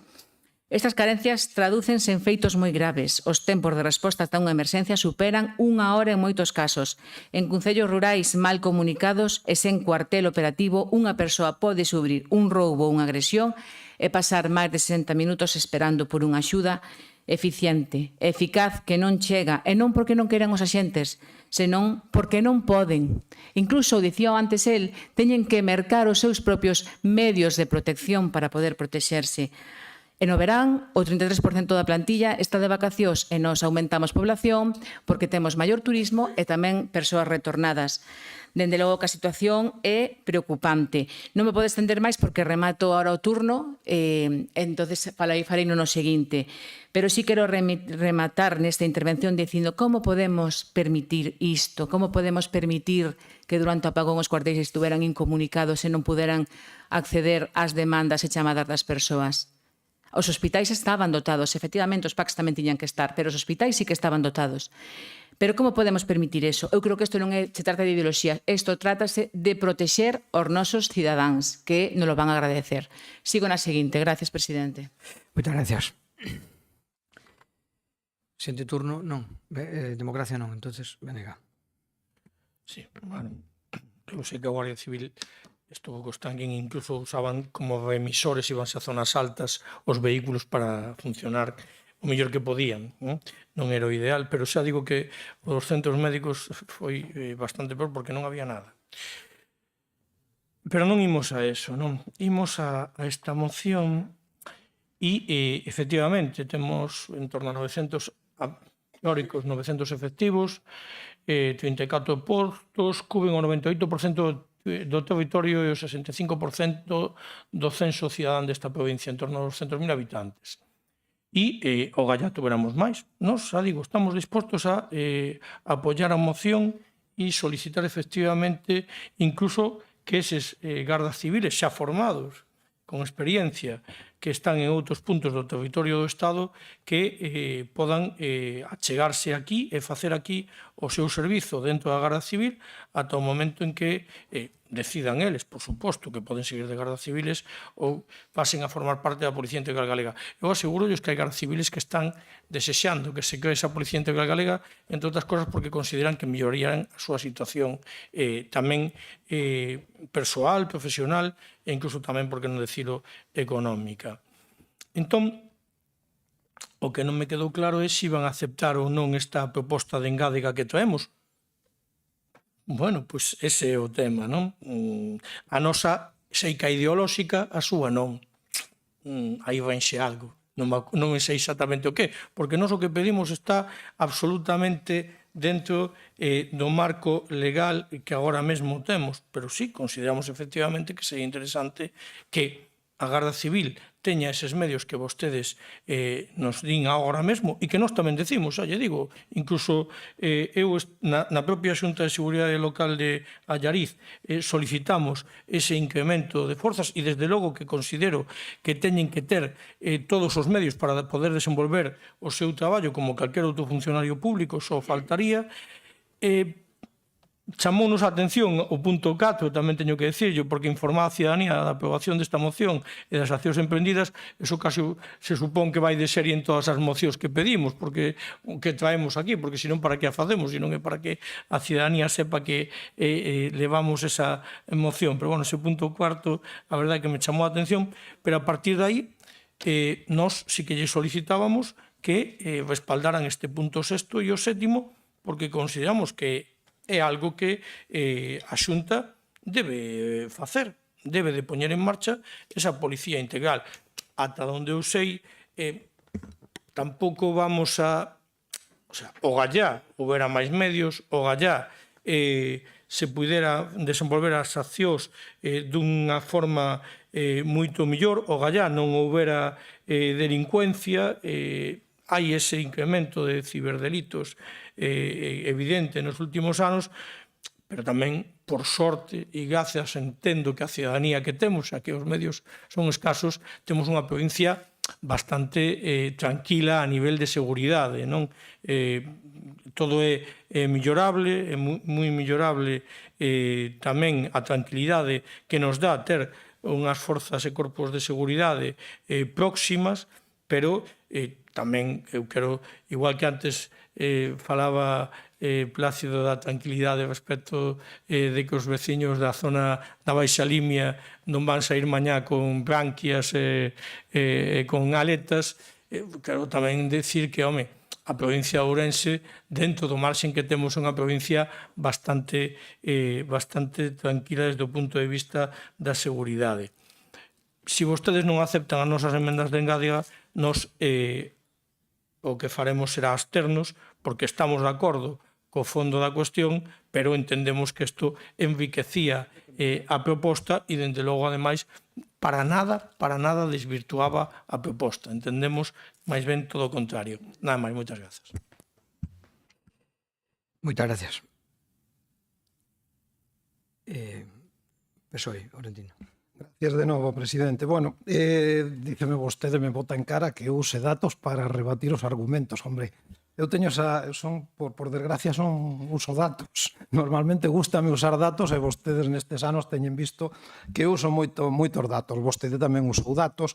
Por certo, usou algúns que lle conviñan e outros que non lle conviñan non os usou, porque en todo o catálogo de posibles delitos que hai ou de feitos conocidos como delitos penales, hai outros que descenderon, pero eses non os utilizou. Bueno, é así, a información é maleable e cada un manejámola como nos interesa en cada momento, non? En todo caso, eu vou a seguir porque a ver se me dá tempo a rematar o análisis da moción que vostedes presentaron, do texto que vostedes presentaron. Con respecto ao corte eléctrico, fíxese no seguinte párrafo, despois cada un que me diga como interpreta. Sendo un corte de electricidade sen precedentes, provocando que a maior parte dos cuartéis e postos da Garda Civil non tivesen suministración eléctrica, deixándoos inoperativos ao estar incomunicados nunha situación de emerxencia máxima, o que levou a unha serie de sucesos derivados cobrándose a vida de 8 persoas. Eu este párrafo non o acabo de entender. É dicir, eu creo que non hai constancia oficial, nin nos medios de comunicación, nin nos informes oficiais, de que o apagamento causase a morte de 8 persoas. Ou eu interpreto mal o texto, pero como é así un pouco ambiguo, pois, en fin, vale.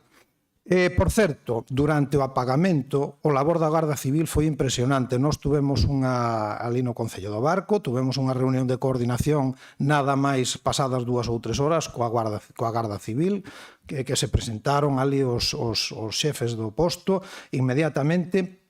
Tampouco nos dixeron que tuveran ningunha queixa, pero sí que fixeron unha labor moi importante, sobre todo de coordinación cos centros de saúde de toda a comarca, e constame que non só en toda a provincia, sino en toda España, pero aquí nesta provincia que é o que nos ocupa hoxe, coas residencias de anciáns.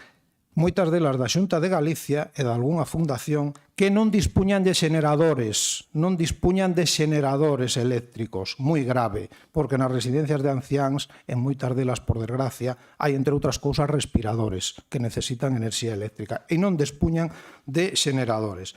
Ben, do da fronteira con Portugal e o espacio Schengen, xa falou o voceiro do BNG, eso tamén nos falan vostedes da... Hombre, que nos falen despois de 30 anos, porque desde o ano 95 España está no espacio Schengen. E é o mismo que se me dicen, no, é que hai que poñer unha fronteira entre Galicia e Castela e León, e Galicia e Asturias. Hombre, tamén temos fronteira aí, pero é que a fronteira con Portugal ahora mismo é inexistente. O espacio Schengen permite a libre circulación das persoas e das mercancías, das mercadorías, etc. Por lo tanto, donde hai que facer controles, saben ben eles os profesionales, saben ben eles donde hai que facer controles para localizar algún maleante, non? E por último, xa para rematar, pois a súa moción, desde o meu punto de vista, o texto que nos presentaron é alarmista, carece de datos verificables, non hai ningún dato, e iso non me pode negar, non hai ningún dato en toda a moción, en todo o texto, e Galicia segue entre as comunidades máis seguras de España e Ourense é unha das provincias máis seguras do país, independiente de que é certo que sí, que eso é reconocible, porque así están as estadísticas, que aumentou en certos tipos de delitos, en certas tipoloxías, sí que aumentou a criminalidade. Pero, en general, seguimos sendo unha das provincias máis seguras de España. E, aínda que a súa moción se basa en afirmacións dubidosas, sen datos que se poidan contrastar en algún caso con argumentos pouco ou nada rigurosos, a proposta de acordo expón melloras ás que non nos vamos a opoñer, polo que o noso voto será abstención tanto na súa moción como nas emendas que presentou o partido o BNG. En todo caso, eu espero que cando veñan a este plenario iniciativas solicitando incremento de catálogo de especialidades ou dotación de persoal médico ou de enfermeira en centros de saúde e hospitales, ou cando se plantexe a reducción da ratio alumnos-profesor nos centros de ensino, ou cando se plantexen melloras nas residencias de anciáns, estén vostedes ao lado destas propostas e non en contra. Moitas gracias. Moitas gracias. Vamos co turno de peche. Bueno, eu vou aproveitar ahora para contestarvos, porque obviamente anterior non me deu tempo. Cando falamos do Seprona e referímonos a Cataluña, o que queremos é decir, cando vexas as barbas do teu veciño cortar, pongas túas a remollar. Porque se empezamos a recortar en Cataluña, seguramente empezaremos a recortar en outros sitios, e aquí é moi necesario o Seprona.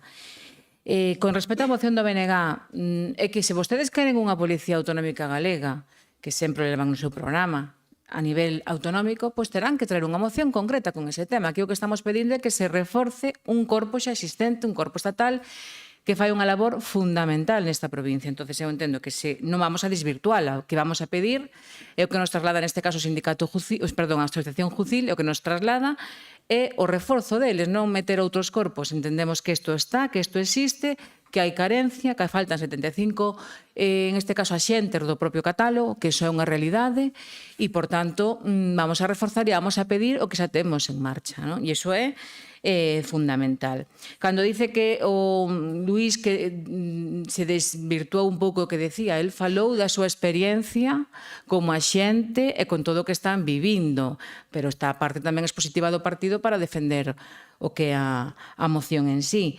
E, dende logo, cando decían, hai concellos que aumentaron a población, outros non, pero hai concellos que sí. E a moción o que dice que hai concellos que aumentaron, e iso supón pois que aumenta a criminalidade, e outros disminúe a población e son máis susceptibles tamén de ser, en este caso, víctimas de roubos e demais. Seguramente hai delitos que non subiron e disminuíron, pero que os máis graves, que son os delitos con violencia, os de roubo con violencia, aumentaron. E non fai falta ir a estadísticas, só hai que abrir os xornais. Só hai que abrir os xornais e ver a cantidad de alcaldes que están aquí preocupados pola situación. É moi duro que che entren na casa, que te amordacen, que che peguen a unha persona maior, que lle rouben o pouco que ten, que moitas veces non teñen, e ainda por riba se van así. Eso é bonito. Témonos que abster ante esta situación. Eu creo que non había que abster, había que votar todos a favor, porque é votar a favor dos nosos veciños e das nosas veciñas. Esa é a realidade. Empezamos con números, eu incluída, números, pero cal é a realidade desta provincia? É que non temos axentes suficientes, co tempo de acción, en moitos casos é de máis dunha hora, podemos estar todos mortos. Se entra aquí unha persona cunha pistola, morremos todos, porque a Guardia Civil non daría chegado a tempo. Neste caso sí, porque está máis cerca, pero en outros lados non. Pois pensade eso, a xente está desprotexida e nós temos que atendela como cidadáns, en este caso como representante dos veciños. Nada máis, porque non me dá tempo a decir nada máis, pero a realidade é esa. Se se produce unha situación de tensión ahora mismo en algunha localidade da nosa provincia, morren todos, porque non dan chegado a tempo. E iso é o que temos que valorar e pensar que temos que estar aquí para tomar decisións de relevancia e reclamarlle a quen tenga as competencias que dote de medios técnicos e de medios personais á Guardia Civil, a que lle agradecemos a súa presencia e a quen lle agradecemos o traballo tan importante que fai no noso rural. Nada máis e moitas gracias. Moitas gracias.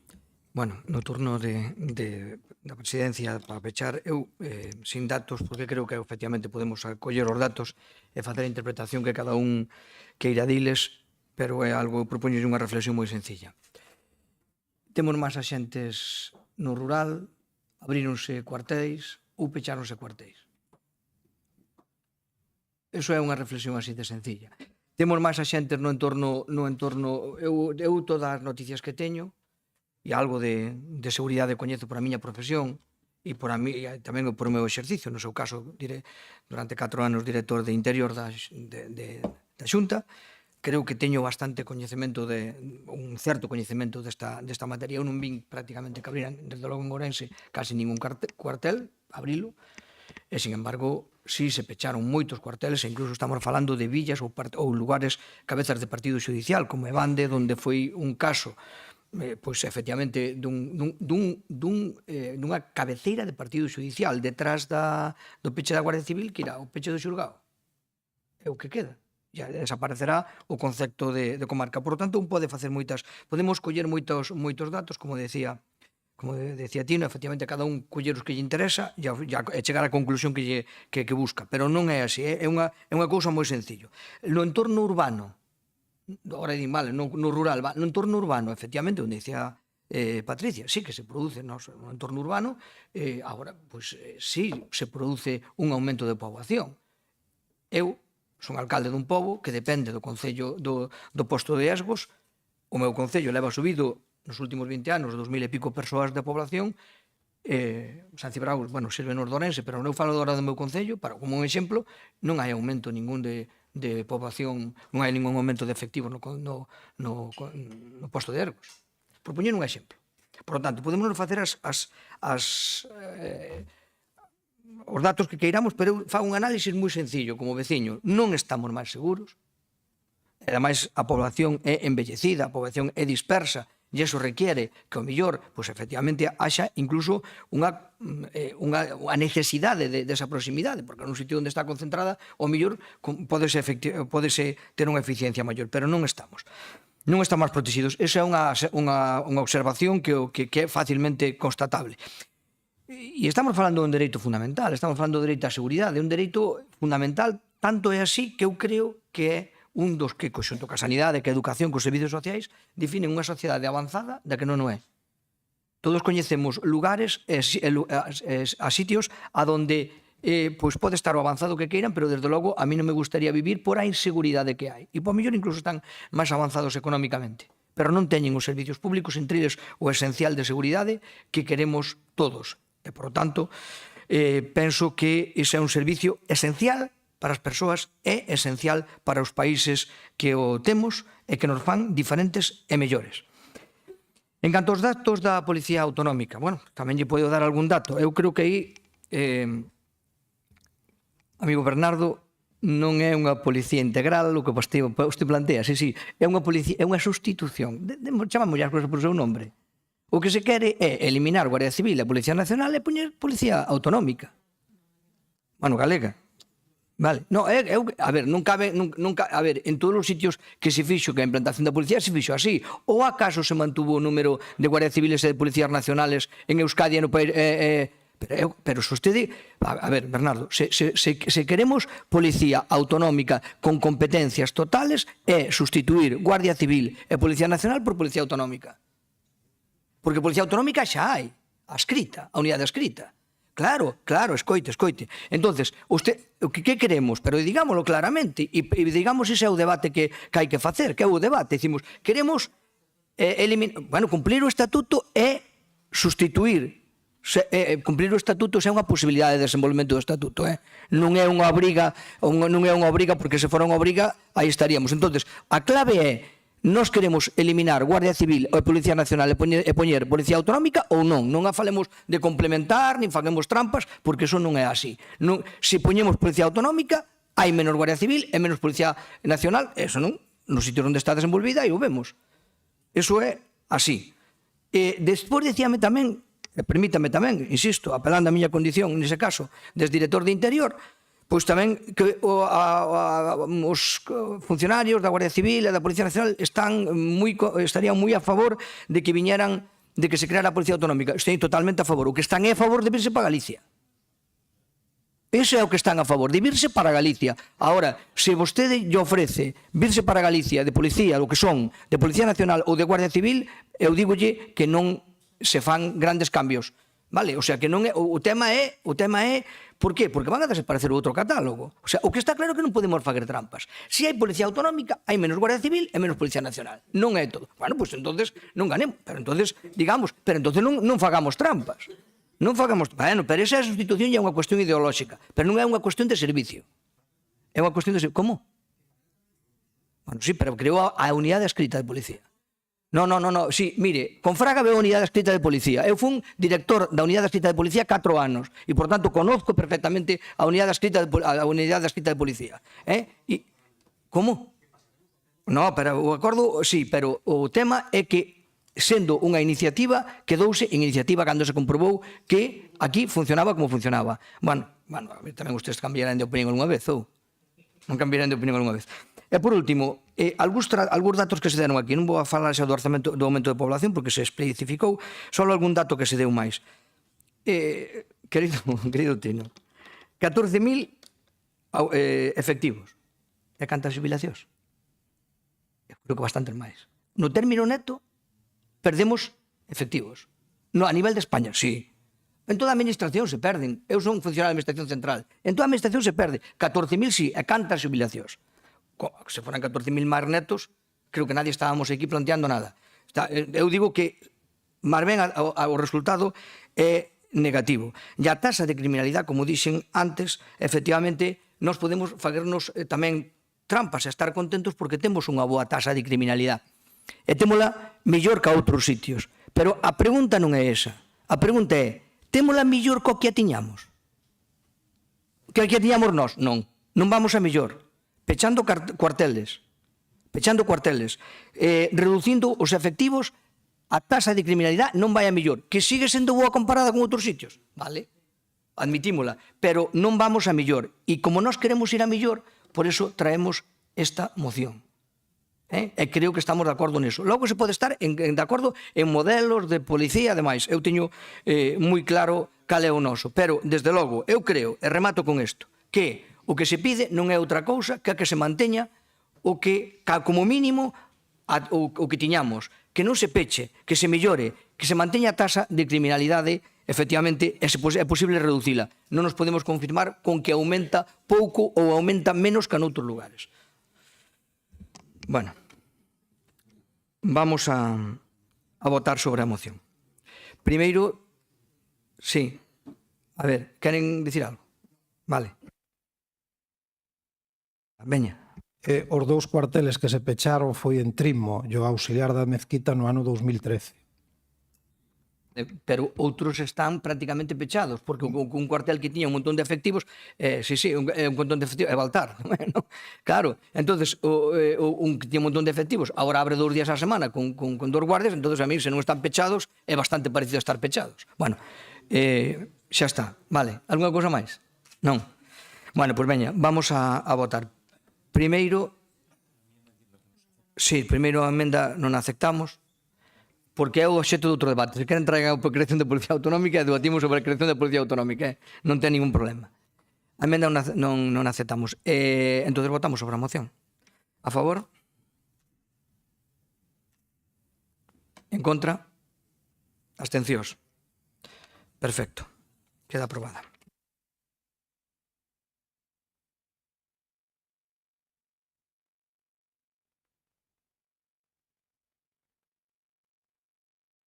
Seguimos xa neste caso co último punto do orden do día, antes de rogos e preguntas, que é a moción do BNG para a recuperación da unidade do COVID permanente. Ten a palabra quen na leva por o BNG. María. Sí. Sí? Oh, perdón? Como? Ah, vale. Como que sí. Digan quen vai a falar e xa está. Bo día de novo, ou casi boa tarde. Nesta moción o BNG vai acceder a súa primeira intervención a unha representante da Asociación de Afectados por COVID Persistente. Neste caso ten a palabra Eva Rey.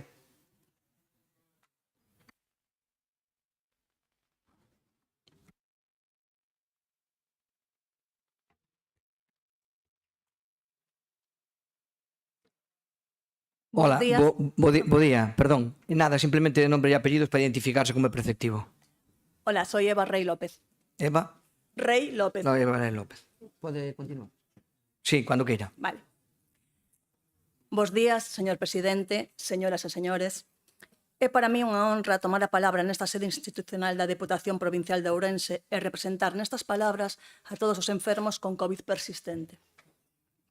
Agradecemos a oportunidade de dirixirnos a vostedes, representantes públicos, nun espazo onde se debaten e construen as políticas que definen o presente e o futuro da nosa provincia.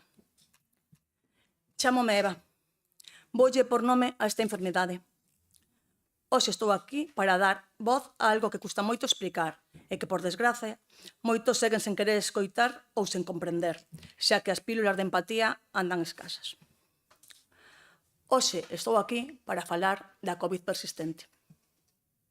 Non son técnica, nin política, nin sanitaria. Estou aquí como persoa enferma. Como unha das miles que segue loitando cada día cunha enfermidade que vai moito máis alá da infección inicial. Moito máis alá de que nos dixeron nos medios alá polo 2020. Pois sí, estou de noraboa. Son unha desas afortunadas. Desas 400 diagnosticadas oficialmente de COVID persistente en Galicia. Sí, só 400 das máis de 70.000 afectadas na nosa comunidade segundo os datos da prevalencia. Así que non sei que decir. Me tocou a lotería. A lotería do diagnóstico, o selo oficial, o privilexio duns poucos elexidos. Ser diagnosticada é case como formar parte dun club exclusivo, só que sen ventaxas. Sen médico especialista, sen tratamento, sen axuda social, sen nada. Iso sí, moita incomprensión e silencios incómodos. Un luxo. Mentres tanto, o Sergas, tranquilo. Todo baixo control. Hai 400 casos. Todo ben. A ver se agora imos recoñecer 70.000 persoas máis enfermas, non vai a ser que se nos rompan as estadísticas que logo as contas non dan. Que problema hai en que miles de galegos estean enfermos, incapaces de traballar, de coidar dos seus fillos, pais, de vivir como normalidade? Se non están diagnosticados, non existen. E se non existen, non molestan. Fácil, non? Xa fixen o meu loito. Os enfermos de COVID persistente tardou cedo debemos facer o noso enterro en vida. Despedirnos da persoa que fomos e aceptar a nosa nova realidade. Algúns levan anos e aínda non abrazaron esta enfermidade. E mentres, a vida detense. Deixas de traballar, deixas de socializar, deixas de ser a persoa que eras. Cando quero explicar o que é a COVID persistente, non teño palabras de abondo. Esta enfermidade non se ve. Non vedes escayolas, nin vendaxes. O que teño é un corpo que por dentro non responde, unha mente que se cansa, e unha gran soidade que medra. Antes tiña enerxía, tiña vida, proxectos. Érgome cada mañá cunha loita contra a fatiga que non mellora con dormir. O sono xa non é reparador. É querer ler e non poder concentrarte. É esquecer palabras sinxelas. É vivir nunha néboa mental que che rouba a memoria, a atención, o pensamento. É cunha dor que xa forma parte de mí. É convivir ca dor. E sí, no meu caso non hai unha medicación que me elimine esa dor, cabeza, oídos, pés, mans, pernas, taquicardias, calambres con roturas fibrilares, hiperacusia, trastorno ansioso depresivo e cousas novas que van saindo. E vou vos contar o colmo de ironía. Quedeime sen gusto e olfato e era perfumista. Loito cada día contra unha enfermidade invisible, unha enfermidade que moitos, tristemente, aínda negan ou minimizan. Unha enfermidade que me cambiou a vida para sempre. Sinto que o meu corpo se apaga. Todo isto sería máis levadeiro se tivésemos apoio, se tivésemos un sistema sanitario que recoñecera esta enfermidade como que unha doenza crónica e incapacitante. En vez diso, temos silencio, temos portas pechadas, temos médicos que non saben, que non poden, que non teñen medios, que nos mandan de volta para casa sen esperanza, sen futuro. Señoras, señores, non estamos a falar dun problema menor. Estamos a falar dunha enfermidade que afecta a milleiros de persoas en Galicia, a centos de miles en España e a millóns no mundo inteiro. E, por desgracia, isto non é cousa do pasado. Isto non rematou. E non rematou porque a COVID-19 sigue por aí. Hoxe, calquera persoa que se contaxe de COVID-19 pode acabar como a nós e se eres muller terás máis posibilidades de padecela. Calquera desta sala, na seguinte infección por COVID pode ser un enfermo ou enferma de COVID persistente. Tal é a magnitude do problema. Só tedes que ter mala sorte. Só tedes que contaxiarvos e non chegar a recuperarvos nunca como os máis de 70.000 galegos afectados. Non somos un número. Temos nomes, familias, fillos, traballos, vidas que foron interrompidas. E merecemos ser escoitados, ser recoñecidos, ser atendidos como calquera outra persoa enferma. Por iso estamos hoxe aquí, para exixir algo tan básico como atención médica especializada. Pedimos unidades específicas que nos estuden, nos coiden. Pedimos que os médicos de atención primaria teñan formación sobre esta enfermidade. Pedimos investigación e pedimos un trato digno. Por iso pedimos que se reabra a unidade multidisciplinar de Ourense onde tiñamos esa atención especializada con persoal formado, que era referente en Galicia e que por causas descoñecidas foi pechada. Isto resulta nunha peregrinaxe dos enfermos por as distintas especialidades, sendo peor atendidos, sen unha visión de conxunto, supoñendo un maior gasto sanitario para o sistema e un agravamento do noso Estado. Non pedimos caridade, non queremos compaixón. Queremos ciencia. Queremos médicos formados. Queremos equipos multidisciplinares, como a unidade que había antes de seu peche. Queremos que nos traten con rigor. Queremos deixar de mendigar atención. Queremos vivir. Remato cunha petición sinxela pero profunda. Non nos ignoredes máis. Non nos empurredes ao esquecemento. O sistema sanitario non pode mirar cara a outro lado. As autoridades non poden seguir actuando como se isto non existise. Xuntos somos máis fortes. Grazas. Moitas grazas.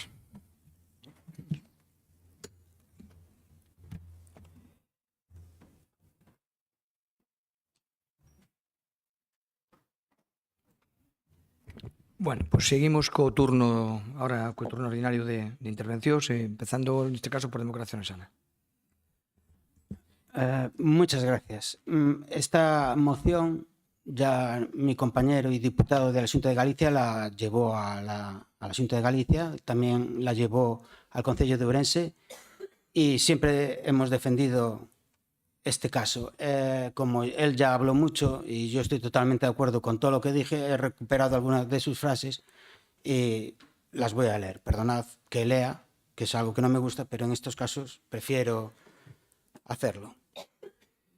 El COVID persistente, también conocido como COVID de larga duración, es una enfermedad reconocida por la Organización Mundial de la Salud como una afección multisistémica y de naturaleza compleja, cuyos síntomas pueden manifestarse en múltiples órganos y sistemas del cuerpo humano.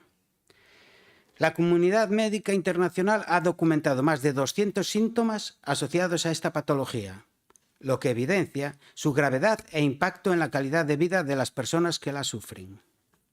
Cabe destacar que la unidad ahora desmantelada ya ha atendido y diagnosticado a más de 300 pacientes con COVID persistente en el área sanitaria de Ourense. Este dato refleja tanto la dimensión del problema como la importancia del servicio, especialmente si se tiene en cuenta que existe aún una parte importante de la población que sigue sin estar diagnosticada. Los recursos médicos, o por no contar con un espacio de referencia donde ser evaluada de manera específica y múltiple disciplinar, es también lo que falta hoy en día.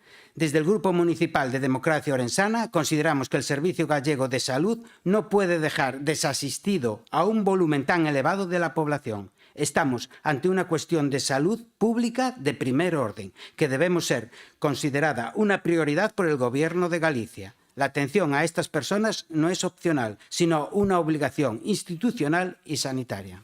Muchas gracias. Muchas gracias. Ahora sí, PSOE. Gracias, No, porque van a era proposta. Gracias, presidente. Bo día. A verdade que despois de escoitar as verbas de Eva é complicado añadir un pouco máis a situación, pero temos que recordar que o COVID persistente é unha enfermedade reconhecida por a Organización Mundial de Salud, ni máis ni menos, por a OMS, que é unha enfermedade de longa duración e que presenta unha sintomatoloxía diversa, tanto fatiga crónica como disnea, dificultad respiratoria, como taquicardias, alteración de memoria, disfuncións cognitivas, etc. Queda claro con todo isto exposto que con este cuadro clínico, facer unha vida normal se torna difícil. E será un importante impacto na calidad de vida tanto dos doentes como na súa contorna persoal, a máis que a dificultad engadida da imposibilidade de poder traballar. Sufrindo, por outra banda, situacións como o medo irreal ao posible contagio e a derivación a especialista de psicología nalgúns casos. Se falamos de cifras, aínda que a Xunta de Galicia informa de que as consultas vencelladas a esta doenza se veñen reducindo, actualmente estamos a falar de máis de 1.300 pacientes que están sendo atendidos por esta patoloxía. O Sergas argumenta que estas persoas disporán dunha enfermería que os atenderá, que menos, junto con facultativos especialistas do Servicio de Enfermedades Infecciosas. Consideramos, sin desmerecer en algún modo a estes profesionais, que o número de afectados e afectadas é o suficientemente importante como para ser atendidos na unidade existente hasta fai 2 meses, de xeito multidisciplinar e inmediato. En Ourense, esta unidade atendía aproximadamente a 350 persoas na nosa cidade e provincia. Tendo en conta a falta de visibilidade desta doenza, para que se poden levar a cabo diagnósticos definitivos da mesma e as dificultades para o coñecemento das capacidades totais destas persoas que normalmente teñen que recorrer a instancias judiciais para poder lograrlo. O servicio multidisciplinar do COVID estaba composto por 3 facultativos de medicina interna, un psicólogo, unha enfermeira e un neumólogo, e contaba con terapias de apoio emocional. Todos estes profesionales manifestaron a súa vontade para garantir a continuidade desta unidade pioneira e incluso poder ampliála, con outros e outras profesionales de áreas especializadas de atención sanitaria como neuroloxía, cardioloxía ou rehabilitación. A maiores entenden que as persoas doentes deberían contar cunha derivación prioritaria a outras especialidades do sistema de saúde pública. Pero a realidade é outra. O Sergas comezou o desmantelamento no 2024 ou non cubrir as baixas, tendo como objetivo claro o peche definitivo da mesma, precarizando a atención sanitaria das veciñas e veciños da cidade e da provincia de Ourense. Recentemente, de feito, anunciaron o peche da mesma, a única de toda Galicia e ata agora referente no noso país, e a derivación de pacientes cara a atención primaria e medicina interna. En definitiva, para todas estas persoas doentes non se cumpre a premisa esencial de que ás veces se cura, a veces se coida, sempre se acompaña. E con esta decisión unilateral por parte da Xunta de Galicia, enmarcada na súa política de recortes e desmantelamento da nosa sanidade pública, abandóase unha vez máis, repito, unha vez máis, a súa sorte a centros de homes, pero sobre todo mulleres. E non se garante o principio de universalidade no acceso á saúde no noso país, en este caso en concreto Ourense. Dicía Patricia na anterior moción que había que dotar de medios. A Xunta fai todo o contrario. Non só non dota de medios, senón que o suprime. Unha vez máis, repito, unha vez máis, antepón os números ás persoas unha vez máis. Moitas gracias. Pro Grupo Popular ten a palabra Rosendo Fernández. Sí, gracias, presidente. Saudable día, outra vez. Empezando polo último, había máis de unha unidade post-Covid en Galicia, máis de unha, non só a de Ourense. Había unha en cada área sanitaria.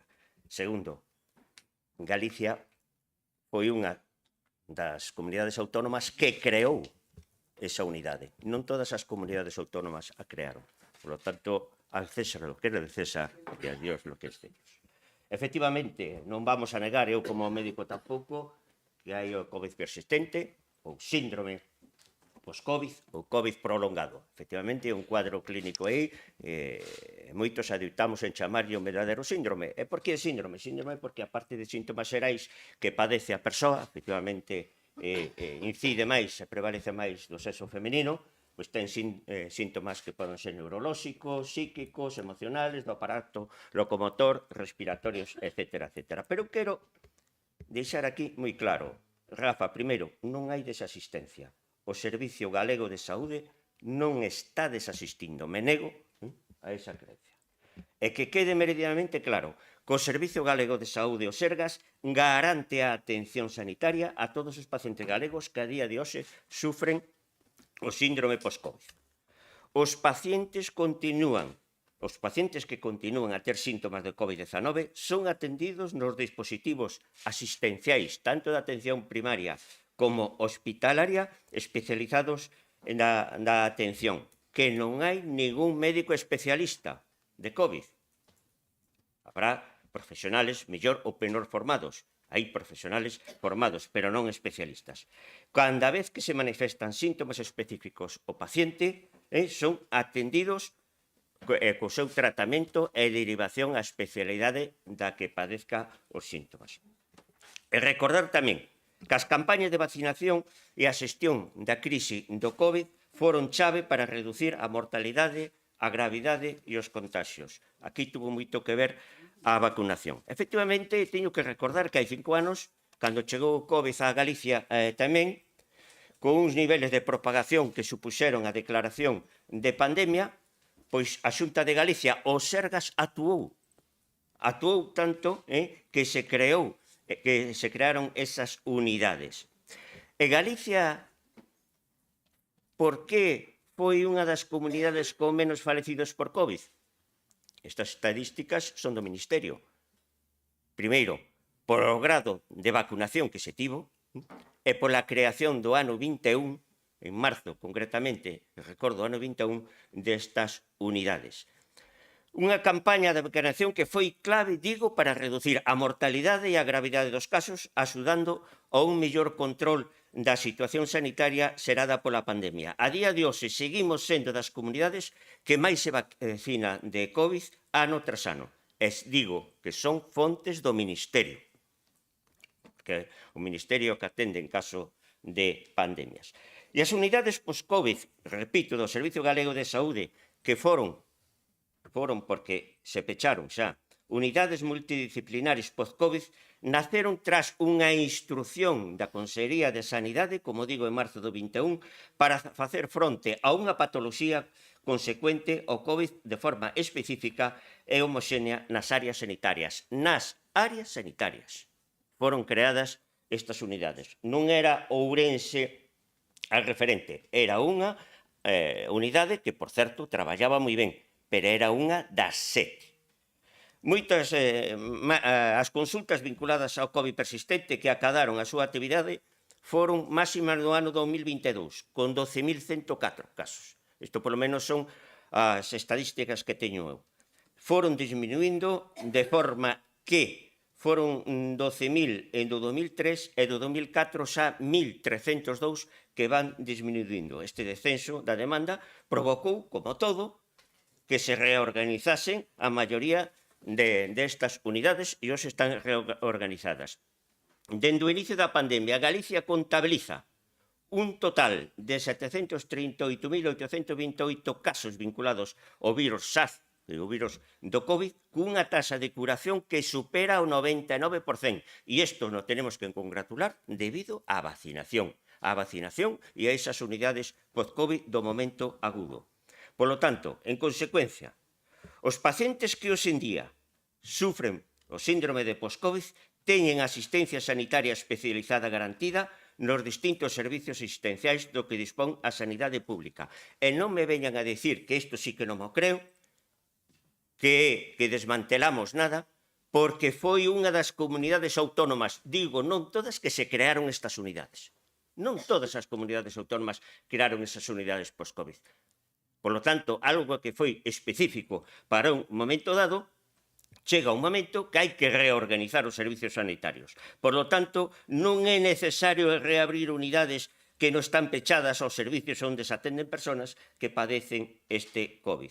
Por lo tanto, tamén, me acordo que do Parlamento, que se levou isto ao Parlamento, decía unha diputada do Parlamento galego, que había que formar ao personal. Non é necesario formar ao personal sanitario, pois os nosos profesionais sanitarios están moi ben formados. En ninguna parte do mundo que eu sepa, non sendo algún investigador, non existe especialistas. En na área de Ourense,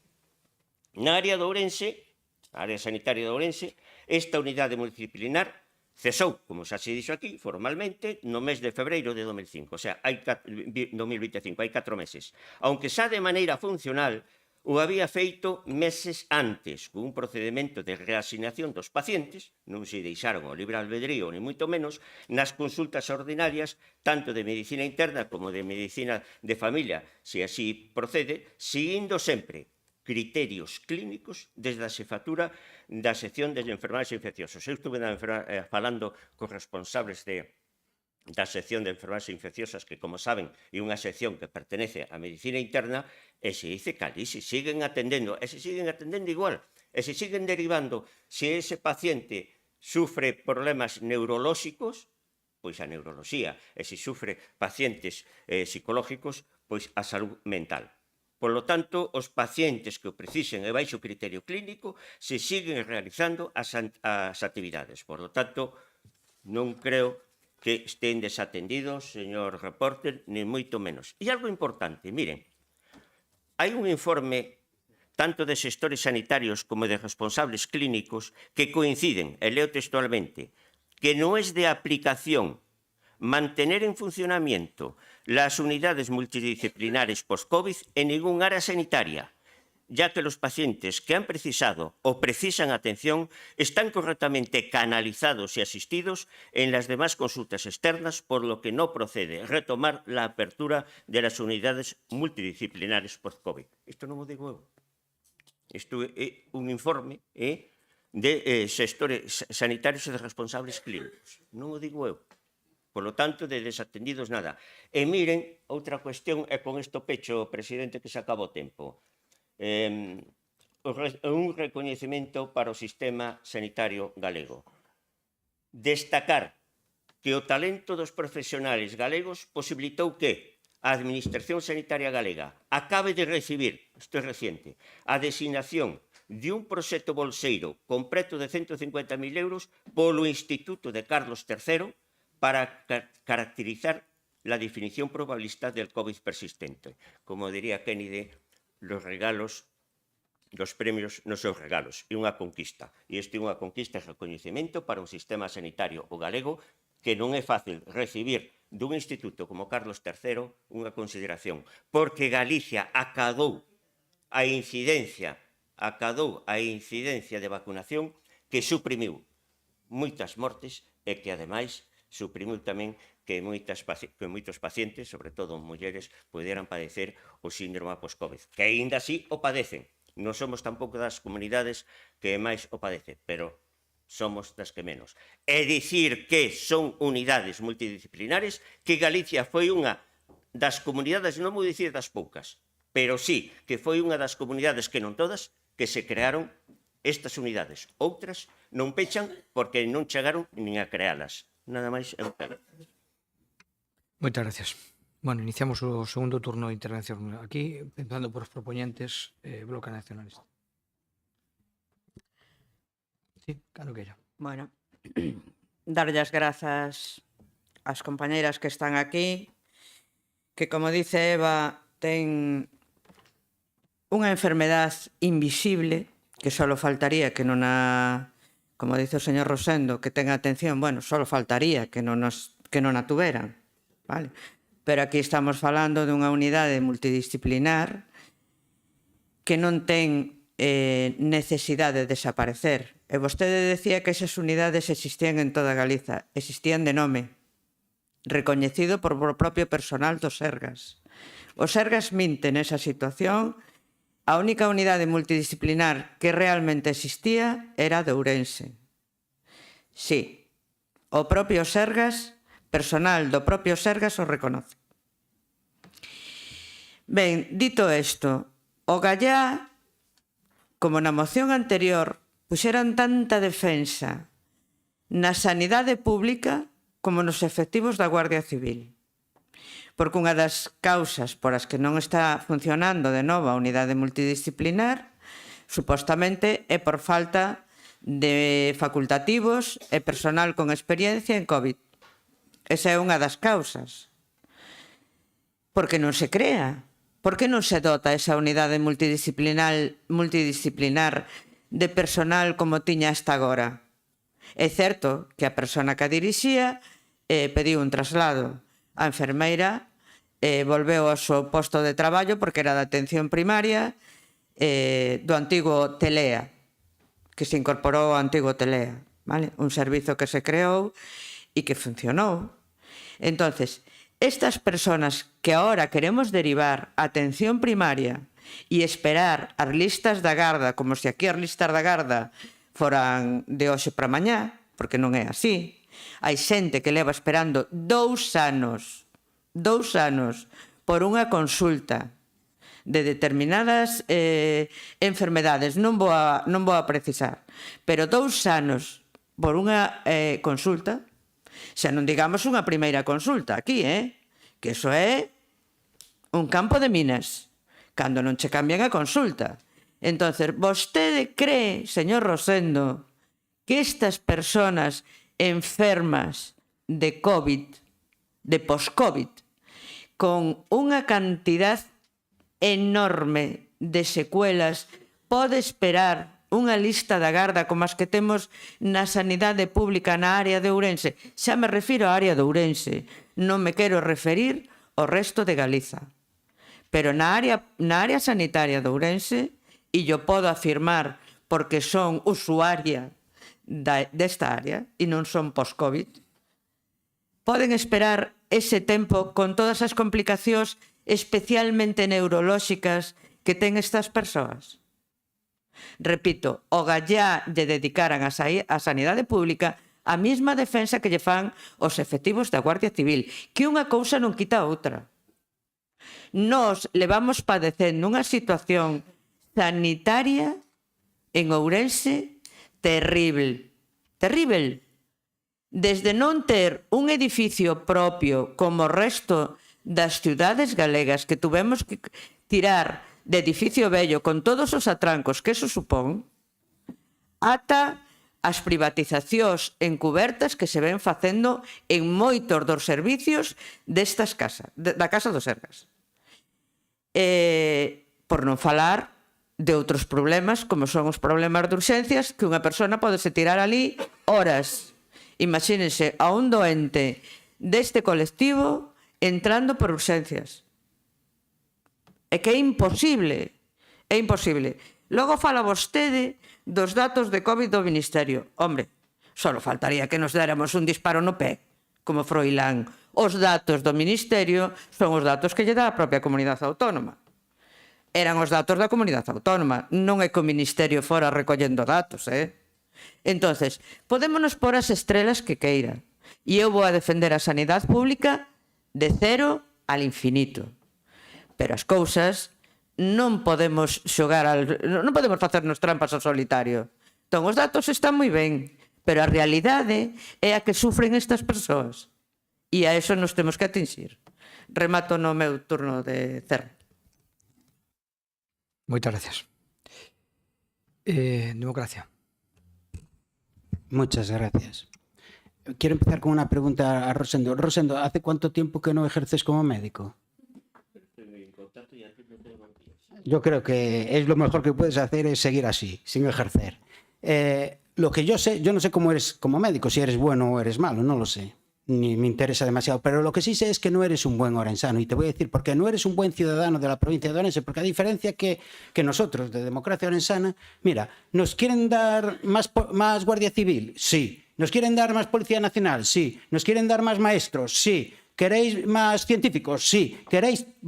Lo queremos todo. ¿Sabes por qué? Porque estamos discriminados, porque nos han ido quitando poco a poco un montón de cosas. Entonces, nosotros ahora quedaba, tú dices que la Xunta había creado las unidades multidisciplinares post-COVID y que ahora ya solo queda la nuestra. Pues mira, era una buena idea que a partir de aquí, de la provincia de Orense discriminada, partiera una especialización y se utilizara para crear verdaderos especialistas en esta enfermedad que a nivel nacional es muy grave, e incluso a nivel de ciudad, mira la gente que tenemos enferma, y que puedan desarrollar a lo largo de España poder atender a estas personas. Te voy a decir una cosa.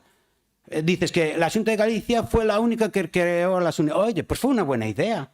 También tenéis buenas ideas. Cerrarla es muy mala idea. Mira, me acaban de mandar esta información que dice que en el País Vasco acaban de abrir una unidad multidisciplinar post-COVID. Se trata de una unidad multicéntrica de referencia para toda Euskadi, ubicada en un hospital universitario. Pues mira, era lo que podíamos nosotros pedir desde aquí. Pero ¿cuál es la diferencia? La diferencia es que nosotros luchamos por la provincia de Orense. Y vosotros, perdona, Rosendo, tú tienes que obedecer las órdenes de tus jefes. Y tú no defiendes a los orensanos, tú defiendes a tu partido. Y eso es lo que me da a mí verdadera, iba a decir palabrotas, es que estoy acostumbrado a decir palabrotas, porque a mí me suenan bien. Entonces, es una vergüenza que vengamos aquí, y yo ya lo sabía, porque tanto en la Xunta de Galicia como en el Concello de Ourense, el resultado es el mismo. DO, sí, Bloque, sí, PSOE, sí, PP, no lo queréis. No defendéis nuestra ciudad, no defendéis nuestra provincia. A mí, sinceramente, ¿sabes qué hubiera hecho yo en tu turno de despedida? Diría, un momento, que me voy al baño, y te vas, y quedas mejor que con las tonterías que vas a decir. Muchas gracias. Bueno, creo que para defender as posturas tampouco fai falta descalificar as persoas. Non lle cortei ou non lle mandei rectificar algunha cousa. Sí, home, dixo que era mellor que se seguira ejercendo dudando da súa capacidade de médica. Home, creo que entendemos todos. Dígame, empezou el. Vale, perdón. Non había caído nas. Bueno, xa me perdín un pouco. Seguimos. PSOE.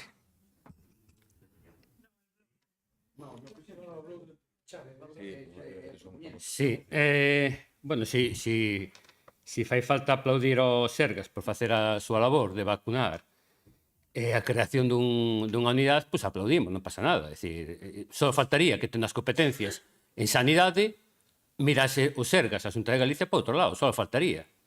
Só faltaría. Para algo piden as competencias, para algo teñen as competencias. Pero mire, chámelle como queira.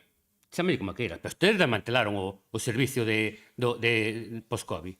Aquí había unha unidade hasta fai 2 meses que agora non existe. Ou me está usted dicindo a min que considera ou non considera que estes pacientes deban e poidan ter un facultativo de medicina interna? Ou me está dicindo usted a min que non deben contar con un psicólogo? Ou me están dicindo usted a min que non deben contar con un enfermeiro ou con un neumólogo? Sin pasar por atención primaria, porque ese é o truco que queren facer ustedes. Unha atención primaria totalmente colapsada. É esta que teña que derivar, unha vez que atenden ao paciente, derivalo a profesionales correspondentes que a lista de espera da garda que teñen.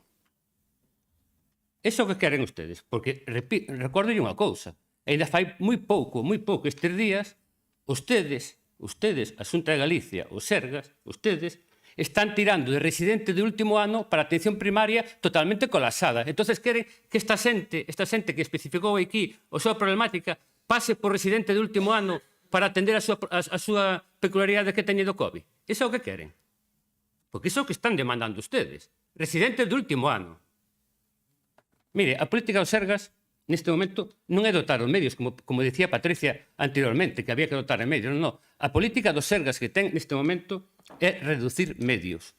Reducir medios. E o que están é obligando a esta xente, a estes pacientes que teñen todo o deber e todo o dereito de reclamar a súa atención, estánnos obligándoos a derivalos a atención privada, a sanidade privada, que é unha estrategia que levan sistemáticamente con intentar. Eu, sinceramente, vir aquí e dicir que non se desmantela un servicio, cando fai 2 meses que usted mesmo acaba de reconocer que o pecharon, que se viña anteriormente, pero que acaba de reconocer que precisamente que o pecharon, e dicir a estes pacientes da sanidade pública ourensana, que teñen que ser atendidos agora por residentes de último ano de IMIR, para que os deriven, para que os faculten e os deriven despois a servicios que hasta fai 2 meses sostiñan, como era psicólogo, como era enfermera, como era neumólogo, eu creo que é moi difícil de defender esa postura. Nós, por suposto, o noso voto vai ser totalmente a favor desta moción e creo que unha vez máis, a postura do Partido Popular nesta Diputación de Ourense é, sobre todo, en respecto á sanidade pública, caciquera, por non dispoñer de 4 profesionales, que é a unidade que se pedía, de 4 profesionales a disposición dunha enfermedade reconocida por a OMS. Nada máis, moitas gracias. Moitas gracias. Rosendo. Pois a boas horas, mangas verdes, do País Vasco, cando menos incidencia hai e cando menos pacientes hai de síndrome post-Covid, abren unha unidade a boas horas. Se acordaron tarde, porque levamos 5 anos. Non sei como é iso. Segundo, en Vigo, a señora diputada do Partido Socialista por Vigo, a señora Espinosa, ourensana de Pro, fixo unha defensa a ultranza desta unidade en Vigo. Usted dice que só existía a de Ourense. No, ainda estou enterado, Funcionarían mellor ou peor, pero en cada área sanitaria había unha, Tanto non me veñan con ese tema. Oye, señor Álvaro, MIR de último ano, é por que non? Xa actuaron no pasado, son médicos, teñen a titulación, xa levan 4 anos ou 3 de especialidade. Por que non? Por que non vai votar ante unha falta de recursos humanos que se vote man de médicos? Lle parece mal? Pois a mí non. Desde logo a mí non, Hasta non hai moito, cando non había o sistema MIR, os profesionales salían licenciados da medicina e se puñan a ejercer. Esos xa foron licenciados en medicina e xa levan alo menos 3 anos de especialidade. E non valen para atender a pacientes. Hombre, por favor. Enténdame ben, eu leín, además eu teño apuntado aquí, non é necesario reabrir unidades, pechalas físicamente sí, porque os servicios onde se atenden as persoas por COVID persistentes siguen funcionando.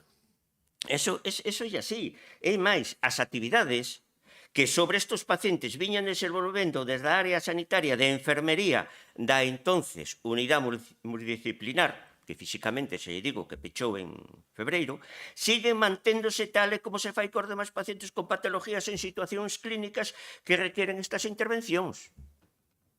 E que parece que aquí estamos falando que se está desatendido. Non. E non hai que dar as gracias, pero se digo que a Comunidade Autónoma de Galicia tivo a incidencia máis grande de vacunación de toda España, hai que dicilo. Hai que dicilo porque lle parece mal. E gracias á vacunación hubo menos mortalidade e hai menos síndrome post-Covid. E se me falan ustedes de desmantelamento, pero si se creou a unidade. Pero cando se crea unha unidade non quere dicir que vai a ser que vai a estar toda a santa vida. Xestores clínicos ten os Sergas e ten o sistema sanitario para dicir hasta aquí hemos chegado. E leo textualmente un informe sanitario. E como está en castelán, teño que lelo en castelán. Los responsables sanitarios y clínicos han coincidido que no es de aplicación mantener en funcionamiento la unidad multidisciplinar post-COVID en ningún área sanitaria y que los pacientes que han precisado o precisan atención están correctamente canalizados y asistidos en las demás consultas externas, por la que no procede retomar ninguna apertura de estas unidades multidisciplinares.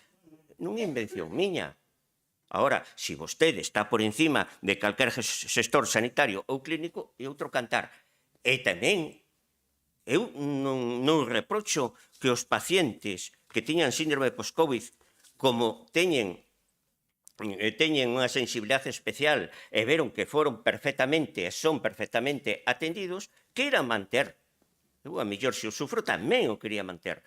Pero quen lle toca xestionar e reorientar unha unidade que foi aberta por unhas condicións especiales, en un momento dado hadas que reorientala. Pero isto non quer dicir que estén desatendidos os pacientes, ni moito menos. Por lo tanto, todos os respetos, como non podía ser de outra maneira, para os pacientes que sufren o síndrome post-COVID, o síndrome prolongado de COVID, pero o sistema sanitario, o Sergas en este caso, está lle dando a atención debida. E se estamos falando, repito, de que físicamente pechou esta unidade en febreiro, é porque hubo a sensibilidade e a precisión tamén de abrila do seu momento, que foi en marzo do 2021. Moitas gracias. Turno de peche para o propoñente bloque. Voulle lembrar ao Partido Popular o que votou en Barbadás. Votaron a favor. Vale, entón, incongruencias hai moitas. E voulle facer unha pregunta, señor Rosendo. Usted pecharía un servicio oncolóxico, por exemplo, porque a incidencia de cancro nos últimos meses sea moi baixa? No. Vale, no, eu xa sei. É un caso extremo. Pregúntelle a estas persoas se están de alta. Non existe alta para elas. Entonces, argumentar que se pode pechar a unidade post-COVID porque a incidencia é menor é terrible, Dígallo a elas. Dígalle a elas que a incidencia é menor. Vostede pode estar dentro mañá, volver a contaxiarse de COVID. O COVID non desapareceu. Tampouco, pero resulta que as secuelas que ten o post-COVID son terribles. E a gripe, bueno, pois por ahora, vámola virando, Vámola virando ben, porque ademais cada ano pode ser unha cepa, a vacina sí que funciona, pero a estas persoas a vacina do COVID xa non lle funciona. As secuelas están aí. Non hai unha vacina que elimine as secuelas. Non hai, é unha enfermedade crónica. Non ten cura. Por ahora non ten cura. Xa llo dixen en comisión. A oportunidade que temos para unha nova enfermedade, e volvo a repetir, nova, porque ainda que leve de 2020, vostede, como a min, sabe que en ciencia ese é un tempo mínimo. Entonces, temos unha oportunidade estupenda de manter unha unidade e que nos sirva de referencia para o resto do país. E, vamos, que non se nos vai a presentar outra. Formemos facultativos, formemos médicos e enfermeiras, formemos persoal para que atendan a estas persoas con doenzas complicadas, con doenzas moi complicadas, moi duras, con unha vida acabada, como dixo Eva. Entonces, fagamos algo. A sanidade non está para enriquecerse. A saúde non pode ser un negocio. E aquí se está convertindo nun negocio. A proliferación de clínicas privadas o demostra. E é un negocio feito con diñeiro público para intereses privados, porque o propio Sergas o facilita.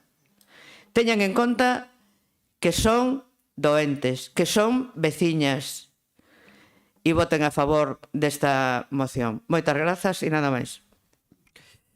Moitas gracias. Bueno, Algunha cuestión ao turno de peche. Vamos a ver, eu creo que estamos xogando efectivamente con sentimentos e sensibilidades, como é a atención, evidentemente, a atención médica, igual que se fora moito máis, todavía máis sensible que o que pode ser a seguridade que falábamos antes, que tamén vou falar dela, ou comentar. Entonces aí eu creo que na atención, falando de para a clave, eu creo que é a atención, que é o que se estaba falando. Depois son cuestións de organización. As persoas están atendidas ou non están atendidas? Esa é a pregunta. Non é están atendidas nun sitio ou noutro, as persoas están atendidas, incluso entendo que por os mesmos profesionais, según nos di o Sergas, por os mesmos profesionais que non eran especialistas, que eran persoas que trouxeron de outras áreas e que siguen nesas áreas. Entendemos que é así. Segundo, estame falando, terminan de recoñecer, parece que Ourense é a única que pecha a esa unidade post-COVID cando recoñecen que había as outras 7. E se nas outras... Bueno, entonces outra cousa, fagolle o razonamento de outra maneira. Non é un pouco raro que Ourense, que a población que teña a necesidade de ter unha unidade post-COVID máis que a Vigo ou máis que a Coruña, que ten 3 ou 4 veces máis población e non a teña? É necesario por número de incidencias? É necesario por número de incidencias? Entón, tamén a tenían que ter nos outros sitios. No, pero que é necesaria a asistencia? Sí. Pero é necesario... Entón, como se arreglan en Vigo e se arreglan en Coruña? Con 3 veces máis población. Como? Pero, como se arreglan? Bueno, entonces, é dicir, como lle dan atención? Porque, xa digo, é un pouco raro que aquí, eu entendo que cun nivel de incidencia similar ao do resto de Galicia, non teño dato, pero entendo que debe ser similar, non creo que sea moito máis, entonces, como é posible que aquí se necesite eso, e sea a solución e a panacea absoluta e non o sea noutros lugares? Eu entendo que é unha medida organizativa. Por lo tanto, evidentemente, eso non quere dicir que eu entendo que Cosergas, igual que as creou, se agora considera que hai outra medida organizativa de cambio a cambia e a pode recobrar. Contestando eu desde logo quero contestar tamén moi claramente, porque aquí estamos falando de ideas, non? E estamos falando de que ojalá puxeran tanta forza na seguridade como na sanidade, ou na sanidade como na seguridade, tantísima, pero que non estamos falando do mesmo escenario. Aquí non estamos falando de peches de centro de salud, non estamos falando de recortes de plantillas. Non, é logo en onde están. Cantos centros de salud se pecharon? Cantos médicos se xubilaron e se amortizaron as plazas? E cantos están contratando? Perdón un momento, non ten a palabra. Perdón. Depois, se quere, non, eu son flexible, eu dou a palabra igual, que non lle quero cortar o argumento a nadie. Pero se me fai o favor, non estamos falando deso. Onde están as OPEs de sanidade máis altas do momento da historia? Ahora mismo. Por lo tanto, non me diga, porque isto de que recortes, pero onde está a privatización? Alguén pagou por entrar nun centro médico e recibir unha asistencia médica? Alguén pagou por eso? É que levamos con esta cantina desde 2009. Recortes, e eu vexo construción de centros e mellora de centros. Privatización, e eu non vexo a nadie que tiña que pagar por un servicio médico. Ningún, e mira que levamos xa estamos no 25, somos malos porque non damos nin acabado, nin cerrado centros, nin feito que a xente pague tasas. Por lo tanto, é que non debemos ser moi ben, efectivamente, moi listos para recortar e privatizar. E logo, señor Álvaro, como me pode dicir que unha medida que é boa para a sociedade, como é que un médico de cuarto ano, falo do meu fillo, o meu fillo termina dentro de 15 días o MIR e unha semana despois vai estar traballando. Que pasa? Que unha semana despois xa está formado e antes non está formado. Pois é a realidade. Falo en primeira persoa. Por que cal é a alternativa? Temos médicos. Non, a alternativa era o peche de servicios no verán. Esa era a alternativa. Está claro que o ano pasado se fixo de xeito experimental e funcionou ben. Porque se evitaron peches e se evitaron listas de espera.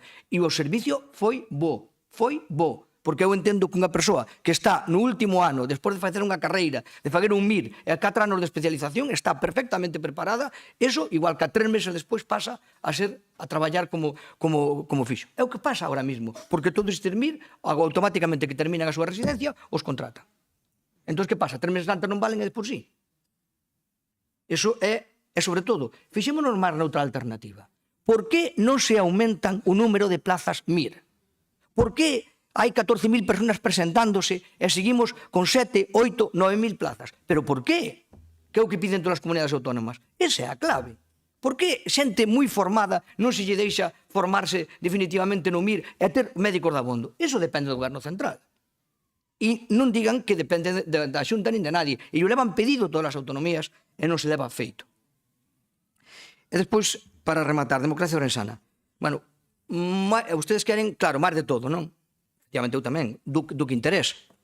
Bueno, de todo, non? Máis festas, máis circo, máis todo, máis de todo, non? Ademais de todo eso, vale. Ben, mire, unha cousa que non me gusta que lle pido que, como eu respetaría de contrario, é que deixen de falar en nombre da provincia. En nombre da provincia falan as persoas ou falan as formacións políticas que obteñen a representación máxima do electorado. Hasta ahora a consulta que se fai aos ciudadanos é que digan quen quere que o represente.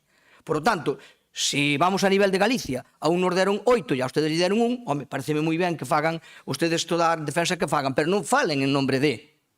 No, usted está dicindo que falan en nombre da provincia. Non falen en nombre da provincia, falen en nombre da democracia orensana e reclamen para a provincia, que é o que lle corresponde, como a todos, pero non falen en nombre da provincia. No, si entendino perfectamente. Como ustedes son os únicos que se apellidan ourensanos, son os únicos que reclaman para a provincia e os demais non temos dereito a reclamar. No, pois mentira. Mentira. Entón, como eu non lle reconozco esa representatividade, porque non lle reconoceron os ciudadanos. Se lle reconoceran os ciudadanos, paz e despois gloria. Pero non é o caso. Por lo tanto, non me fale de que falamos porque somos os únicos que reivindicamos para aquí. As cousas non veñen do aire. Por lo tanto, insisto, cada un fala ca representatividade que lle dan os ciudadanos. Creo que está claro a representatividade que lle deron a todos os lados. Por lo tanto, o importante é a asistencia. Eu creo que o Sergas terá a suficiente sensibilidade que se necesita reabrir esa unidade, a reabrirá. Pero creo que quedou acreditado que hai a asistencia que se necesita. E, por lo tanto, o demais, eu digo que se reorganizou noutros lugares con moita máis poboación e non houve este problema, entendo que aquí tampouco debería haber un problema de atención. Non digo de organización, estamos falando de atención. E eu creo que non o debería haber. Bueno, dito isto, vamos a proceder, que non había emenda nem nada, non? Por lo tanto, a votar. Sí? Sí. Digo, como dixo que nos dá a oportunidade, simplemente unha puntualización sin ánimo de abrir debate, pero si quería aclarar que hai moita xente na comunidade autónoma galega que sí que paga polos servicios médicos porque, debido ao colapso que existe, debido ás listas da garda, porque eu recentemente tuve que ir cun familiar e unha situación que se repite no meu entorno, supoño que no de moitos, que para facer probas, para tamén incluso recibir tratamentos, pois teñen que ir á privada e teñen que pagar. Entón, que decir, é unha cuestión que quería puntualizar. Nada máis, moitas gracias. Moi ben, pois eu lle contesto. Isto é algo novo?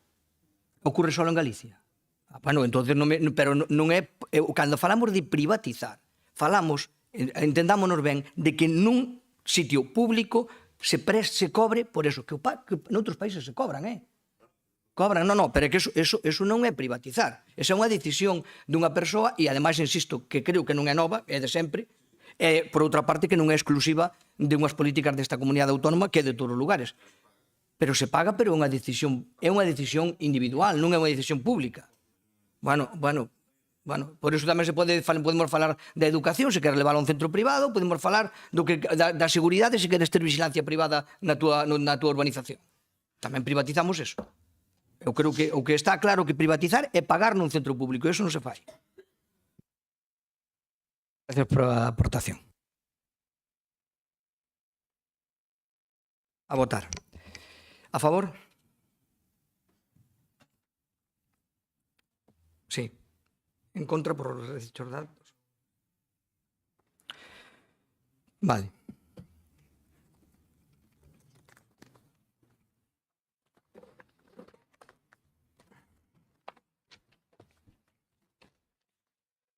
Bueno, rematou o turno de todas as mocións, agora veñen asuntos de urxencia que non hai, e teño rogos e preguntas teño aquí do PSOE e do Bloque. Bueno, na primeira, non sei que era doña Elvira, unhas preguntas sobre o Museo Galego do Entroido. se queren fáganas, eu non teño todos os datos, a mollar contestación no próximo pleno ou antes por escrito. Faltan algúns datos, porque faltaba algún personal e damos a contestación. Se queren faguela, nesta área vamos a dar, remitimos inmediatamente por escrito, vale?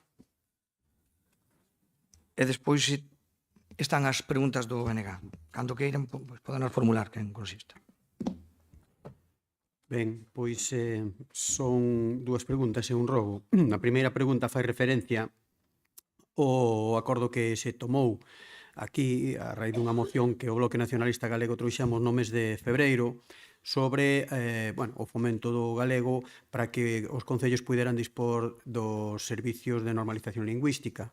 A ver, entendemos que as cousas levan o seu tempo, económicamente habrá que dotalo, pero a pregunta é se se ten avanzado na planificación deste apoio aos concellos para que se poida poñer en marcha a través dos orzamentos, financialos e, por lo tanto, poñelo en marcha a partir do ano que ven. Sí, contesta César, que é o deputado de Cultura. Vale, sí, estamos levando a cabo un análise da realidade de todos os concellos ao respecto a esta cuestión para poder implementar pois da maneira máis eficiente un programa de axudas para este tema que poidan chegar ao maior número de concellos posible. Xa digo, tal e como habíamos planteado no pleno, non pensando directamente na implementación de servizos de normalización lingüística, sino en levar a cabo actividades de dinamización lingüística nos concellos e esta cuestión que era un pouco o que habíamos falado tamén naquel pleno, naquela altura. Vale. Sí, pero o acordo incluía a posible financiación a aqueles concellos que quixeran implementar un servicio de normalización lingüística. Por eso se está levando a cabo un análise das necesidades de todos os concellos da provincia. Vale, sigo. A segunda, que é un rogo e unha pregunta, fai referencia a unha información que estes días saiu moi recente, estes días, non? O día 24, hai 3 días, en todos os medios de comunicación, ao respecto das actividades nas que colabora a Diputación, concretamente no Concello de Muiños. Hoxe falamos moito do Encoro das Conchas, tocou. Eso fai referencia á organización de actividades na zona do Corgo, cousa que nos parece estupendo e que hai a colaboración da Deputación, parecenos correcto en que se colabore en facer todo ese tipo de actividades. Agora ben, a pregunta é, o rogo que facemos é, en primeiro lugar, a Diputación e o propio Concello van permitir a realización de actividades acuáticas que supoñen un risco para a saúde das persoas que vayan formar parte deste campamento. Digo porque unha recente, estou falando analíticas do 9/6 de 2025, tanto no Encoro das Conchas, tanto na parte de Bande, en Porto Quintela, como na parte de Muiños, no Corgo, establecen o nivel 3 de risco. Eso significa a recomendación da prohibición de baño e a maiores de práctica tamén deportivas. A ver, non xuguemos con lume, porque xustamente nestes días, máis, hasta nos teñen un carteliño no que se pide que nas zonas onde está identificado como nivel de risco 3 se poñan estos cartéis que prohíben non solamente o baño, sino tamén as actividades deportivas. É simplemente unha cuestión de prevención. E fago xa tamén a pregunta e é saber se houve por parte da Diputación algún outro tipo de actividades nas que participa a Diputación Provincial tanto en Bande como en Muiños nas zonas nas que está prohibido o baño e as actividades deportivas. Perfecto, de acordo. Vamos a ver, respecto ao rogo, efectivamente, eu creo que está ben facelo, pero ao mellor queres contestar? Sí que, pois entonces mellor que conteste o alcalde, diputado e alcalde de Muiños, que é directamente o afectado. Bueno, vamos a ver, esa analítica que fai referencia xa é anticuada, hai nas máis recientes.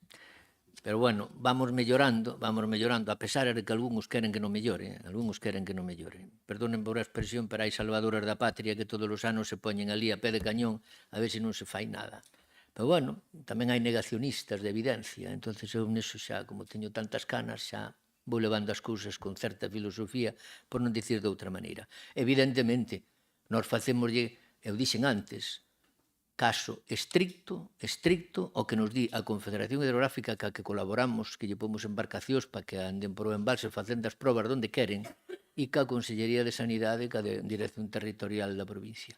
E cando nos dicen semanalmente, porque non sei se vostede sabe que cada semana fai analítica un dos organismos, unha semana fai na Confederación, a semana seguinte fai na Sanidade e cruzan os datos. Bueno, previsiblemente, nun futuro inmediato, máis ben corto, previsiblemente, e isto digo así, que queda aí sin máis, probablemente podamos facer eso que vostede di. Pero ahora mismo non facemos absolutamente nada. Nada. Tuvemos unhas probas do Campeonato Nacional de Piragüismo, por certo, dúas, que non sei se en algún sitio se fan, e o noso traballo nos costa conseguilas, e nadie nos dixo que non podíamos non facelas. Deste momento hai unha regata do Campeonato Provincial que organiza o Clube Fontefría, que vostede debe conocer a quen o dirixe, e están todos preocupados porque será o día 5. De momento non a poden celebrar. Eu confío en que sí, pero de momento non. Pero nós temos alternativas, e se non buscámolas. Unha é o embalse de Salas, que xa levamos ali a xente a facer piragüismo, e outra é incluso ir a Castrelo. E o outro día levamos 4 microbuses un campamento de Madrid a facer piragüismo en Castrelo. É dicir que en Muiños somos inquietos, un pouco locos, pero, iba a dicir outra palabra, non. Gracias.